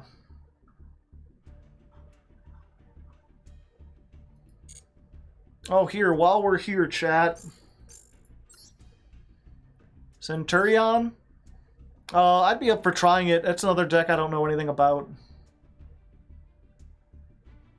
Oh, hey, I got Duelist Cup reward tickets.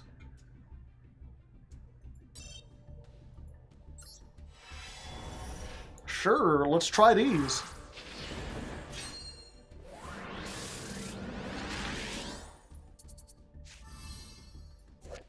Tribute 1 monster, special summon 3 Nightmare tokens with 2,000 attack and defense to your opponent's field in attack position. Each time one is destroyed, its controller takes 800 damage.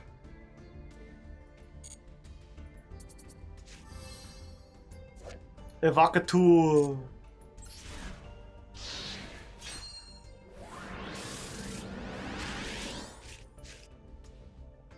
Why did they put the summon reactors in the Duelist Cup?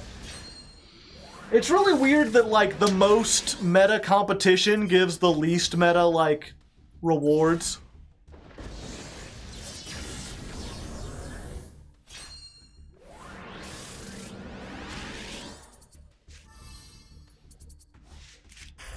Oh, Clashing Souls. This is always weird. This is one of those cards that I feel like is absolutely broken.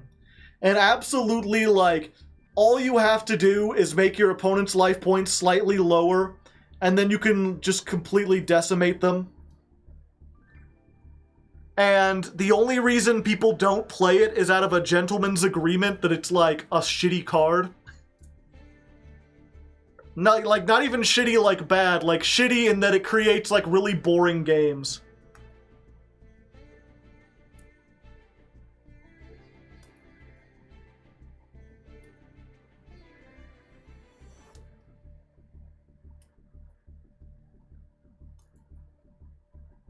That opponent's monster would be destroyed by battle. If your opponent says no, it's bad, rush recklessly.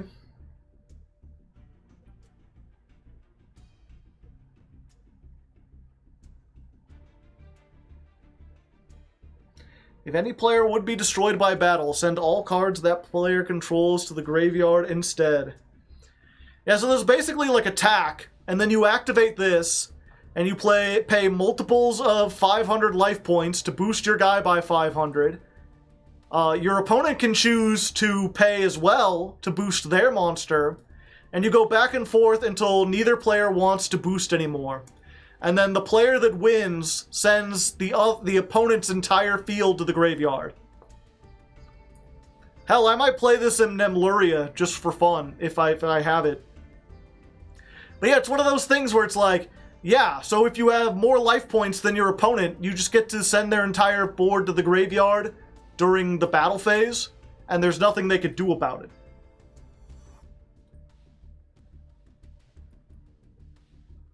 It just wants, the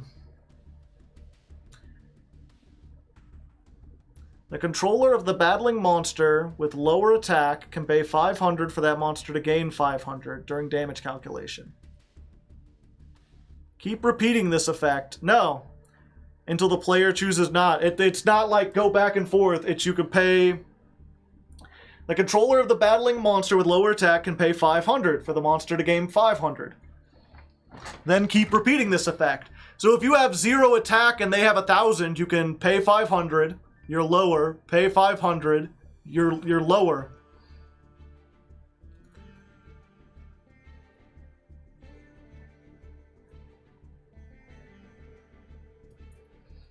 Yeah, it just says whoever has the lower attack. Granted, the one thing, it doesn't say lower or equal. It just references lower and higher. So it's like, in the case I said, like if you have 0 attack and you attack a monster with 1,000, you pay twice, and then neither player has lower attack, so it ends there. They crash, and then the rest of the effect can't resolve. I believe. But yeah, as long as you have something with like 10 attack. I don't know, that's a good question.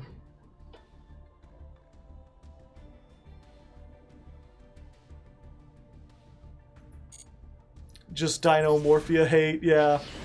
I would love that as a counter to Dinomorphia. Go ahead, pay 500. Oh no! Oh, you can't pay any life points.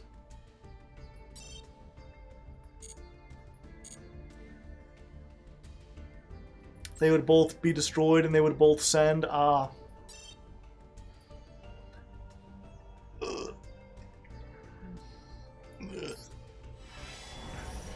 Skip. Oh, hey. I got one of the URs that's actually good. Vanity's Ruler shows up from time to time. Land flipping. Target one card in a field zone, banish it, then place it face up in the other field zone, then choose one field spell with a different name in the current controller's graveyard, and place it in the field of the player whose card was banished.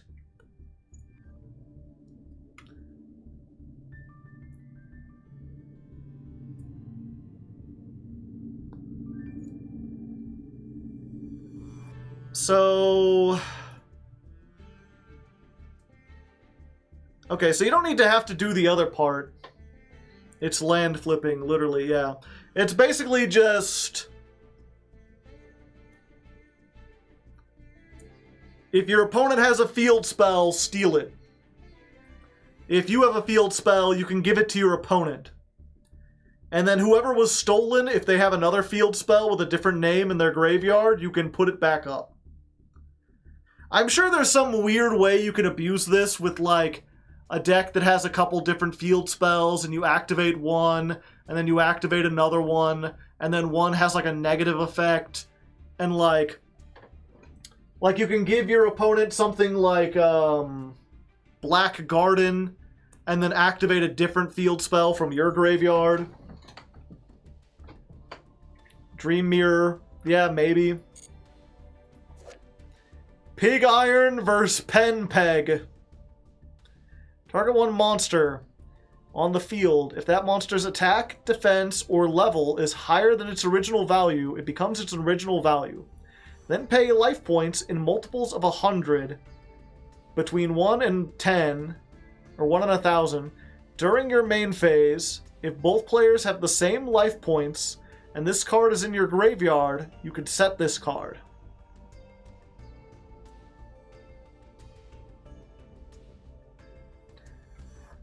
So it's like you can stop like Synchro or Ixie plays if they like change their level. And then if your life points are similar, but it's like 200 off, you can pay 200 and then just add this back.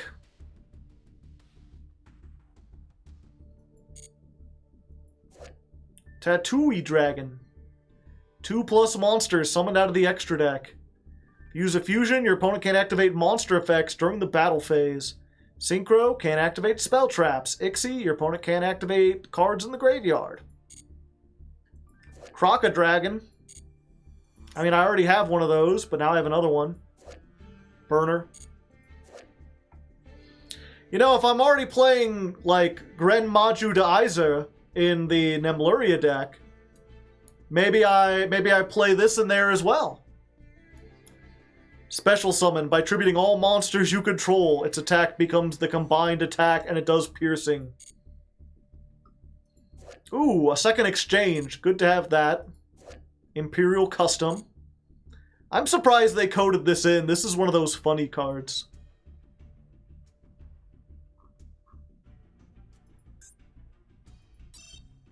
Sure, let's do 100 more.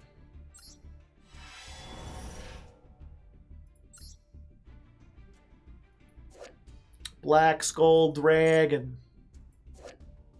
Greedy Samsara. Needlebug. Red-haired Hasty Horse is like an extender if you need level 5s.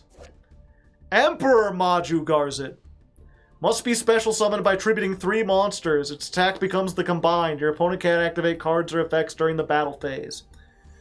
It's like the previous one, but with fundamental differences. We also got DDD Super Sight King Zero Maxwell. And the third exchange, yeah!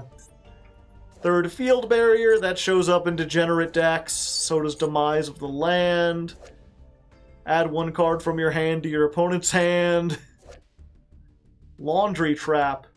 Once per chain, if a monster is summoned to your field, you can send the top card of your deck to the graveyard. If a card is sent from your deck to the graveyard by a card effect, target 1 card in your graveyard that was sent there this turn, add it to your hand, but until the end of the next turn after this resolves, can't activate that. Alright, I guess, okay. I get it, why it works for...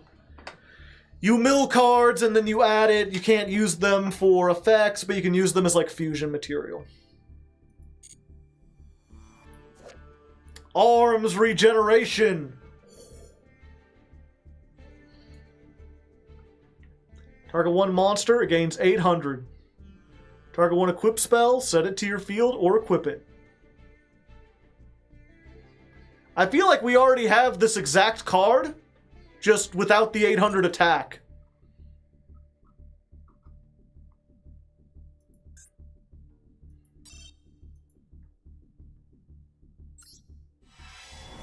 The next turn, yeah. Oh hey, my 4th Stealth Kraken. And my 4th Blue Eyes. Kaiba will be furious. My 4th Primal Seed. Gauntlet Launcher.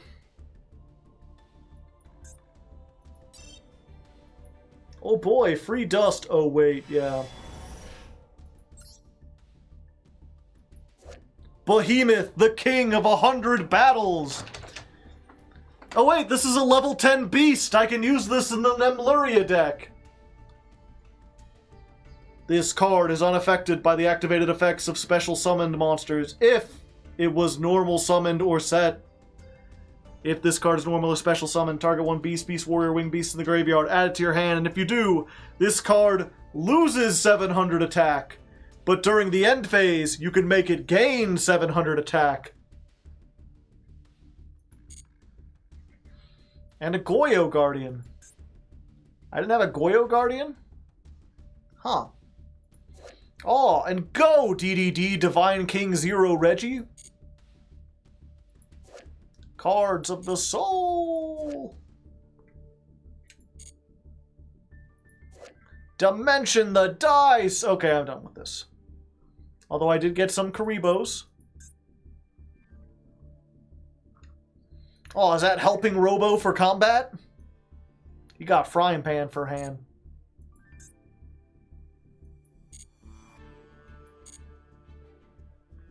And then Luria Tech card is not what I expected. Oh yeah! We finished the Duel Pass! I did it, chat. I resisted clicking on the red button even though I really wanted to. We got the first 50, and then we collected it so we could have the eye and the background. And then we get the other 50. 52 CP, 345 gems. The normal and rare CP that does nothing, 1 free UR, and a Caliburn. Now I can mate with a sword! That sounds like an insult. Like, oh, shut up, go mate with a sword. Almost 2 free URs, almost, yeah. Is Yujo friendship in this game? Yes. And there's just a prompt. How do you get your gems over 10,000? What was it? You can have 10,000 free gems But I had bought gems. I bought the, like, gem pack earlier.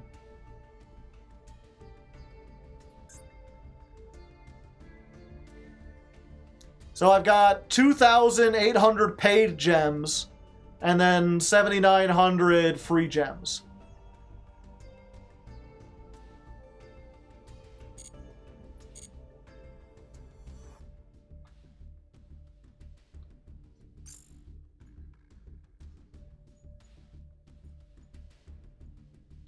Yeah, 999. If you get more than 10,000, they just go to your...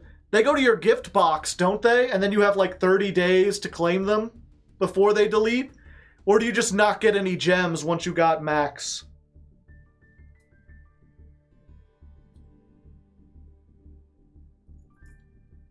Correct, they go in the gift box, yeah. Like, it's weird because they wanted to put this limit of like, yeah, you can't just collect gems for months at a time and then have like 30,000 when the next thing comes out. But you can kind of collect them because you have, is it 30 days or like 90 days or something?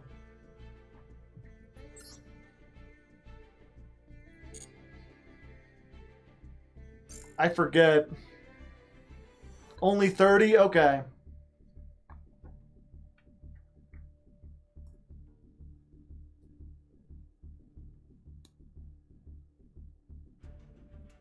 You get max gems after a month? Yeah. That's the thing, I could get more gems. Like, I haven't really even done, like, the Duelist Cup. I played a little bit, but I can get a lot more gems.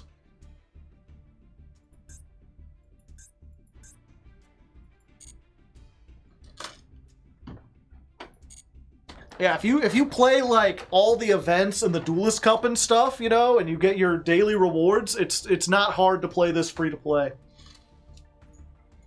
Especially now that the game's been out for 2 years, like if you had been grinding since the beginning, you would have like almost everything, I feel like. Will there be Master 1 celebratory packs? No. Fuck, that's the other thing too that sucks. Not this one. Like this is in the Master Pack. This is in the Volcanic Pack? Alright, nerd. Yeah, unfortunately the Naria stuff is just, it's out of season. I mean, fortunately I already have all the stuff I need. Like, I just need 2 URs and I could buy it. But only because I don't dust anything. If you don't know, like, what was it? Because that's the thing I always tell people is like, yeah, I spent like a couple $1,000, I think.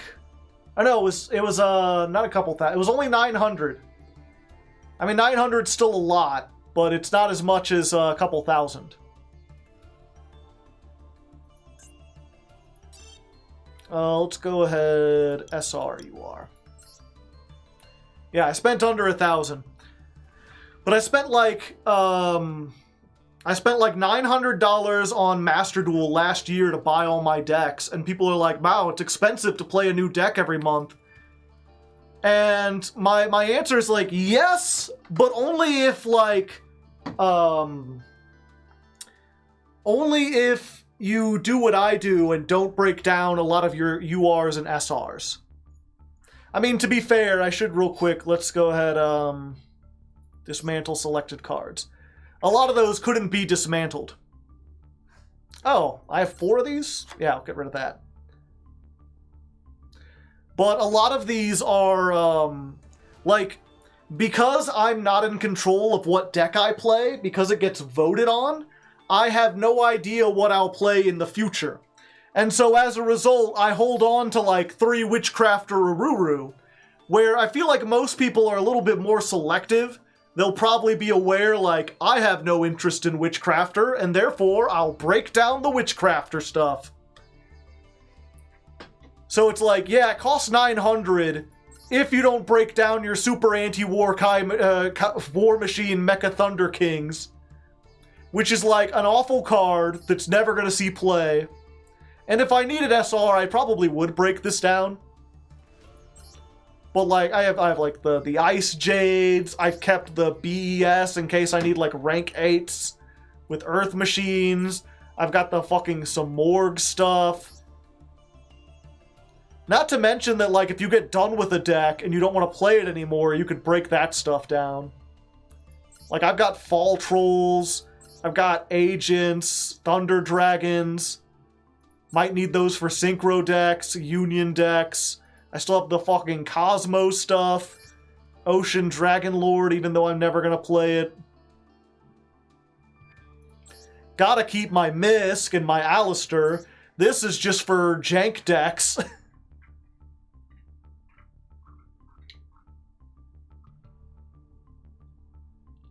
Yeah, so if you broke this down, like, basically you would have all the staples. Oh, whoops. Yeah, let's go ahead and dismantle that.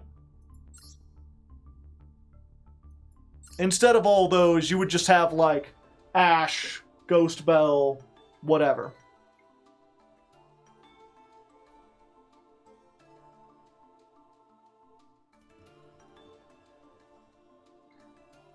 What about Pendulum Treasure?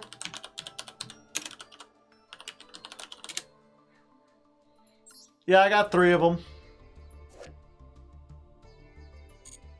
What's the one that's like... It's like a spell and it lets you draw level 10.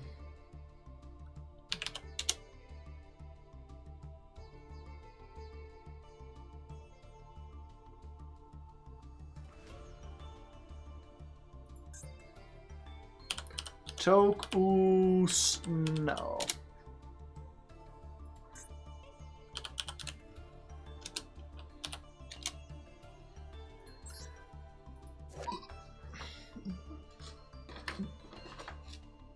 Yeah, this is something... Send monsters whose levels equal 10, draw 2. So if you got multiple cards, but I've seen a lot of people talking about how this makes Nemeluria better.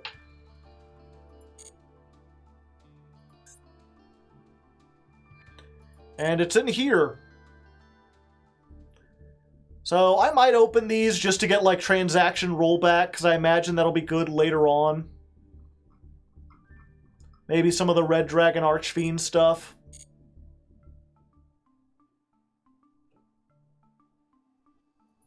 We'll see. I'll have to put together a deck. And I was trying to think, you know, usually when I'm at the end of the episode, once I'm done playing, I give like a final thoughts, and I usually write that down. And I'm thinking maybe I should just improv it, because I'm not even sure how many people make it that late.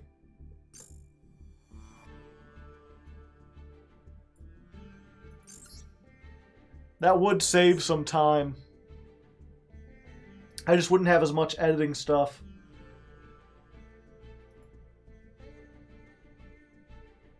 Oh yeah, this goes to Master 1. Haha.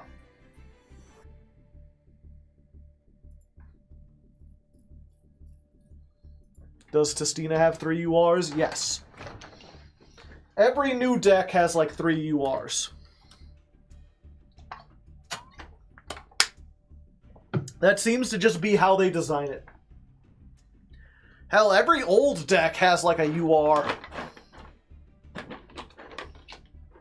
No matter how bad it is. That was one of the things that's disappointing about this, about Master Duels, that like, there's not really a budget deck. Because almost everything is going to cost UR points.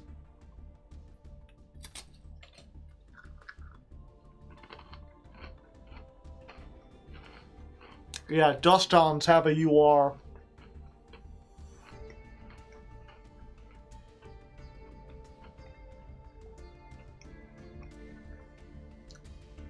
I imagine all 3 Unchained cards will be UR, probably.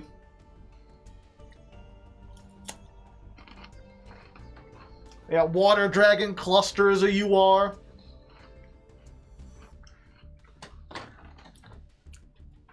Yeah, Time Lord. Speaking of Time Lords, I've got the new show tomorrow.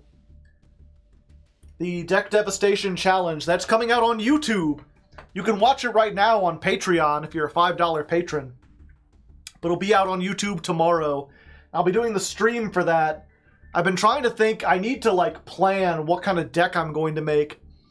I think I want to try for the Time Lords. Because it'll be funny. I just know it's not going to be able to make it to Master. And I'm not sure if I should be like trying to go hard from the very start.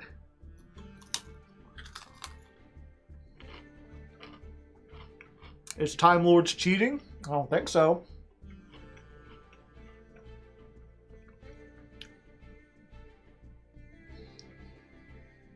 At least they won't be destroyed. Yeah, unless they get negated by an imperm, then I'm fucked.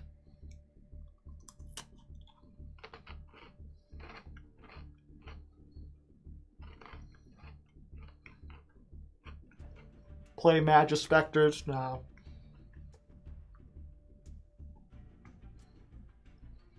Magispectors can't be destroyed by card effects. They can absolutely be destroyed by battle. Can Time Lords be targeted? Yes.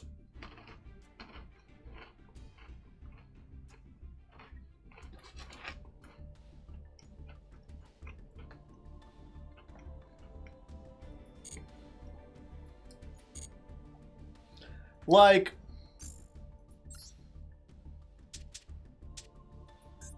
I'd have to look at it, but realistically, my choices are Time Lords. And Time Lords might be good as a way to, like... Yeah, like, I think I should do Time Lords just because it'll allow me to save up super rare and ultra rare dust. It's something that works while getting me, while allowing me to win duels and hopefully get stuff, without losing a whole bunch. So maybe try that for now. As far as actual decks, I was thinking of making Lyrilusk, because all you really need is 1, 2, 3, and a Zeus. As far as URs, you have to make a bunch of SRs. But these are like cards that like the individual ones don't really get destroyed. And you can make Assembled Nightingale that then goes into stuff. I just have to be able to build a Zeus. Yo Senjus would probably get destroyed. And then the third one would be Labyrinth. Labyrinth feels like a deck where the cards are rarely going to be destroyed. I have the ability to bounce them. It's a big spell trap heavy deck, so I hopefully won't lose stuff. The problem with Labyrinth is that requires 7, 8, 9 URs, you know? And if Zeus dies, I'm out, yeah. But I think that might be the way to go, unfortunately.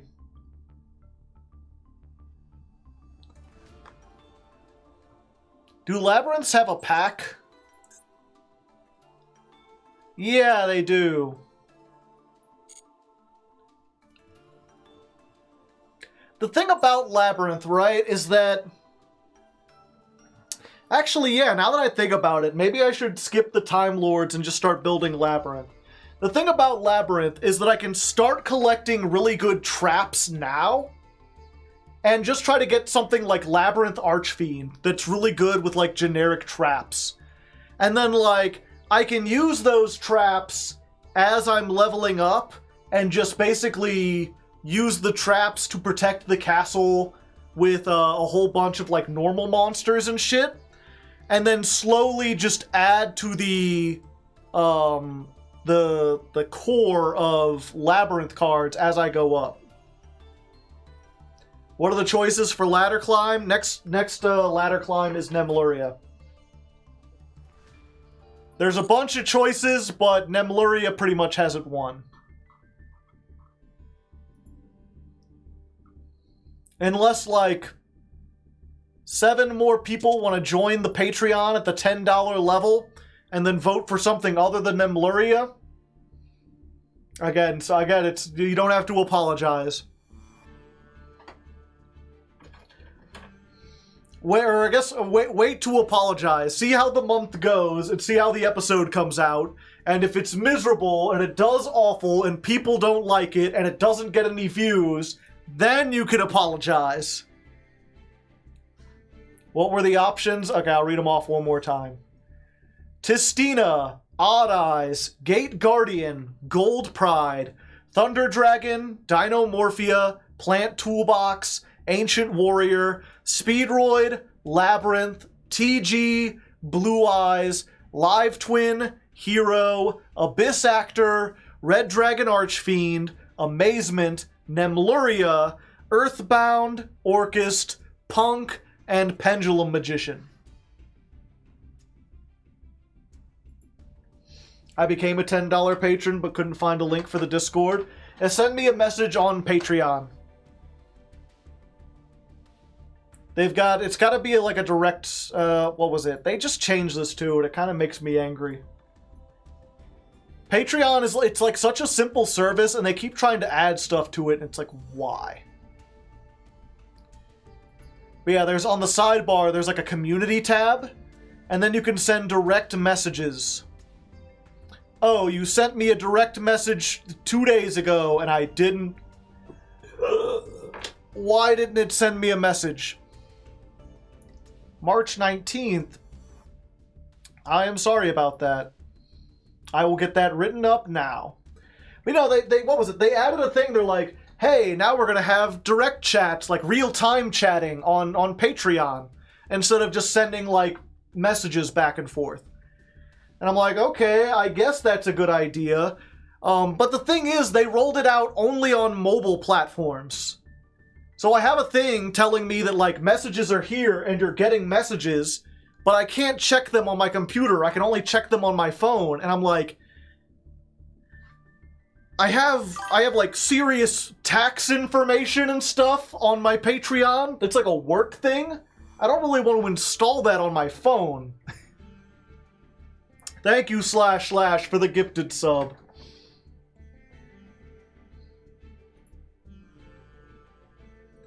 But yeah, once I'm done here, I'll send you the message, Boom. I apologize about that. It's supposed to, whenever I get a message, it's supposed to send me an email letting me know, but it didn't. Patreon's just a gateway to Discord, exactly. But I mean, it would be nice to be able to, like, for the people who don't get on Discord, I could be like, hey, I need this for your reward. And they're like, I would like this. I'm like, how about that? And they go, okay. And we could do that in like a minute instead of 2 days.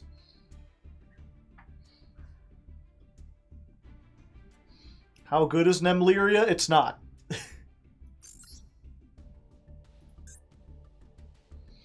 Yeah, I'll just have to gather I was going to do like an ending thing. I'll just have to do it.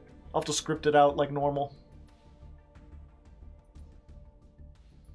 Okay, we're going to end the stream for now, but as I said, if you're unfamiliar with me, Hardleg Joe, mostly known for my YouTube. And tomorrow on YouTube, my new show will premiere, the Deck Devastation Challenge. If you want the brief thing in a nutshell, it's climbing the ladder from a new account, but every time your cards are destroyed, you have to destroy them in Master Duel. So I'm dusting every card that gets destroyed. I'm also only allowed to open packs when I win. Every duel I win, I get 1 pack and 1 craft if I have the dust from destroying other stuff. So it's kind of like Masochist Challenge, but harder. And I stream that every Friday. So if you come back tomorrow, you can watch me try to go through that challenge live. And if you don't want to see me do it live, if you just want to see the like edited together YouTube version, that'll be up on the YouTube tomorrow.